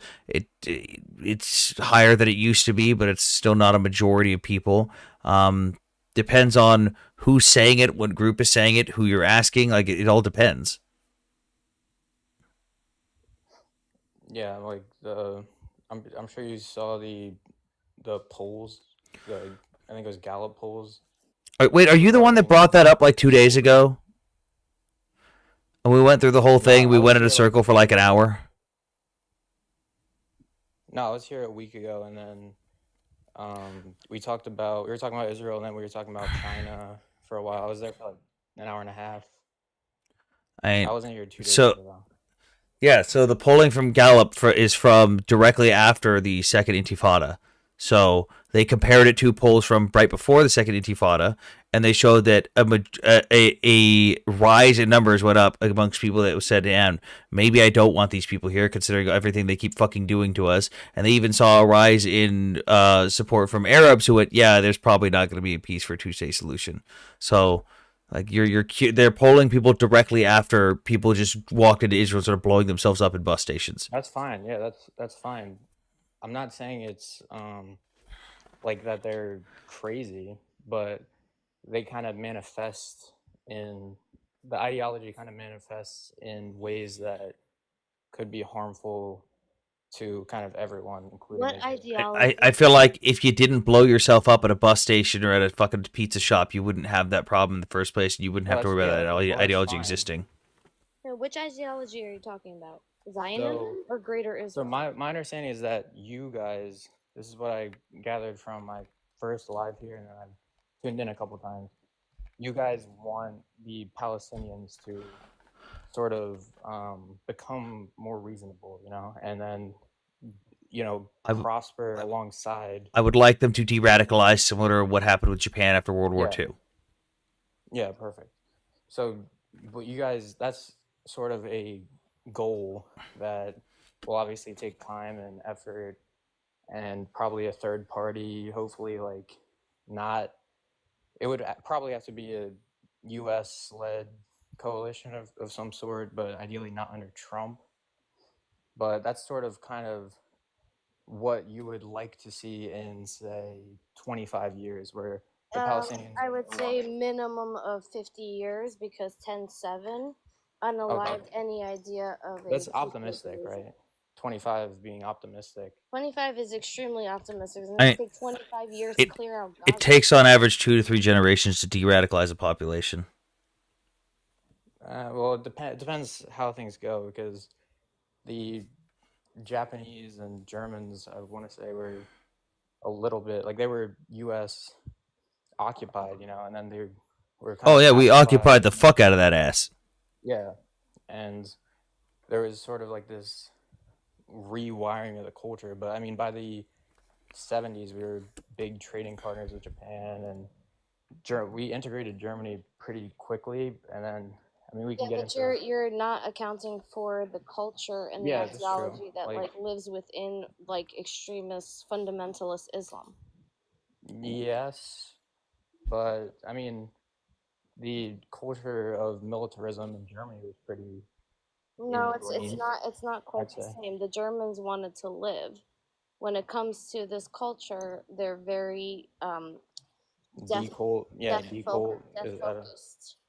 They like to tell yeah, us all the time that we will lose because we celebrate life like they celebrate death. yeah, like that's the biggest issue, I'd say. But I mean, I don't know, like I obviously can't predict the future, but just as a ideal, that is like you want to see. Uh, I guess I would have to take a brave Palestinian leader to say, hey, like this is not working. Whatever we've been doing is not working. We should just try. All they need is a Palestinian that's actually, from Palestine for once, to stand up and go, man, you know what? Waking up every day and blaming the Jews hasn't really worked out. I should probably care about my people. Let's start doing that. For shits and giggles, let's just try peace. It's all it would take. They have right now, I think I forgot how many sheikhs are like heads of the clans that are there in the Palestinian territories that are offering to acknowledge Israel in exchange for peace and a little piece of sovereignty in Hebron. Yeah, like that's obviously a huge roadblock, but the problem is that, or a problem I have is Israelis are kind of, they understand that that is the case, right? A lot of them, and they What's don't the case? that Palestinianism right now is kind of can I say like death cult? It's not just right now. It's been like that the whole time, but sure. Yeah, of course. But it's obviously after October 7th, it's worse. Yeah. The relations are worse, and they kind of realize that they're the. I think after the showdown with Iran, we could say that they're the preeminent regional power. I mean, like Saudi Arabia, like they could barely handle Yemen, and I'm sorry, I don't understand what your Yeah, question is. I'm confused at what you're getting at. So basically, Israel is really strong. Uh-huh. And it has a lot of enemies, obviously, most notably the Palestinians. So a logical conclusion to that is just not a de-radicalizing. It's depending on how things go, it could just be explosion and expansion. And I don't think I that. don't know what you mean by expansion because Israel plans on retaining the same borders that the British left behind, which is from the river to the sea. So it's not expansion. Jordan illegally annexed that area. We pushed them back in 67, and our problem was not annexing. And then we did Oslo Accords in an effort for peace, and that didn't fucking work out. So there is no expansion when you're just establishing what your exact borders are. And also, it's not determined to be expulsion. But I personally, and this is Golda's personal point of view, I think that Israel should annex the area, and anybody who doesn't recognize Israel or has a history of tea after a thorough series of security checks, those people should be deported. Anybody who wants to be Israeli and wants to work and stay, they can apply for citizenship. Okay, so what about? I mean, like Greater Israel as a concept, as you guys said. Greater Israel is a conspiracy theory. Yeah, the whole Greater Israel thing. Like, think about it logically. How the fuck are they? The Greater Israel people have their own different maps in their head of what Greater Israel is, and it's never the fucking same thing. It's sort of this nebulous concept, but like how it. Let's say that it was the biggest map that everyone's been doing where like they take over most of the Middle East. That doesn't really make sense. How the fuck are they? Yeah, how the fuck are they gonna? They don't even have enough Jews to fit that land. Yeah, first of all, with 0.2% of the entire world population, even if you brought all the Jews from all the Western countries to live there, it wouldn't make up enough space. And secondly, let's say, for instance, you're like, oh, well, Israel's just going to be in control of the governments.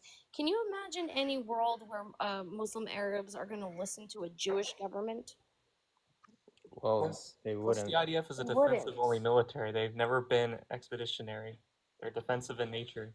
There's reasons that we're doing strikes in different places. We've been attacked by Hezbollah, we've been attacked by the Houthis, and currently, with the Syrian government being up in the air the way it is, Israel is trying to protect the Druze of Syria.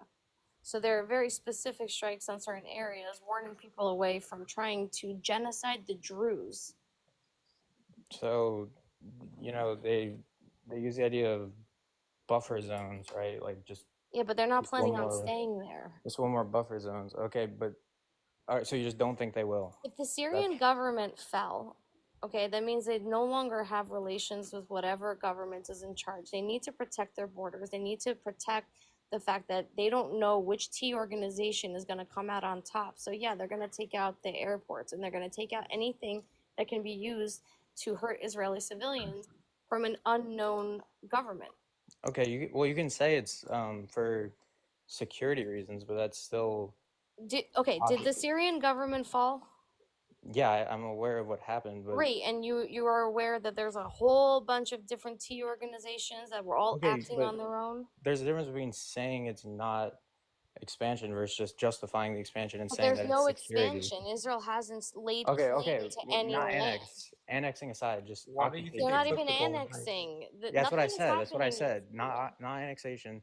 Why do you think they took the Golan Heights from Syria? Because it was a strategic choke point that was being used No, by the that's Syrian the army. joke. But Joe, there's context to that first too, because Israel did not just go and take it; they were attacked from that area, and you're allowed to take land in a That's what I was getting war, at. They were right? taking that ability Yeah. away from the Syrian army, who was using it to attack Israel. Yeah, we're Yeah, not okay. planning on taking more land. Like, there's no plans for that at all. And so there's no intentions of None. shoring up demographics in the Golan Heights, and then No, if Okay. anything, what's been proposed is to create an autonomous Druze area where the Druze of northern Israel and the Druze of southern Syria can come together and have their own. That's the only proposition that's been made. Okay. You guys keep talking. I got a phone call real quick. So basically, you don't see, you think it's like sort of just anti-Israel propaganda, the idea that Yes. Okay, and you don't think there's any, No, leadership. we have a friend who's Druze from southern Syria who's literally telling us how the Israelis are protecting their neighborhood, because right now one of those factions, because Jolani, who claims to be the leader right now, he doesn't have control over every single faction. So you have Right. certain factions that are literally G-siding Alawites, Druze, Christians, and he's trying to get a hold on all of them to try to maintain some sort of leadership. In the meantime, there's no control over these areas. So Israel is doing whatever we can, because we promised the Druze, in northern Israel, we promised the Druze as in whole that we would protect them. So there are certain strikes that are happening in very specific places, strategic places, and Israel is actually sending them a warning: leave them alone, or we're gonna keep taking this or that. Okay, and then if I'm not saying this is going to happen, by the way, just to be clear, but if in 15 years it's annexed and they're trying to shore up demographic majorities of Israelis, you would say that's bad and that's expansion because If they were to go further into Syria? Well, potentially, but just annexing, Annexing what? the land they're occupying. Which land? The one you just said. You're talking about the Golan Heights? Yeah, and then now They're after not the occupying. They annexed the Golan. The Golan is officially a yeah, part of okay, Israel. yeah, southern Syria, the Yeah, they're recent not planning on taking southern Syria. Personally, I wish they would go up at least until Mount Hebron, where we all kind of share space there. But there is no plans to actually do that. I do know that there are some Druze, not all Druze, but there are some Druze who do want Israel to annex because they want to be a part of Israel, because they're unsure of what the Syrian government is going to be Oh, in they the do. future. So there is Druze who want that to happen. I'm Where? not sure if it's in Israel's plans. Where the fuck is palliative? Do you personally want that to happen? Would you like seeing Israel? Palliative is Takar Oh, Qatar. okay. I'll let him up in a sec.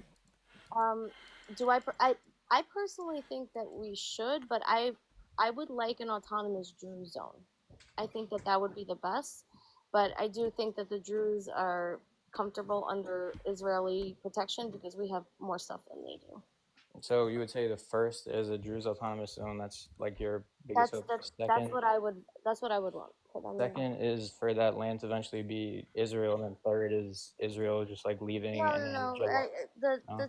I would want the Druze to have their protection. If they want to stay there, they can stay there. If they want to be annexed and be a part of Israel, that's up to the Israeli and the Druze council to decide.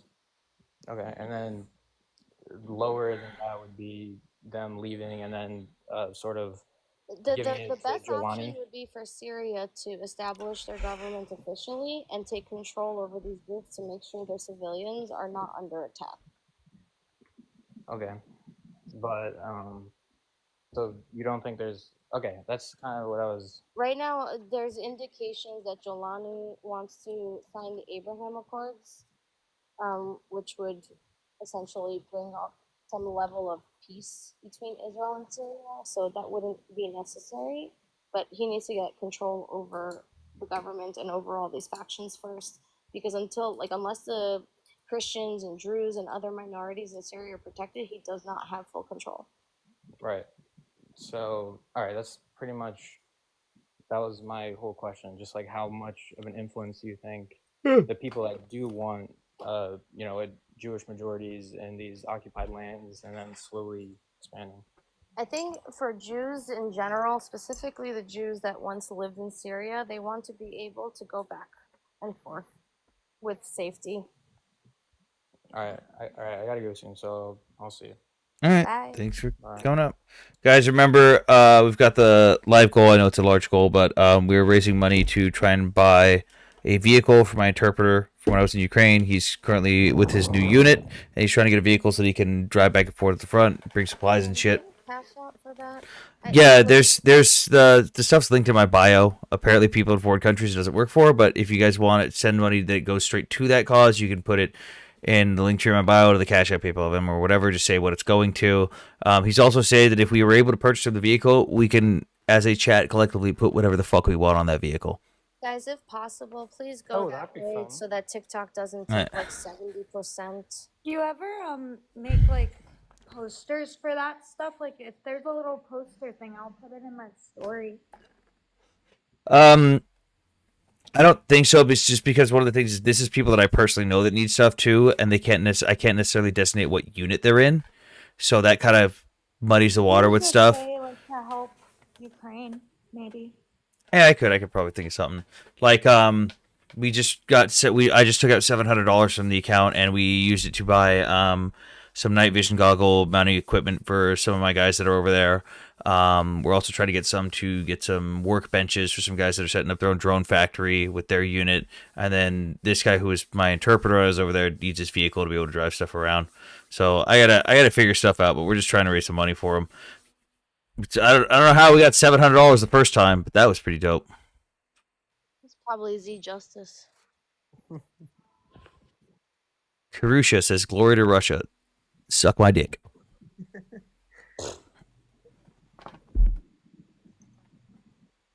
Glory to this guy. Hey, he doesn't need this anymore. That actually belongs to Prigozhin, guys. I also have his wigs. You raided his closet. His wigs? Yeah, Prigozhin, when they raided his mansions, was found to have a bunch of disguises, and they found a bunch of selfies that he took in different fucking wigs. Prigozhin wig photos. I was searching it up too. Do you wear wigs? Sound. I love that sound. Hang on, I've got the many wigs of Prigozhin here.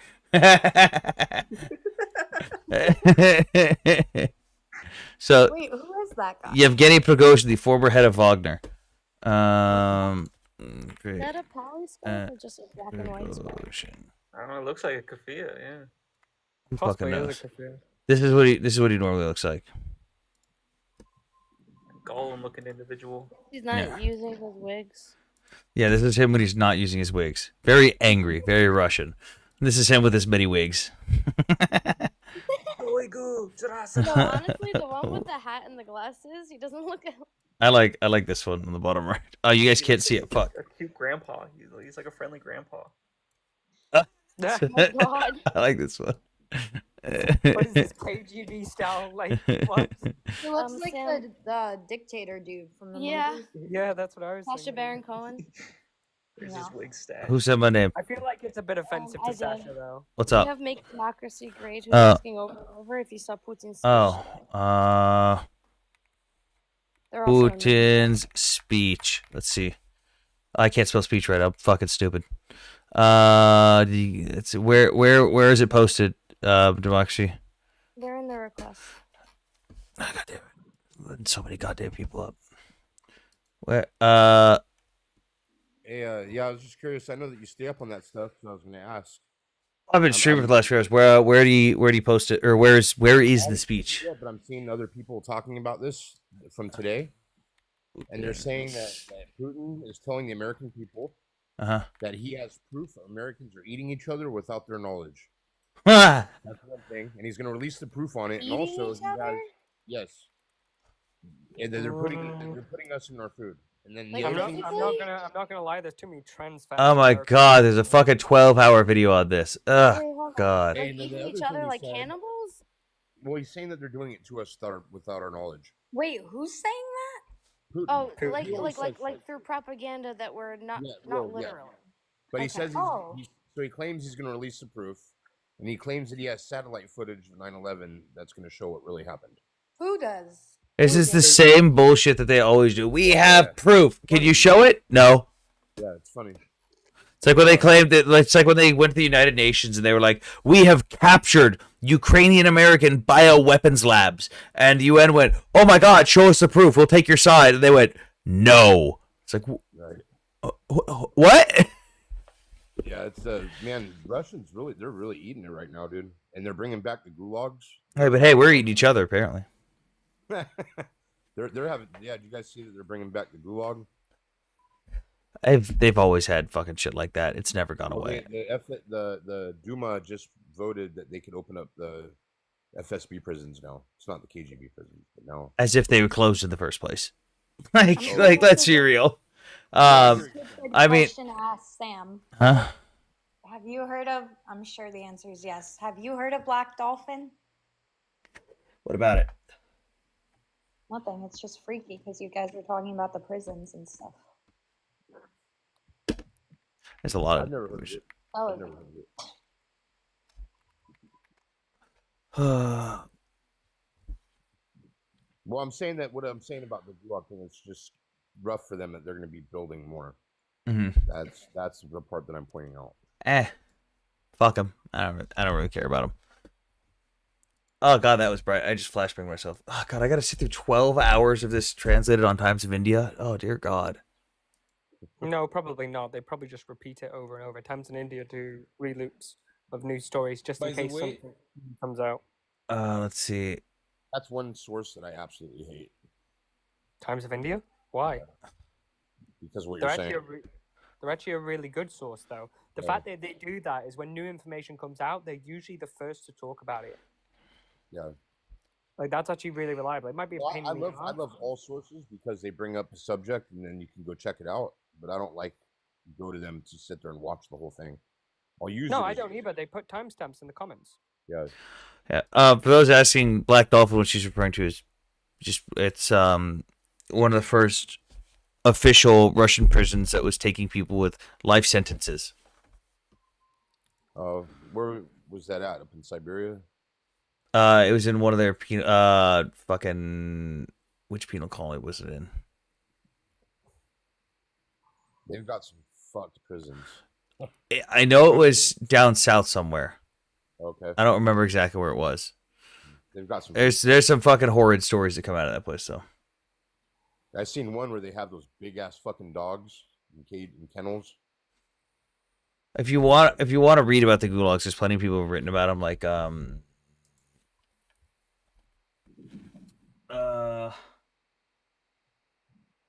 hang on, I should have a couple books on it.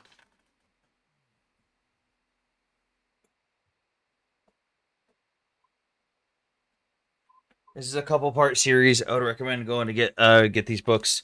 The Archipelago Gulag, or the Gulag Archipelago, by what's his name? Alexander Zol fucking I can't remember. Just fucking screenshot this. Go get these books. Screenshot this shit. Really good books.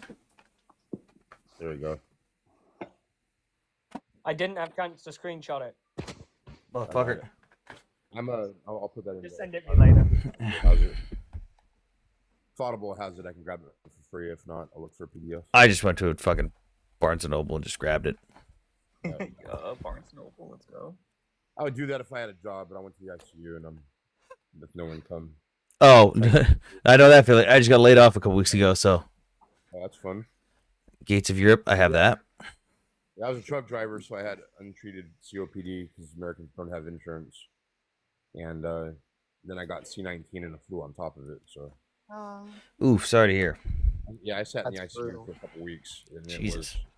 You know when you have painkillers when you're in the hospital and you leave and you have a lot of things that you're not sure what happened and your reality and dreams are mixed up. Yeah, Can't say I know that. No. No. So like if you're on morphine a lot, it's hard to tell reality from I don't think even after my major surgeries that I've had anything like that, because most of that shit doesn't work with me, or I've said like, hey, it makes you feel really shitty afterwards, just don't give it to me. So you just get like generic shit. Like Yeah.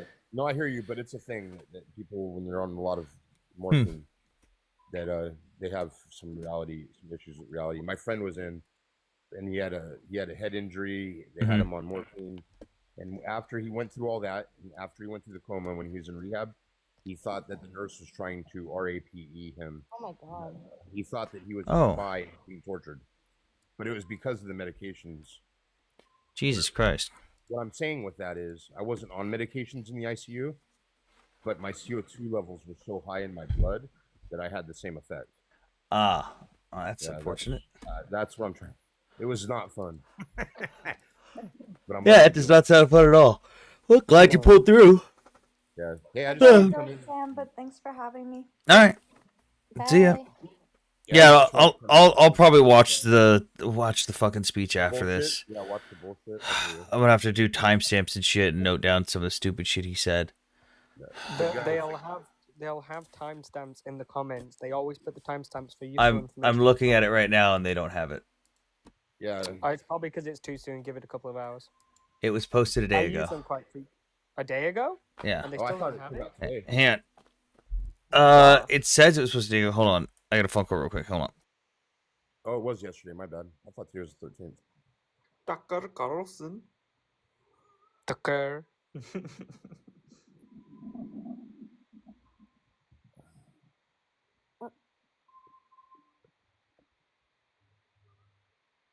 Guys, there's 114 people. Let's not forget to like, tap, share the live. If you haven't joined the team, please join the team. Also, go to Sam's bio and donate whatever you can, if you want to help for the fundraiser for his Ukrainian translator.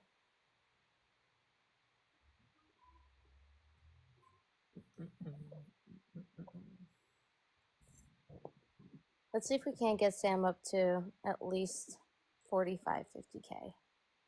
I'm trying. Yeah, taps.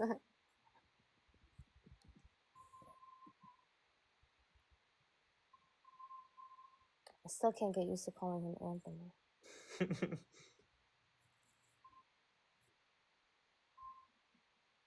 Anybody here watches Love Island? No. No. Is there still drama with the Jewish guy they think is Israeli? No, that passed. Now they're just like exposing each other for saying racial stuff in the past. So that's kind of old news. But yeah, that was funny when that was going on. Did they find out on the show that he's Jewish? No, they kind of just like scrub past it. I don't think they actually like recognize it. It's just all the crazy fans were talking about it on comment sections and TikToks. Because they were saying he was a former IDF member, even though he was born in Canada and only visited Israel like literally once. Canadian and went to Israel once. Yeah. And they just started like spreading his rumor like, oh, he needs to be removed from the show. It's dangerous to have him up there with an Arabic girl. How do you guys like Trump giving Putin another 2 months to add more havoc? I think he's still just desperate to get a win. He doesn't know how to do it. The 50-day deadline he gave. Yeah, that's some bullshit. 50 days for tariffs. Cool. Tariffs doesn't matter when we don't trade with them. Literally, probably 0.5% of trade, if that, maybe 1,000% of trade. I'm new to TikTok. Where do we tap on the screen? Fucking anywhere in the center of the screen. Just fucking. Yeah, just not. Yeah, anywhere on the screen. Just not comments. I do it on Sam's forehead. Yeah, tap Sam's forehead. Thanks for letting me know. Democracy. I'll be looking into it after this. Hey, last question. When he said that, so he's talking about giving Ukraine aid, and then he's talking about doing it through the UN. Does that mean that he's not going to be giving them aid? It's through NATO. So basically, they're so fine tuned the details. And it's like, okay, we send them some stuff, but also NATO's going to be purchasing stuff from the US, boosting our economy, and then giving that stuff to Ukraine or using it to replace their own stuff, and they'll send their own stuff to Ukraine. Pretty much the same shit we were already doing. Yeah, it's not Trump giving them stuff. It's the same shit we were already doing. He's acting like it's some big new deal, and like he's, oh my god, look, I'm being revolutionary. I'm supporting Ukraine with this. It's like, you mean the same thing we were doing? Yeah, that's right. All right. Hey man, you have a great day, dude. Hey, you too. Yep. Bye. Has he promised to send any battery yet? What? Just missiles like the Patriot systems. Has he sent any of them yet? I haven't seen anything arrive or actually leave any location, but we probably wouldn't leave location. We'd probably see like, hey, it's arrived in Poland, or considering it's Patriots and refills, we might even not see when it arrives. We might just get told, hey, it's been here for a little bit now. Do I have any opposition? I do not believe so. I think Tucker Carlson is our only opposition. I would fucking love to rip Tucker Carlson to shreds and go after his fucking moral depravity and how he's willing to sell his soul for cash. Is that it? I'd go after him for the shitty dicky bow. For the what? The shitty dicky bow. What the hell is that? I don't know what the fuck that... English, please? Can I get a... bow tie he used to wear. It's not that complicated. Why didn't you just say bow tie? Because it's not a bow tie, it's His a bow dicky tie bow. was called a dicky bow tie. No, a bow tie and a dicky bow are two different things. I'm saying what his was called. Yeah, he wears a dicky bow. I don't even care. That's his Love Tucker. Yeah, no, Tucker's a fucking piece of shit. Nobody can Sorry, Matt. call it a dicky bow because he's a dick.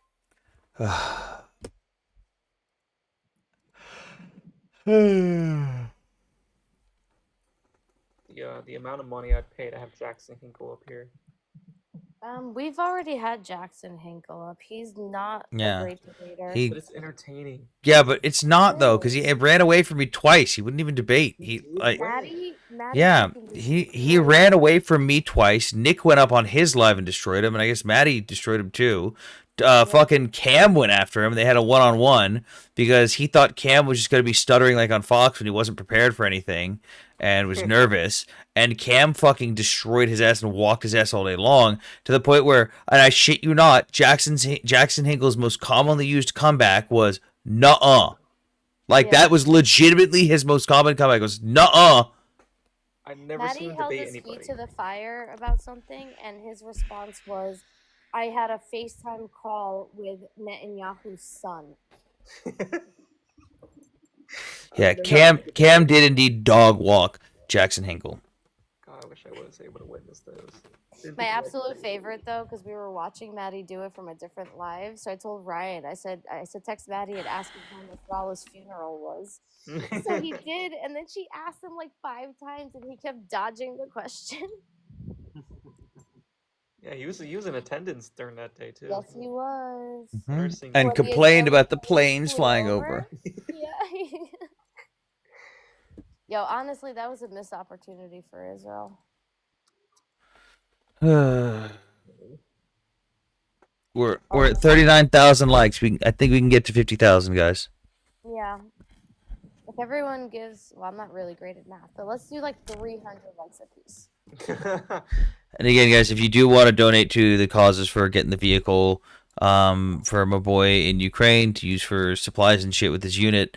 You can donate the coins here. I think I get a little bit more than the normal creator on TikTok with the percentage wise. I think I get up to like 60% that I can use for that. Or you can just go to the links in the link tree in my bio to the Cash App, PayPal, and Venmo and just state what it's for, and it all goes into one fund. I do not take or keep a single penny from this account, and I never have. What a humble soul. Look, I'd really fucking use it. that'd be really fucking nice. Get another Russian plate carrier. Dude, that one was free. My interpreter's the one that gave me that one. They have wood on the inside, not even a plate carrier. Dua Bisan. No. Dua Bisan. They take $400,000. $400,000, yeah. And then her excuse was, well, I never said it was going to the people. Oh, she said, I said it was going to Palestinians. I didn't say which Palestinians. I'm a Palestinian, so it goes to me. Yeah, pretty much. And they're okay with her. Great comment, user. You have freed Palestine. Good job.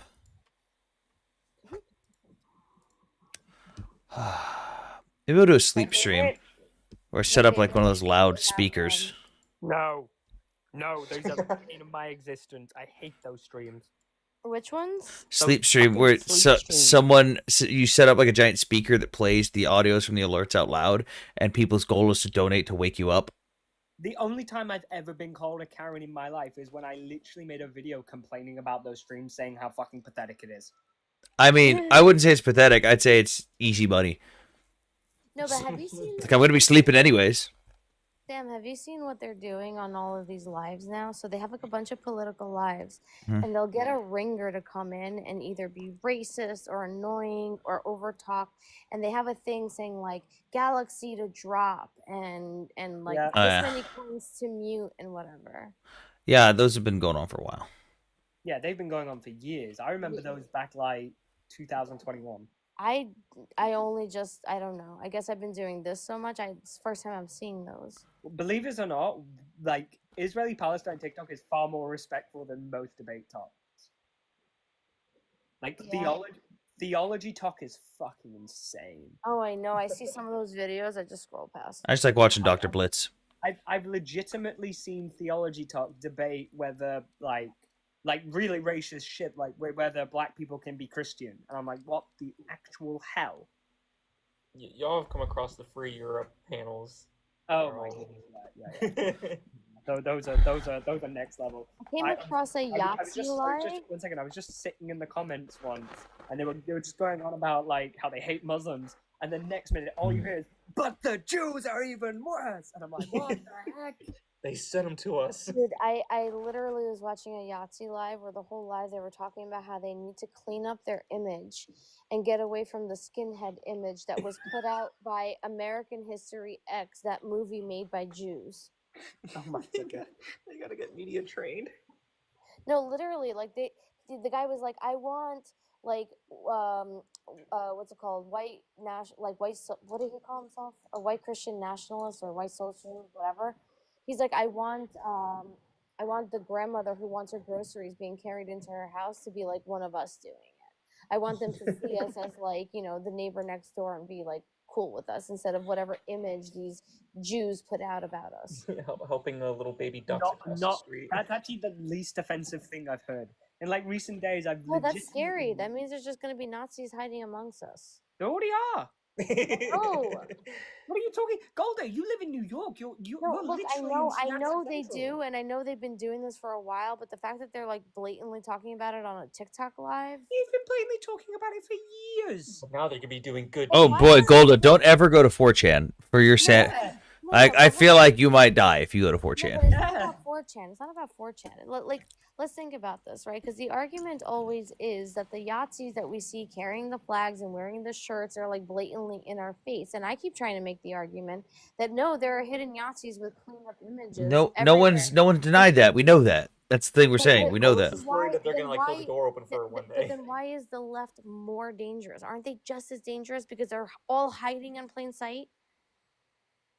Well, most of them are just like Islamic extremists. It's just that, like, it's horseshoe out there. theory. There's again, like I've told you before. I know you've heard this story, Golda. you didn't have before. You had to go pretty far right and pretty far left to find Yahtzees, like fascist neo Yahtzees on the right at the end, and then on the left you still had to go to the extreme ends. But now, hang on. Today, you don't have to go that far left is the problem.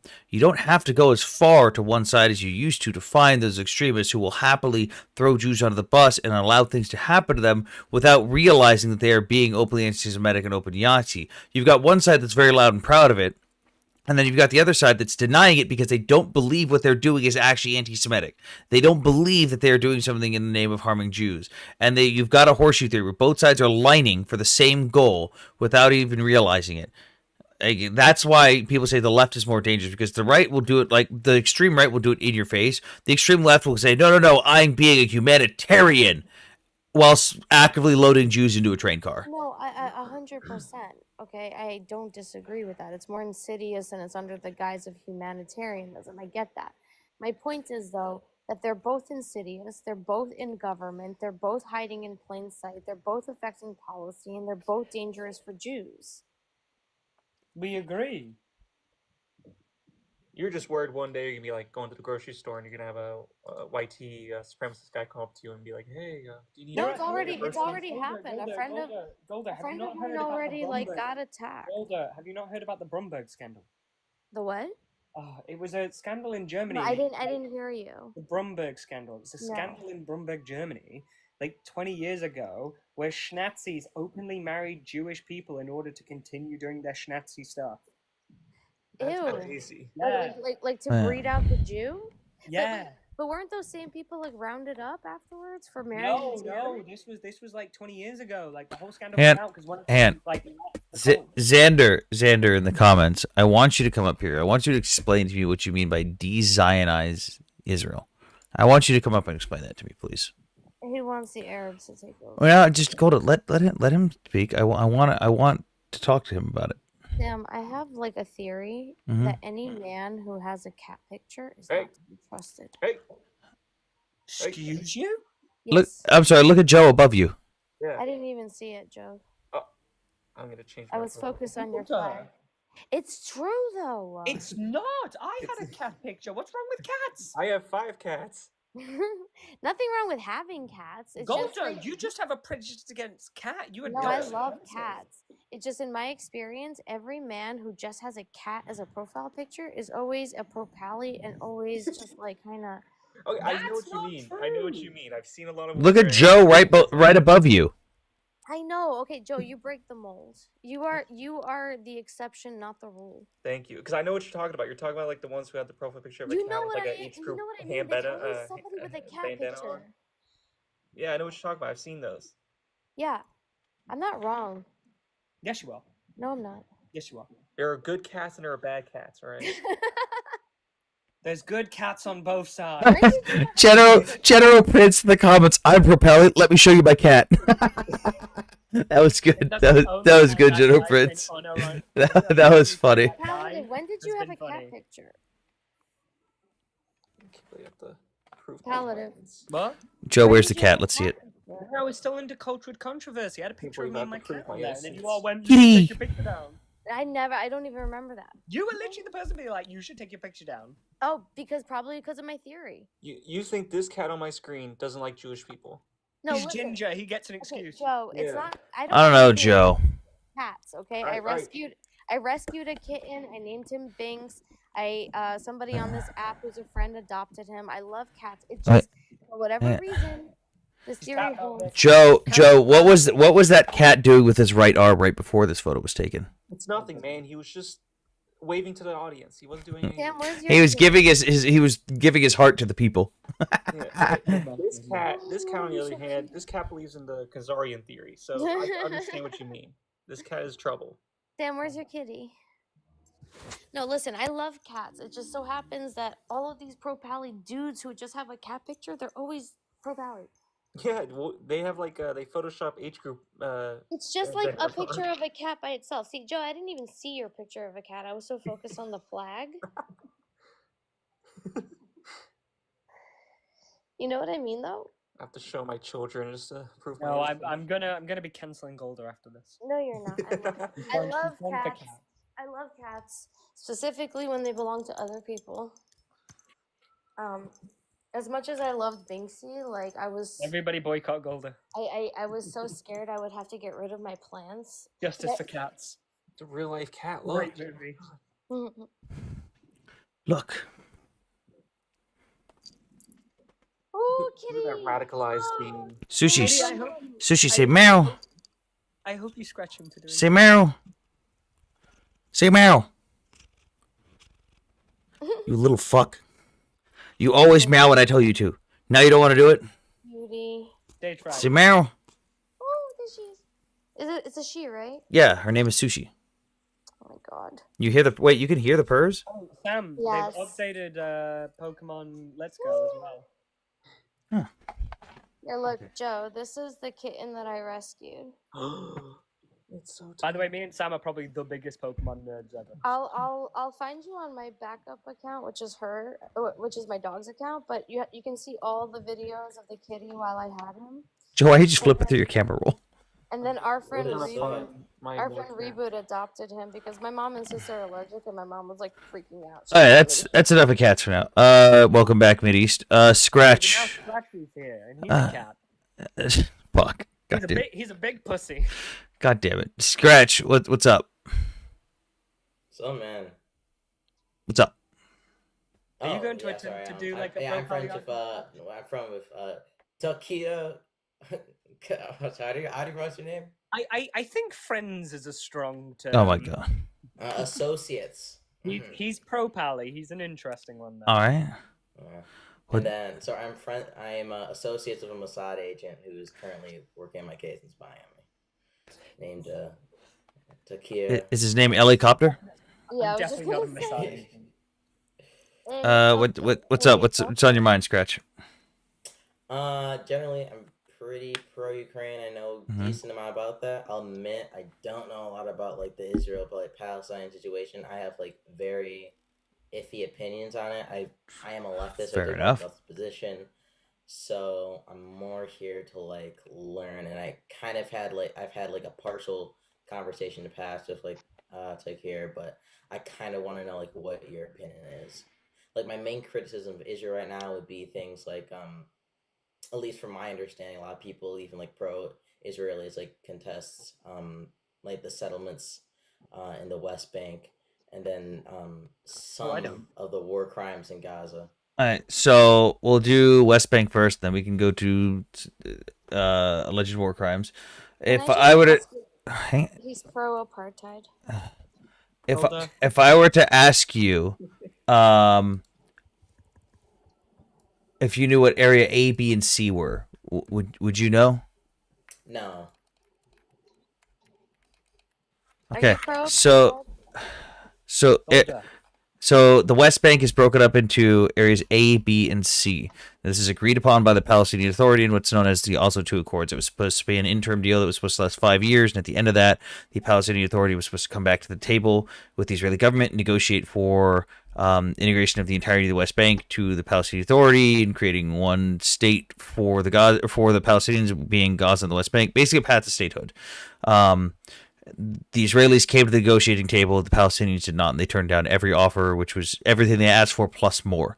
But what they agreed to with the Oslo II Accord, it's basically, they never agreed to negotiate, so even though 5 years came up, Oslo II Accord is still being abided by.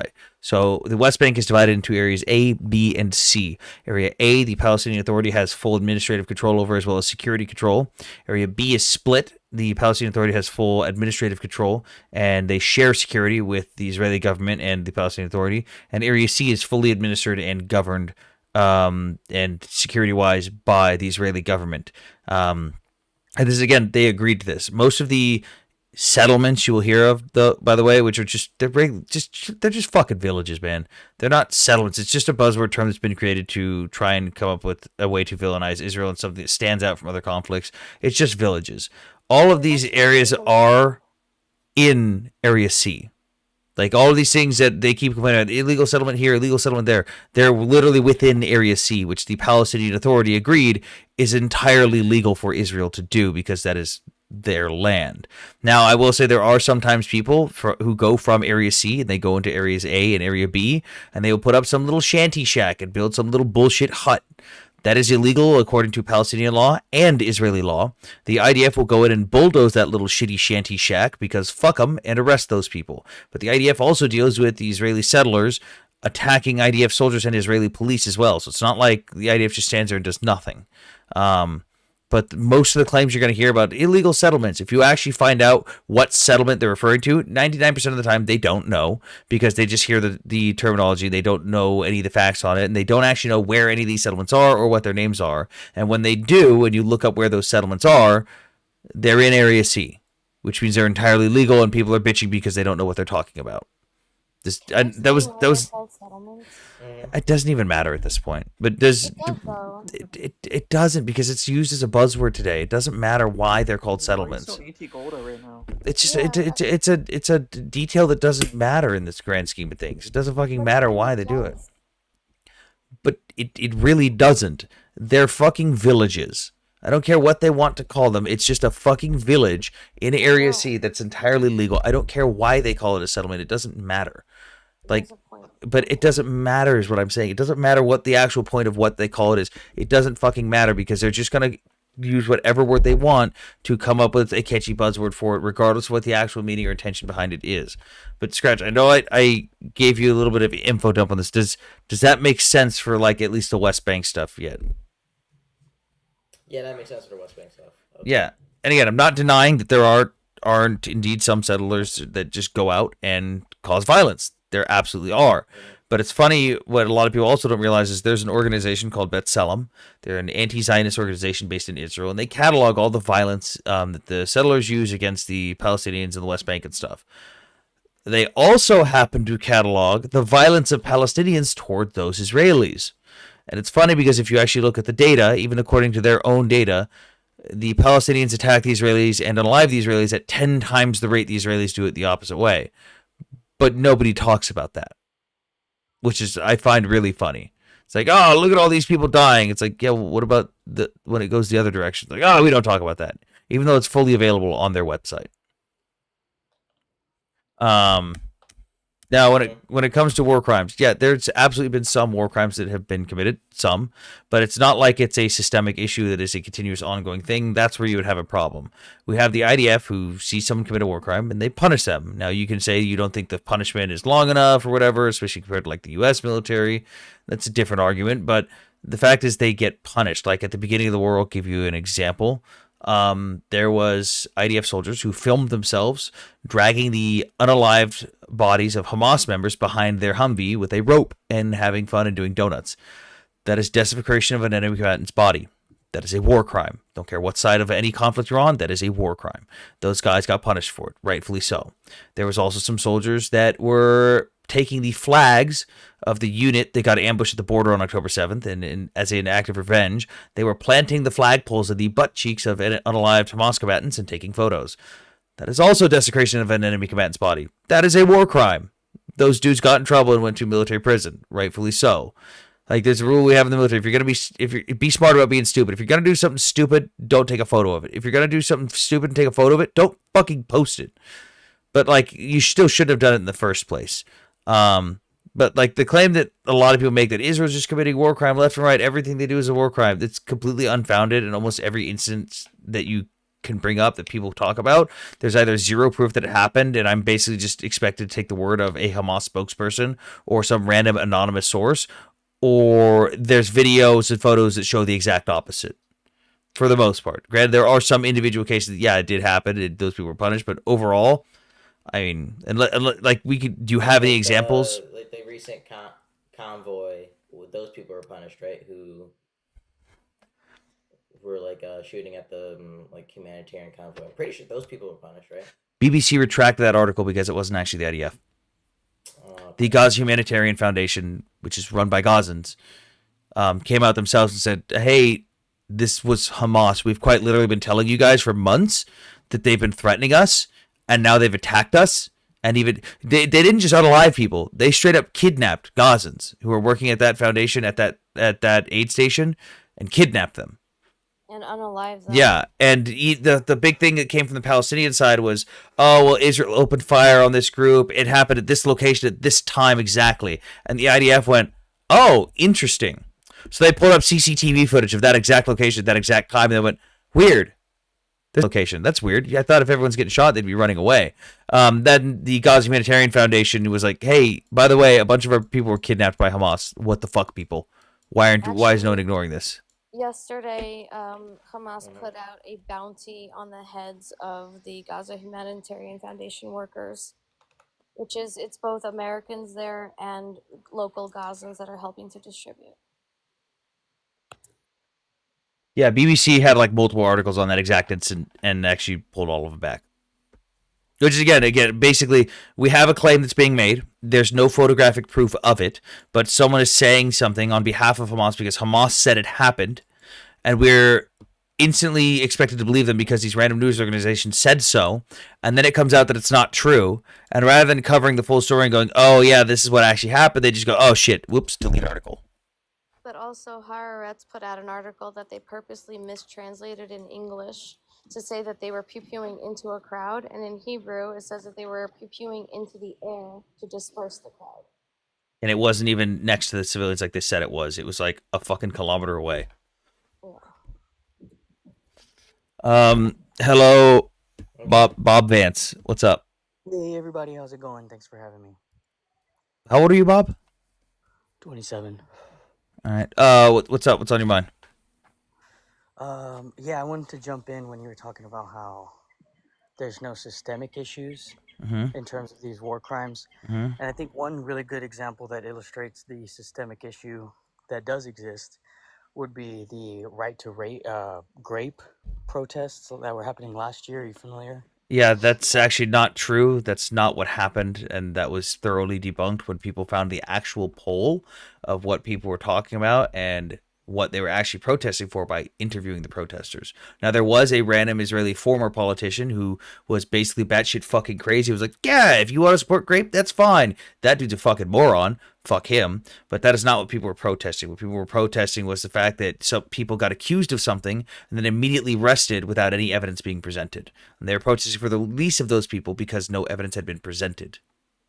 No, if you recall, that former Knesset member was speaking out against or in favor of what those protesters That's they were. no. He was no. The protesters weren't saying that. He was talking out of his own ass on their behalf when that's not what they were saying, which is what I said. He stated, it was like, oh yeah, I'm totally fine with grape and everything. It's like, that's not what everyone here is saying, my dude.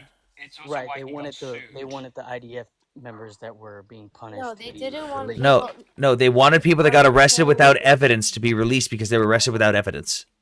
That's exactly what I just said, that they wanted the IDF members to be released. Well, no, the way you word it was you wanted the IDF members that were being punished to be released. They weren't.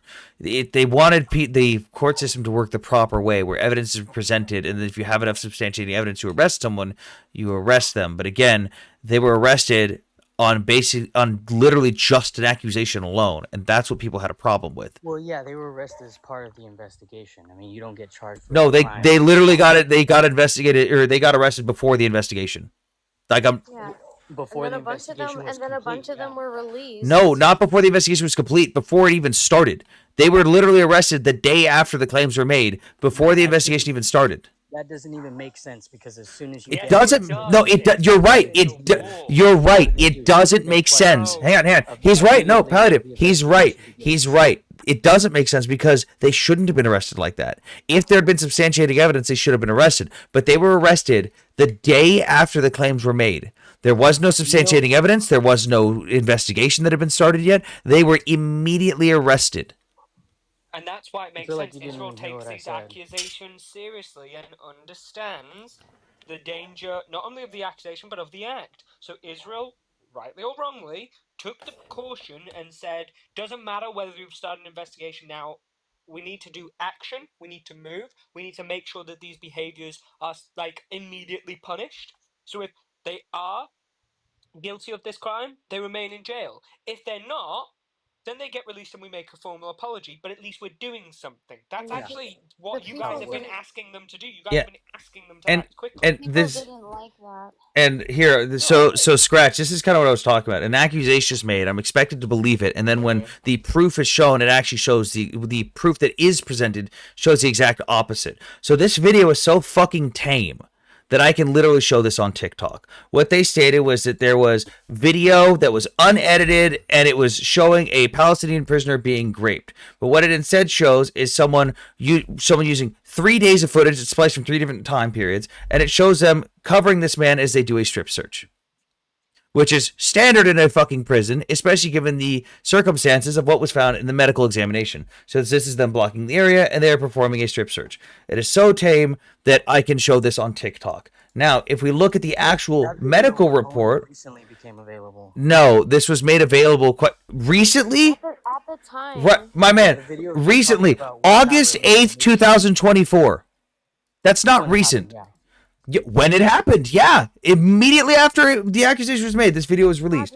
And again, Maybe we're talking about it. no, we're talking about the exact same thing. You're proving my point, though. So this is the medical exam done by a Jewish doctor and 2 Arab doctors of the person that said they were raped.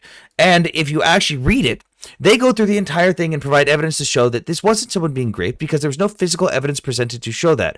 I kind of find it hard to believe that the Arab doctors wouldn't get a gotcha moment on the Israeli military if they had the chance to. What they found was instead that there was no damage done to that area other than the resulting damage from surgeries he had previously had, which included non-tearing of stitches. Normally when someone gets raped, there's abrasions, there's scratch marks, there's reddening of the area. There's all sorts of physical indicators when someone gets raped in that location. But what they instead found was he didn't have any of those, and that they in fact found a fucking cell phone in his asshole.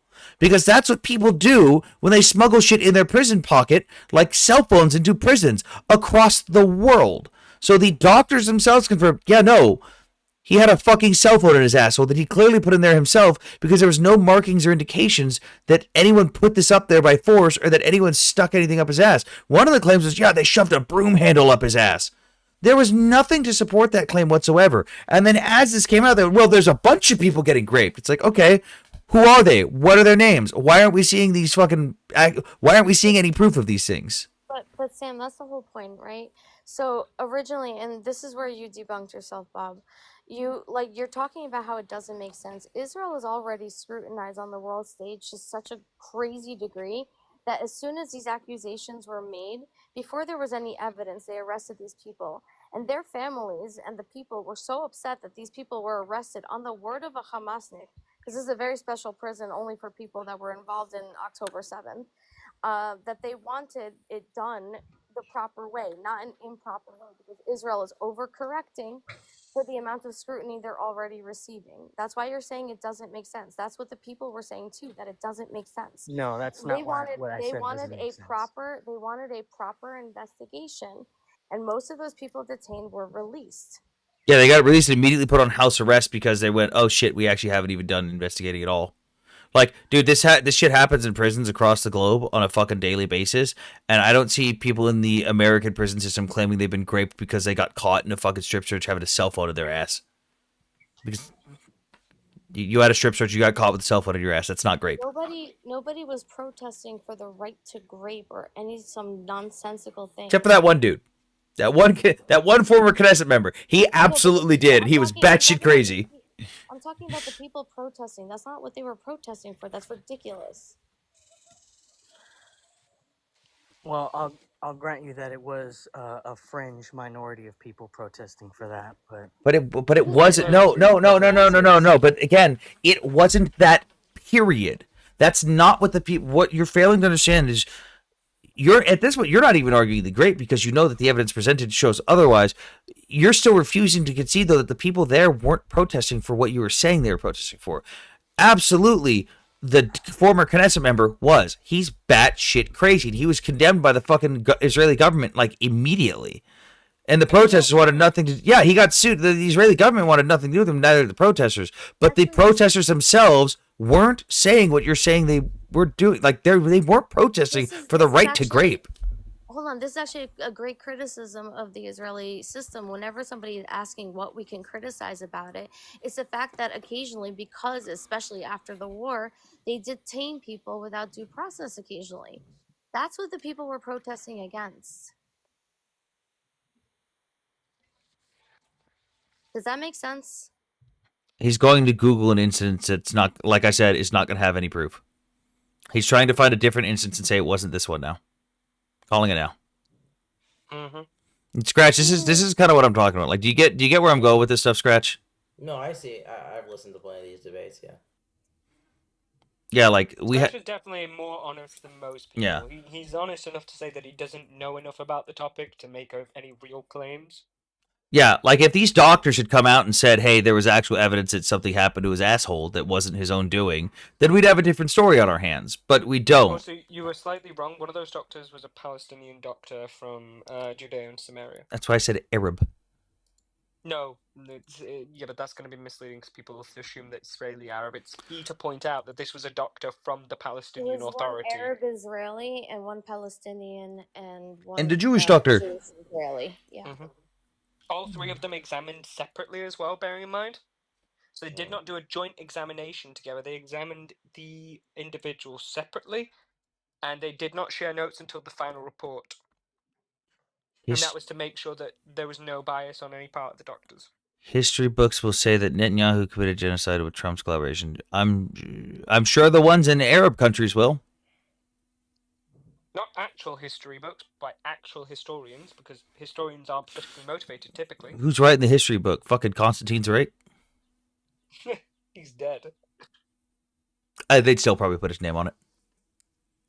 Probably. Thank you guys for the donations and stuff again as well. Yeah. I guess if David Irving. Oh, and he's gone. Made history books. You know. He's gone. Because it's such David Irving made history books. Is revolting. Yeah. Can you Exactly. like what society? What actual society do people think people are protesting for the right to grape? Russia. It's fucking insane. You know, people are protesting for against the Hamas government. No. Where? Too little, too late. In Palestine. Too little, too late. Like In it. Gaza? Yeah, like up until like 2 months ago, Scratch. If we look at the Palestinian like research polls done by Palestinians in Gaza and the West Bank, up until like 2 months ago, the entire time Hamas has been in power, an overwhelming majority of Palestinians have supported them, and I find that problematic. Like, especially, no, I'm just saying that like I see that sure there are some protesting. I think it's too little, too late, and I think they've realized. I don't really not support Hamas. I just really don't like the situation I'm in right now. I kind of disagree with you. I agree and disagree. Because there's two things. First of all, I do think you're correct, but I also think on some level they're not allowed to speak. There are many people that were jailed who speak out against them or had every bone in their body broken. And even now, they're unaliving protesters. The pew-pewing that you're hearing about that's happening is usually shootouts between Hamas and the Abu Shabaab group, which are like considered a gang because they do things that are technically illegal under Hamas because they're not, they need to get paid and they don't want to work for them. So these guys get jailed. They're considered a gang. Right now, they're trying to help the Gaza Humanitarian Foundation with providing security and making sure that the civilians who have been actively threatened by Hamas from going to the aid sites don't get pew-pewed. So like they're getting into shootouts over there. And all of it's being blamed on Israel. So it's fantastic. It's good times. No, I think a lot of people like to deny the But this is what these are the people you're Hamas talking government. about. Of the Hamas government. Oh yeah, they absolutely deny the atrocities. That even a lot of Palestinians in the Gaza Strip protest out against it just kind of like reinforces like, oh, that Hamas is doing terrible things. Dude, News 12 finally, I don't know how TikTok left it up. It usually takes it down really fast, but they put out a video, and we see them daily, of Hamas, like people trying to take food, and Hamas like catching them, beating them. If they catch you, they tie your hands behind your back, and they pew-pew you in the legs. And they pew-pew people's legs off sometimes. Yeah, There's nice like one video where they keyboard. lined up a bunch of like teenagers and they pew-pewed them in the back of the knees. And they call them thieves and collaborators and give all sorts of reasons for it. That's a nice sounding keyboard, bro. Thank you. It's fucking, what's it called? It's a high 75 from Leo Bog. High 75. Got some creamy switches. Yeah, I just I opened up the switches and put my own springs and lubed them up. Oh, how much does the lube cost? You can get lube pretty fucking cheap for keyboards. You just gotta make sure you don't over lube the switches because then everything just gets fucked. Talking about lube. No, because lubing keyboard is nice. Yes, I do. I did add a foam layer. Foam too? Yeah. This is where I start to feel imminently sick. Well, back to the subject. My biggest problem is that pro-Palestinians don't take accountability for Hamas's actions at all and are perfectly comfortable blaming everything on Israel.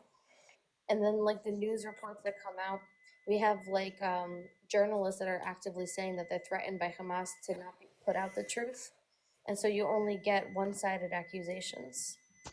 Yeah, actually, here, I've got a perfect video for that. Scratch. I'm going to play a video here. This is from Monty Friedman. He's a former reporter from the Associated Press. He did work in Israel, so you can say he's biased if you want, but he was reporting on stuff that was going on within Gaza, and this is what he has to say about everything. Sam, also, there's that article I sent you with interviews. As far as from I know, Gaza. I was the first staffer to erase information from the story because we were threatened by Hamas, which happened at the very end of 2008. We had a great reporter in Gaza, a Palestinian, who had always been really an excellent reporter. We had a detail in a story. The detail was a crucial one. It was that Hamas fighters were dressed as civilians and were being counted as civilians in the death toll. An important thing to know, that went out in an AP story. The reporter called me a few hours later. It was clear that someone had spoken to him. And he told me, I was on the desk in Jerusalem, so I was kind of writing the story from the main bureau in Jerusalem, and he said, Mati, you have to take that detail out of the story. And it was clear that someone had threatened him. I took the detail out of the story. I suggested to our editors that we note in an editor's note that we were now complying with Hamas censorship. I was overruled, and from that point in time, the AP, like all of its sister organizations, collaborates with Hamas censorship in Gaza. What does that mean? You'll see a lot of dead civilians and you won't see dead militants. You won't have a clear idea of what the Hamas military strategy is. And this is the kicker, the center of the coverage will be a number, a casualty number that is provided to the press by something called the Gaza Health Ministry, which is Hamas. And we've been doing that since 2008. And it's a way of basically settling the story before you get into any other information. Because when you put, when you say 50 Palestinians were killed and 1 Israeli on a given day, it doesn't matter what else you say. The numbers kind of tell their own story, and it's a way of kind of settling the story with something that sounds like a concrete statistic, and the statistic is being, given to us by one of the combatant sides. But because the reporters sympathize with that side, they're happy to play along. So since 2008, certainly since 2014, when we had another serious war in Gaza, the press has not been covering in Gaza. The press has been essentially an amplifier for one of the most poisonous ideologies on earth. Hamas has figured out how to make the press amplify its messaging rather than covering Hamas. There are no Western reporters in Gaza. All of the reporters in Gaza are Palestinians, and those people fall into 3 categories. Some of them identify with Hamas. Some of them are intimidated by Hamas and won't cross Hamas, which makes a lot of sense. I wouldn't want to cross Hamas either. And the 3rd category is people who actually belong to Hamas. That's where the information from Gaza is coming from. And if you're credulous, then of course you're going to get a story that makes Israel look pretty bad. The AP. Yeah, so again, that's a former Associated Press journalist who's been covering stuff in Gaza since pre-2014. And that's why he's not wrong. And I'll give you an example here. So, have you ever heard of Al Ali Hospital? I don't think so. Right, so there was a large explosion at a hospital recorded on a couple different cameras in the middle of the night in Gaza one night towards the beginning of the war. And there's a large fireball, and people are posting videos, and within minutes, I'm not talking like an hour or two, I'm talking literally within minutes, the Gaza Ministry of Health came out and said Israel had struck the Al Ali hospital with a missile, and that the entire hospital had been leveled, and all 500 people inside were confirmed dead. They had already come up with a total body count. They had already come up and implied that all of them were innocent. They had already implied that it was Israel. And Was this the one where it was actually Hamas rockets that hit the Yeah, hospital? and multiple news organizations had to retract it, and it didn't even hit the hospital. It quite literally hit the parking lot, like 100 feet away from the hospital, and the hospital's only damage was a couple broken windows. But in partnership with that, there was like another hospital a couple minutes later where they had a bunch of people where they were like, "Oh, look, we've got all these bodies. It's from Ali Hospital. It's from these are the bodies that were just unalived." But it's funny because if you look at the distance of that hospital, it's a 45-minute drive away. Yet they somehow had all these bodies and staged them in an area 15 minutes after the explosion happened, and they didn't even have that many. And on top of that, they were already again asserting a flat-out number. But what came out was that it wasn't an Israeli missile. It was a misfired PIJ rocket that didn't even hit the fucking hospital. And yet I still, to this day, get people telling me that Israel blew up that hospital by dropping a 2,000-pound JDAM bomb on that hospital. Still to this day, despite everything, even the physical evidence on location showing that that's not what happened. For clarification, further, it was the PIJ, Palestinian Islamic Jihad. I mean, what's up with these Delulu Gaza people? Look, realistically, the only people in Gaza that claimed that Israel did that was the Gaza Ministry of Health and Hamas. The rest of it was amplified by the media, the pro-Palestinian side. I'm not even blaming Palestinians in general for that one.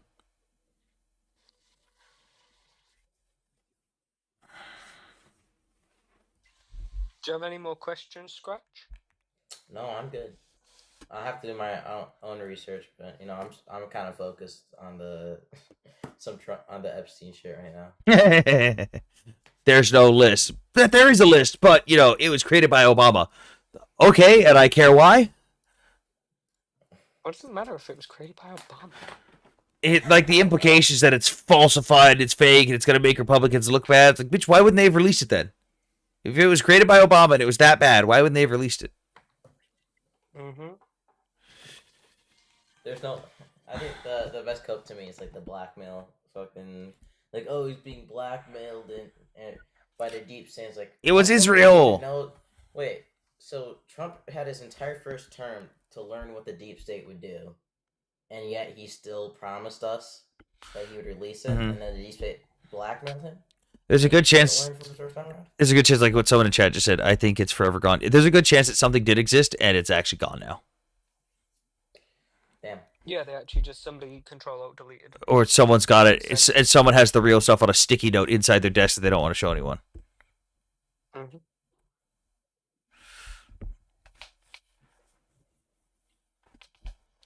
I mean, what's up with the pro-Palestine community? They have no. I know you're just trying to be funny, Prince, but come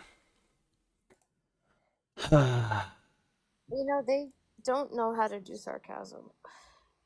Obama. Thank you, Kat, for bringing that up. Obama. Barack Hussein Obama. Not even American. That wasn't bad, actually, Scratch. I'm quite surprised. Not pleasantly surprised, but surprised. General Prince, we don't have to make them look bad. The majority of the community makes themselves look bad. What's up? What's on your mind?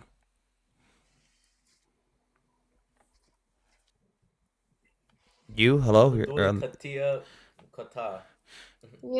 You're on the panel. Hello? I know, they came up and muted right away. I will invite them to unmute. Jack, do you think so little of your country? Are you a Jewish supremacist? I hate that argument. Jack, no one said United States of Israel. I don't know what you guys make up points that like nobody else argues. Like you make up points on our behalf. Okay, are you gonna unmute? Hello. Going once. Going twice. Goodbye. Weird.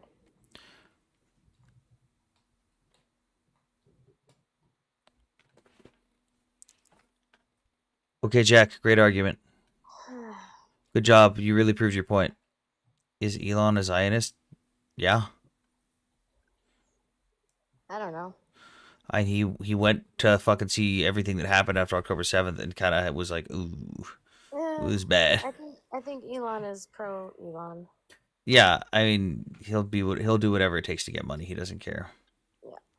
Like, I think that whole him doing a salute thing was him and a bunch of rich buddies the night before taking bets to see what he can get away with on live television. He's pro PR. He'll do anything that's good for PR for him. Obama said Jews had his back, and then Obama was horrible to Israel. Also true.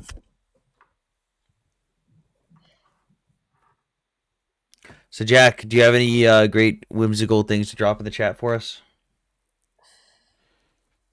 I'm trying to take lessons on Hasbra. General, do you even know what Hasbra is? Lal, definitely not. Israel likes its sovereignty. Thanks so much. It's literally just a Hebrew word. That's what I find so funny. They get so obsessed with Hasbro, thinking it's like some Mossad level shit. It's literally just a Hebrew word that means explanation. I know. It's weird. Many Zios nowadays. Yes, many people are Zionists. Where they were talking about us, and they said that we're all paid Hasbro agents. I They were wish. being serious. They weren't. There was like no Jews on the panel. They were like just talking about us. The Isn't that Anglo-Saxon exactly what a Jewish person would say, though? The Anglo-Saxon Empire is in decline. Long live Russia. Long live China. They would try to deny the fact that they were Jewish. He makes edgy jokes. He's not being serious. I didn't hear the joke. He has a Russian name, but put it in Spanish. What? I just didn't hear what Scratchy said at all. Oh, I said, isn't that exactly what a Jewish person would say? I don't think so. Hmm? Not on that panel. Okay. Scratch, you gotta pick your audience of people you're gonna do this in front Yeah, of. true. 95 people who can I scream can't be record you and make you anti-Semitic, ironically, here, can I? Fucking, what was I gonna say? General, you gotta work on your comedy, bro. Like, kind of sucks. Jack, why don't you come on up on the panel? Come on up, Jack.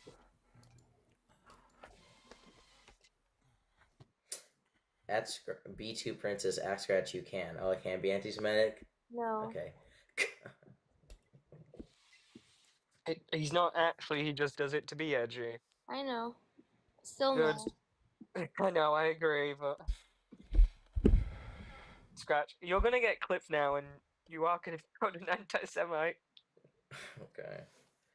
Bro, just because I think, like, the JQ is low-key based doesn't mean I'm anti-Semitic, okay? Do you have any suggestions on the military regarding books? That's a really vague question. What on the military with what aspect? Like, are you talking about doctrine? Are you talking about like ideology, different countries? There's a really good one called... I swear to God, if you say Art of War. No. Oh, thank God. It's called The End Doctrine by Michael Kamos. He was a former... I think he was a former general in the USA. And he did one. I think he was former Navy, though. He did a full scale one, and then there's another one by Richard R. Lee, who's a British general who's done one. I think that one's called means to produce, means to lead. Jack, just come on up, bro. World War I. First, you condemn Israel mass unaliving Palestinian children. Oh man, mass unaliving. Where the fuck has that been? USA refused missiles in Cuba. Russia doesn't accept Ukraine in OTAN, and Europe. Every single So, person who's unalive in Gaza has been a 2-year-old child. pregnant baby journalists. Yep. Universal. I want Pregnant baby journalists that are 2 years old. There's a reason I just kind of leave this PDF up, by the way, because of exactly what Universal just said, making false equivalencies of something he doesn't know what he's talking about. Okay.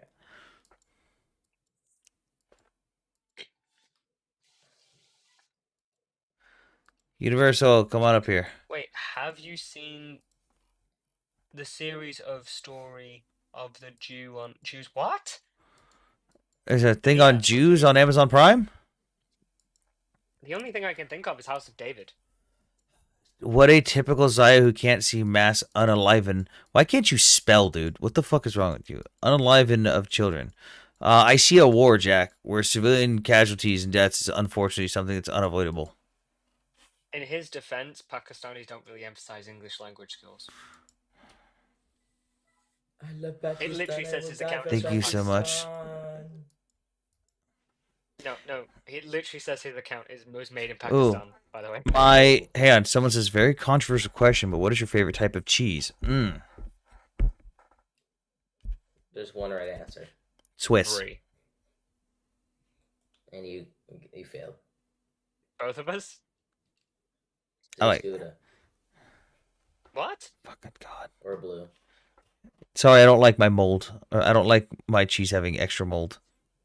No, I like it having extra mold. I just think Yes, Korea is the best. It has the most Swiss, application. because I think I could use like I'll use Colby Jack or Mexican blend for a bunch of other different stuff, but like I specifically like Swiss because of like I like Swiss cheese on my burgers. I like Swiss cheese on my sandwiches. It's a specific thing. He's special. Okay. Pepper Jack is the goat. It's good. It's just not the greatest. You are no longer known as the victims of H cause, but the perpetrators of it, and will be known for. Hey Jack, I'm not Jewish, you piece of shit. Wait, but I've seen a really convincing video analyzing your face, saying that you have a Jewish nose. It wasn't the nose. It was the fake. It was the fucking sunken eyes and the. Damn, there's a YouTube one of you. Can you please back your head up? You should just. You should just. Starting to poke me through the screen. You should send it to me then, Palliative. I'll find I it. didn't know there was. No, I didn't know there was videos of me now on YouTube. Oh well.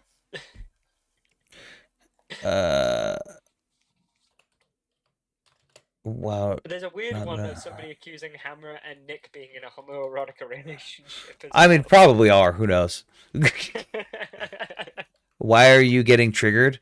Well, Jack, you keep talking about Zionists and then immediately pulled the Jew card on me, thinking that you would get some gotcha moment because I'm somehow Jewish, but I'm not, and you're just exposing yourself as a Nazi. Congratulations, you played yourself. Yeah, he just said yes. It was not 6 months. If we look at after calling what's happening in Gaza and H costs. If we look at the slight canthal tilt, the slight curling in the beard, and look at how the jawline curling in the beard. Cheeks, we can.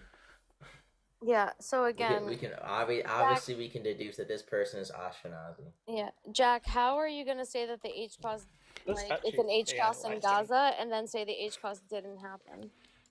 The world sees me as a Nazi, but not you, the dude that just tried to get a gotcha moment by going after Jews and denying the Holocaust. Okay, Jack, it's been nice. Not really though. Go be a Nazi in someone else's chat.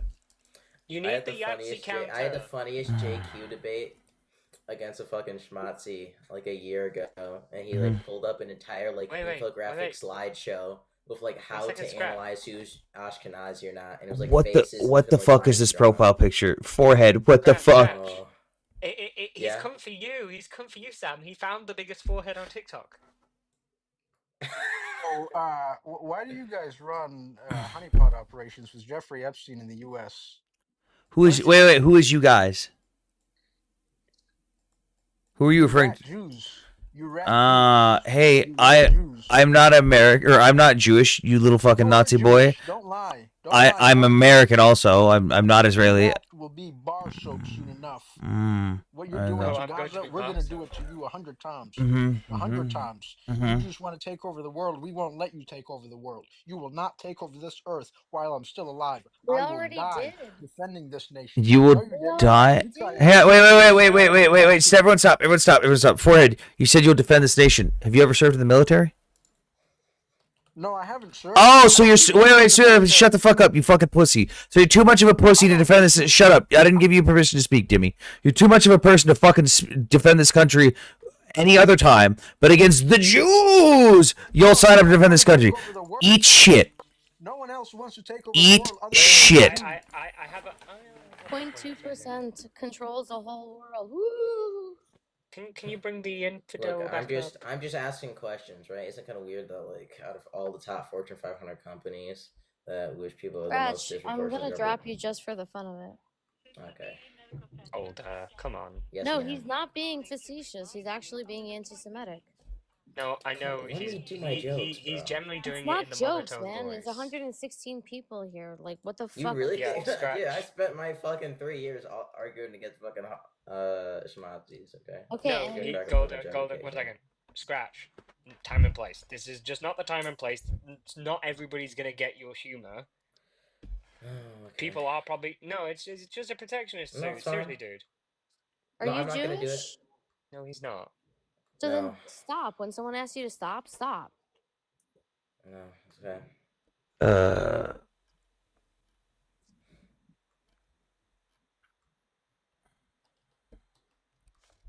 I bet you if I posted a video clipping all the people saying the disgusting shit against Jews, that would get banned, but not them saying it in the lives. Yep. See, I like how this guy Lal says that his father is Mizrahi Jewish and is saying W scratch for saying anti-Semitic shit. You're exposing yourself, though. I've done that. I got taken down. Yeah, not surprising, princess. Hey, we reached 66,000 likes. Nice. Sorry. Now we need to get to 69,000.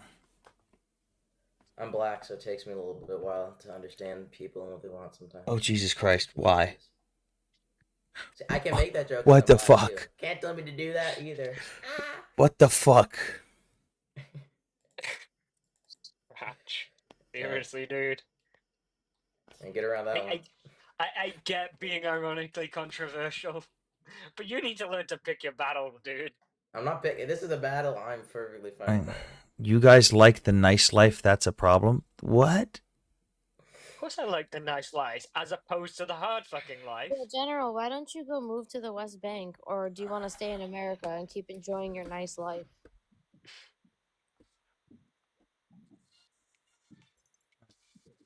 I feel like I should just go through all of Sam's streams, get all the anti-Semitic bullshit, I'm gonna get every single time somebody calls Sam a Jew and analyze him and Are just you make guys a having an compilation. issue like leaving video comments? Because every time I make a video reply to something and I go back to the actual comment, it says your video reply was removed. No, it's because the person's deleted it. No, they did it from my own video. Yeah, they've said they've revoked permission. You can revoke permission to somebody making a video. Yeah, so like the video can still exist when you post it, but they will remove it from their comment section. No, but it was my comment section. Oh, I don't know that. Yeah, they can still do it. No. If you're responding to somebody's actual comment, they can remove the permission for you to respond to that comment.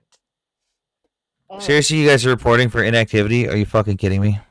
No, that's TikTok. No, it's the third time in the last 15 minutes. Oh, that's weird. Yeah, it's reporting. Welcome to Idiocy. Guys, let's get to 69,000 likes. Somebody's a leftist. The amount of times I've like criticized Israel, and then I'll have people who come up on my panel who'll start criticizing Israel too on like my live, and then they'll just like start being, and then it'll be like very apparent that they're actually just like fully anti-Semitic. Well, it's the same thing as when I criticize Trump and people think I'm some super fucking liberal because I go up on liberal panels and criticize Trump, and they're like, yeah, Joe Biden, Kamala Harris. I'm like, oh, I have some words for you that you're not going to like. Moish, what the fuck are you doing? Uninstall the app. You said you were getting off the app. Stop it. Joe Biden. He has gone off the app. Joe Biden. And yet here he is in the comment section. Hey, he's just completed like a bike ride or something. You should be really pleased with him. How would I fucking know that? How would I fucking know that? Somebody told me about it. Okay. So how the fuck would I know about that? I don't know. You should know though. Sure. Joe Biden was weak as fuck on Ukraine though. He did not. He fucked them. Withheld funding.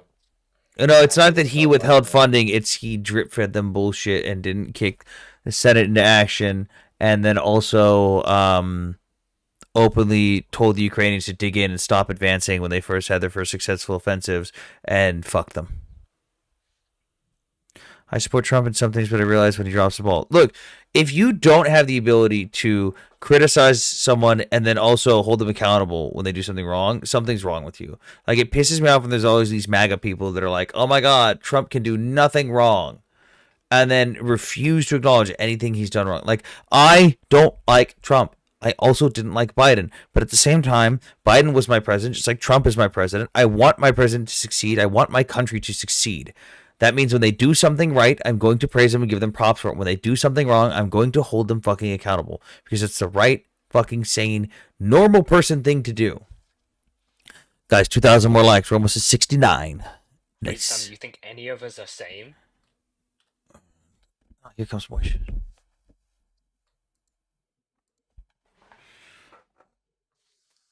Hello, Okay, hello. now you should kick him off the app. I thought you You know what? On that note, kick. No. What now? I don't have TikTok on my phone. This is only my tablet. Mm-hmm. But what was I gonna say? The bike ride. Yeah, I had someone on TikTok that told me he's actually gonna donate, and then never donated. Really? Who do you think What it was is? the bike ride for again? Special needs school. Were you? Oh, it is Zero. Were you the special needs person? Fuck off. All right, guys. Are you the one without the job? Are you the one without a job? Absolutely. Oh. All right, guys. The live has to end soon. We've already missed 67. Oh wait, actually, fuck it. We'll end when we hit 67. God damn it, Rabbi's here. We can't end now. Son of a bitch. I was gonna say when it gets at 67.9, we can end. Hello, Rabbi. Just finally, An actual rabbi? Tucker Carlson on What? that you should lose your citizenship in this country. What? What's he done now? I agree with Tucker Carlson on that you should lose your citizenship in this country. For doing what? Is that the thing where you said fighting in a foreign country? Yeah, for supporting a foreign army. So you would have agreed that I should lose my citizenship because I tried to join the IDF after October 7th?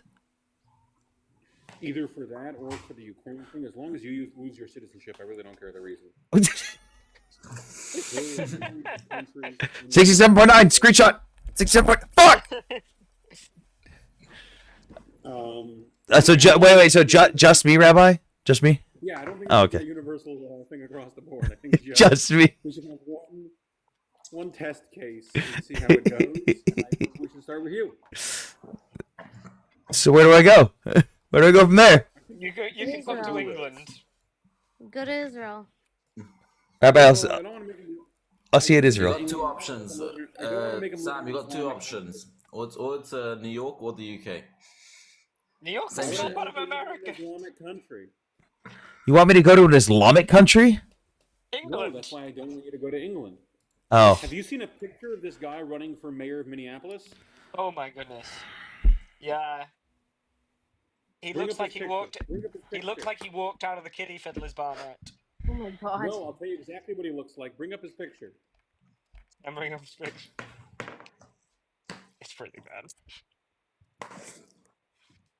Which one are you talking about? Oh, I can't remember his name. Running for mayor of Minneapolis. I can't remember his name. How to spell his name though? Oh, it's Abdul. I got it.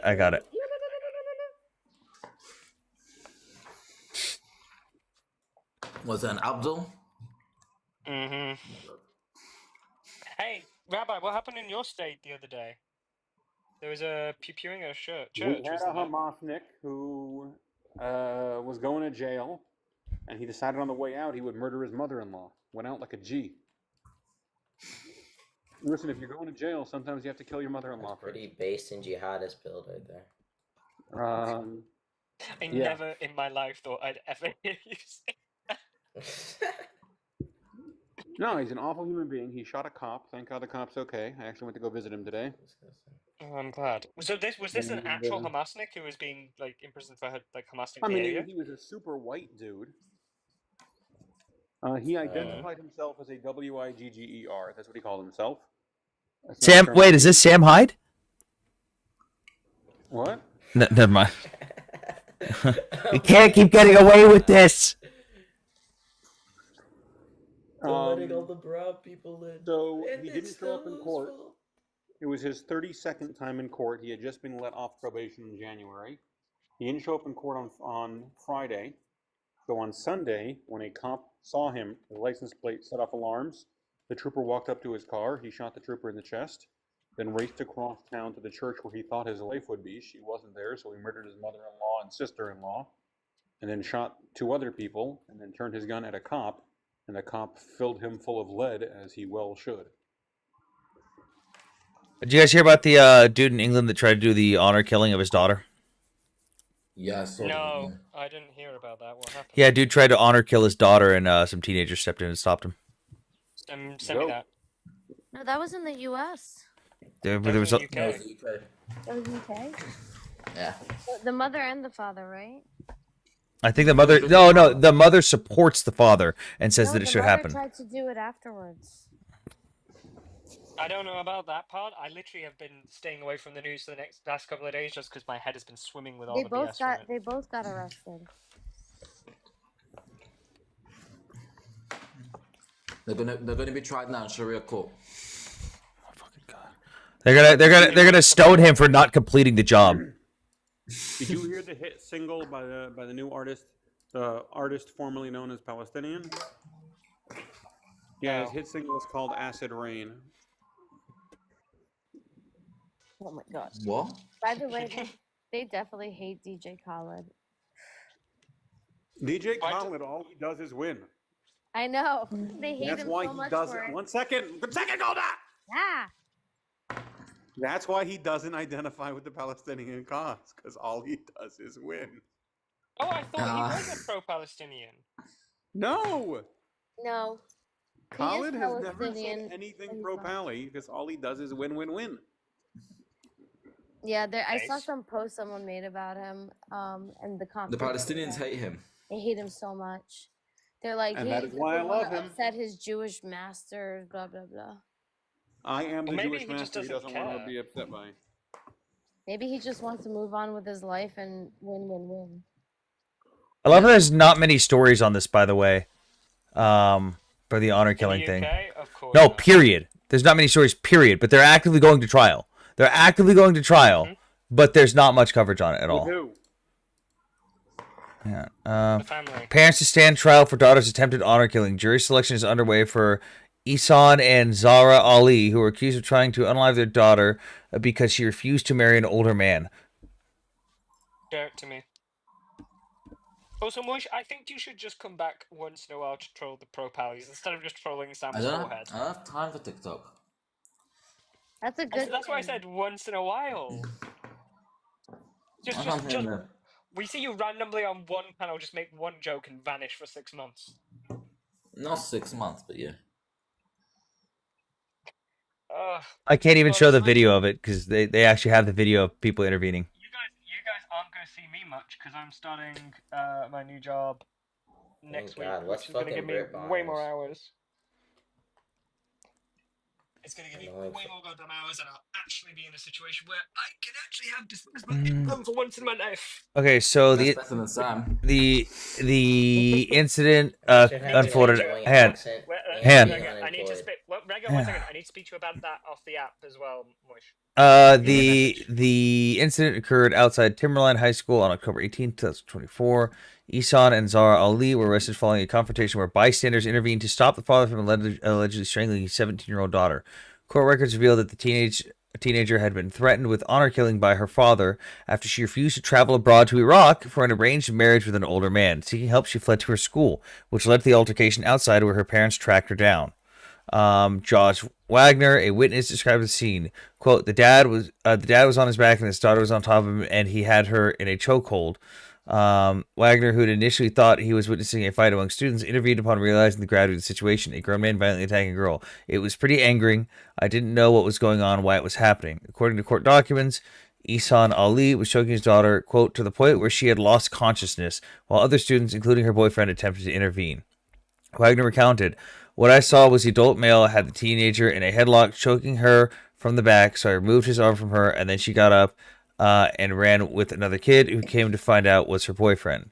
The girl's mother, Zara Ali, was also reportedly involved in the attack, grabbing and choking her daughter. Victor Barnes, whose son was among those trying to stop the assault, said, quote, he proceeded to black out and punch my son in the face and proceeded to try to unalive his daughter. This isn't right, and the more we continue to allow these types of actions to take place in society, where what the climate is what it is right now, post-election, this by the way.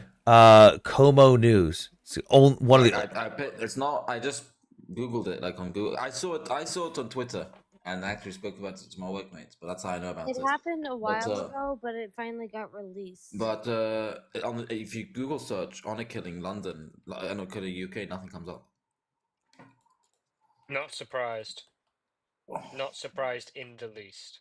Oh, Rabbi left. All right. Yeah, you left ages ago. Have you only just I was in noticed? the I was in the middle of reading. He left it like right before you started reading.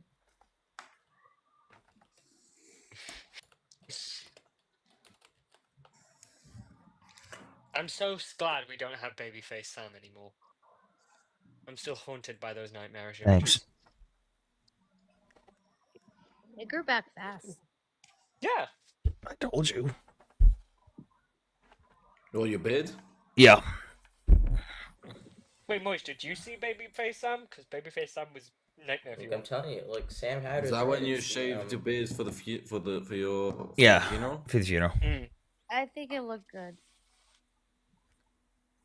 You actually looked handsome for once. What? No. No. That's not what handsome looks like. Look, Sam Hyde is right. We have these Muslim Sam great is just waiting gangs. to Thanos is all. On that note, We have these Muslim great gangs. All these. see, Mickey says it right there. Beard stay. See, you know, don't I take this the shaved, I weird shaved way, my Sam. head probably around the same time as you did. I did the whole. Mickey likes the beard because how else am I supposed to tickle his neck at night? Okay. On that note,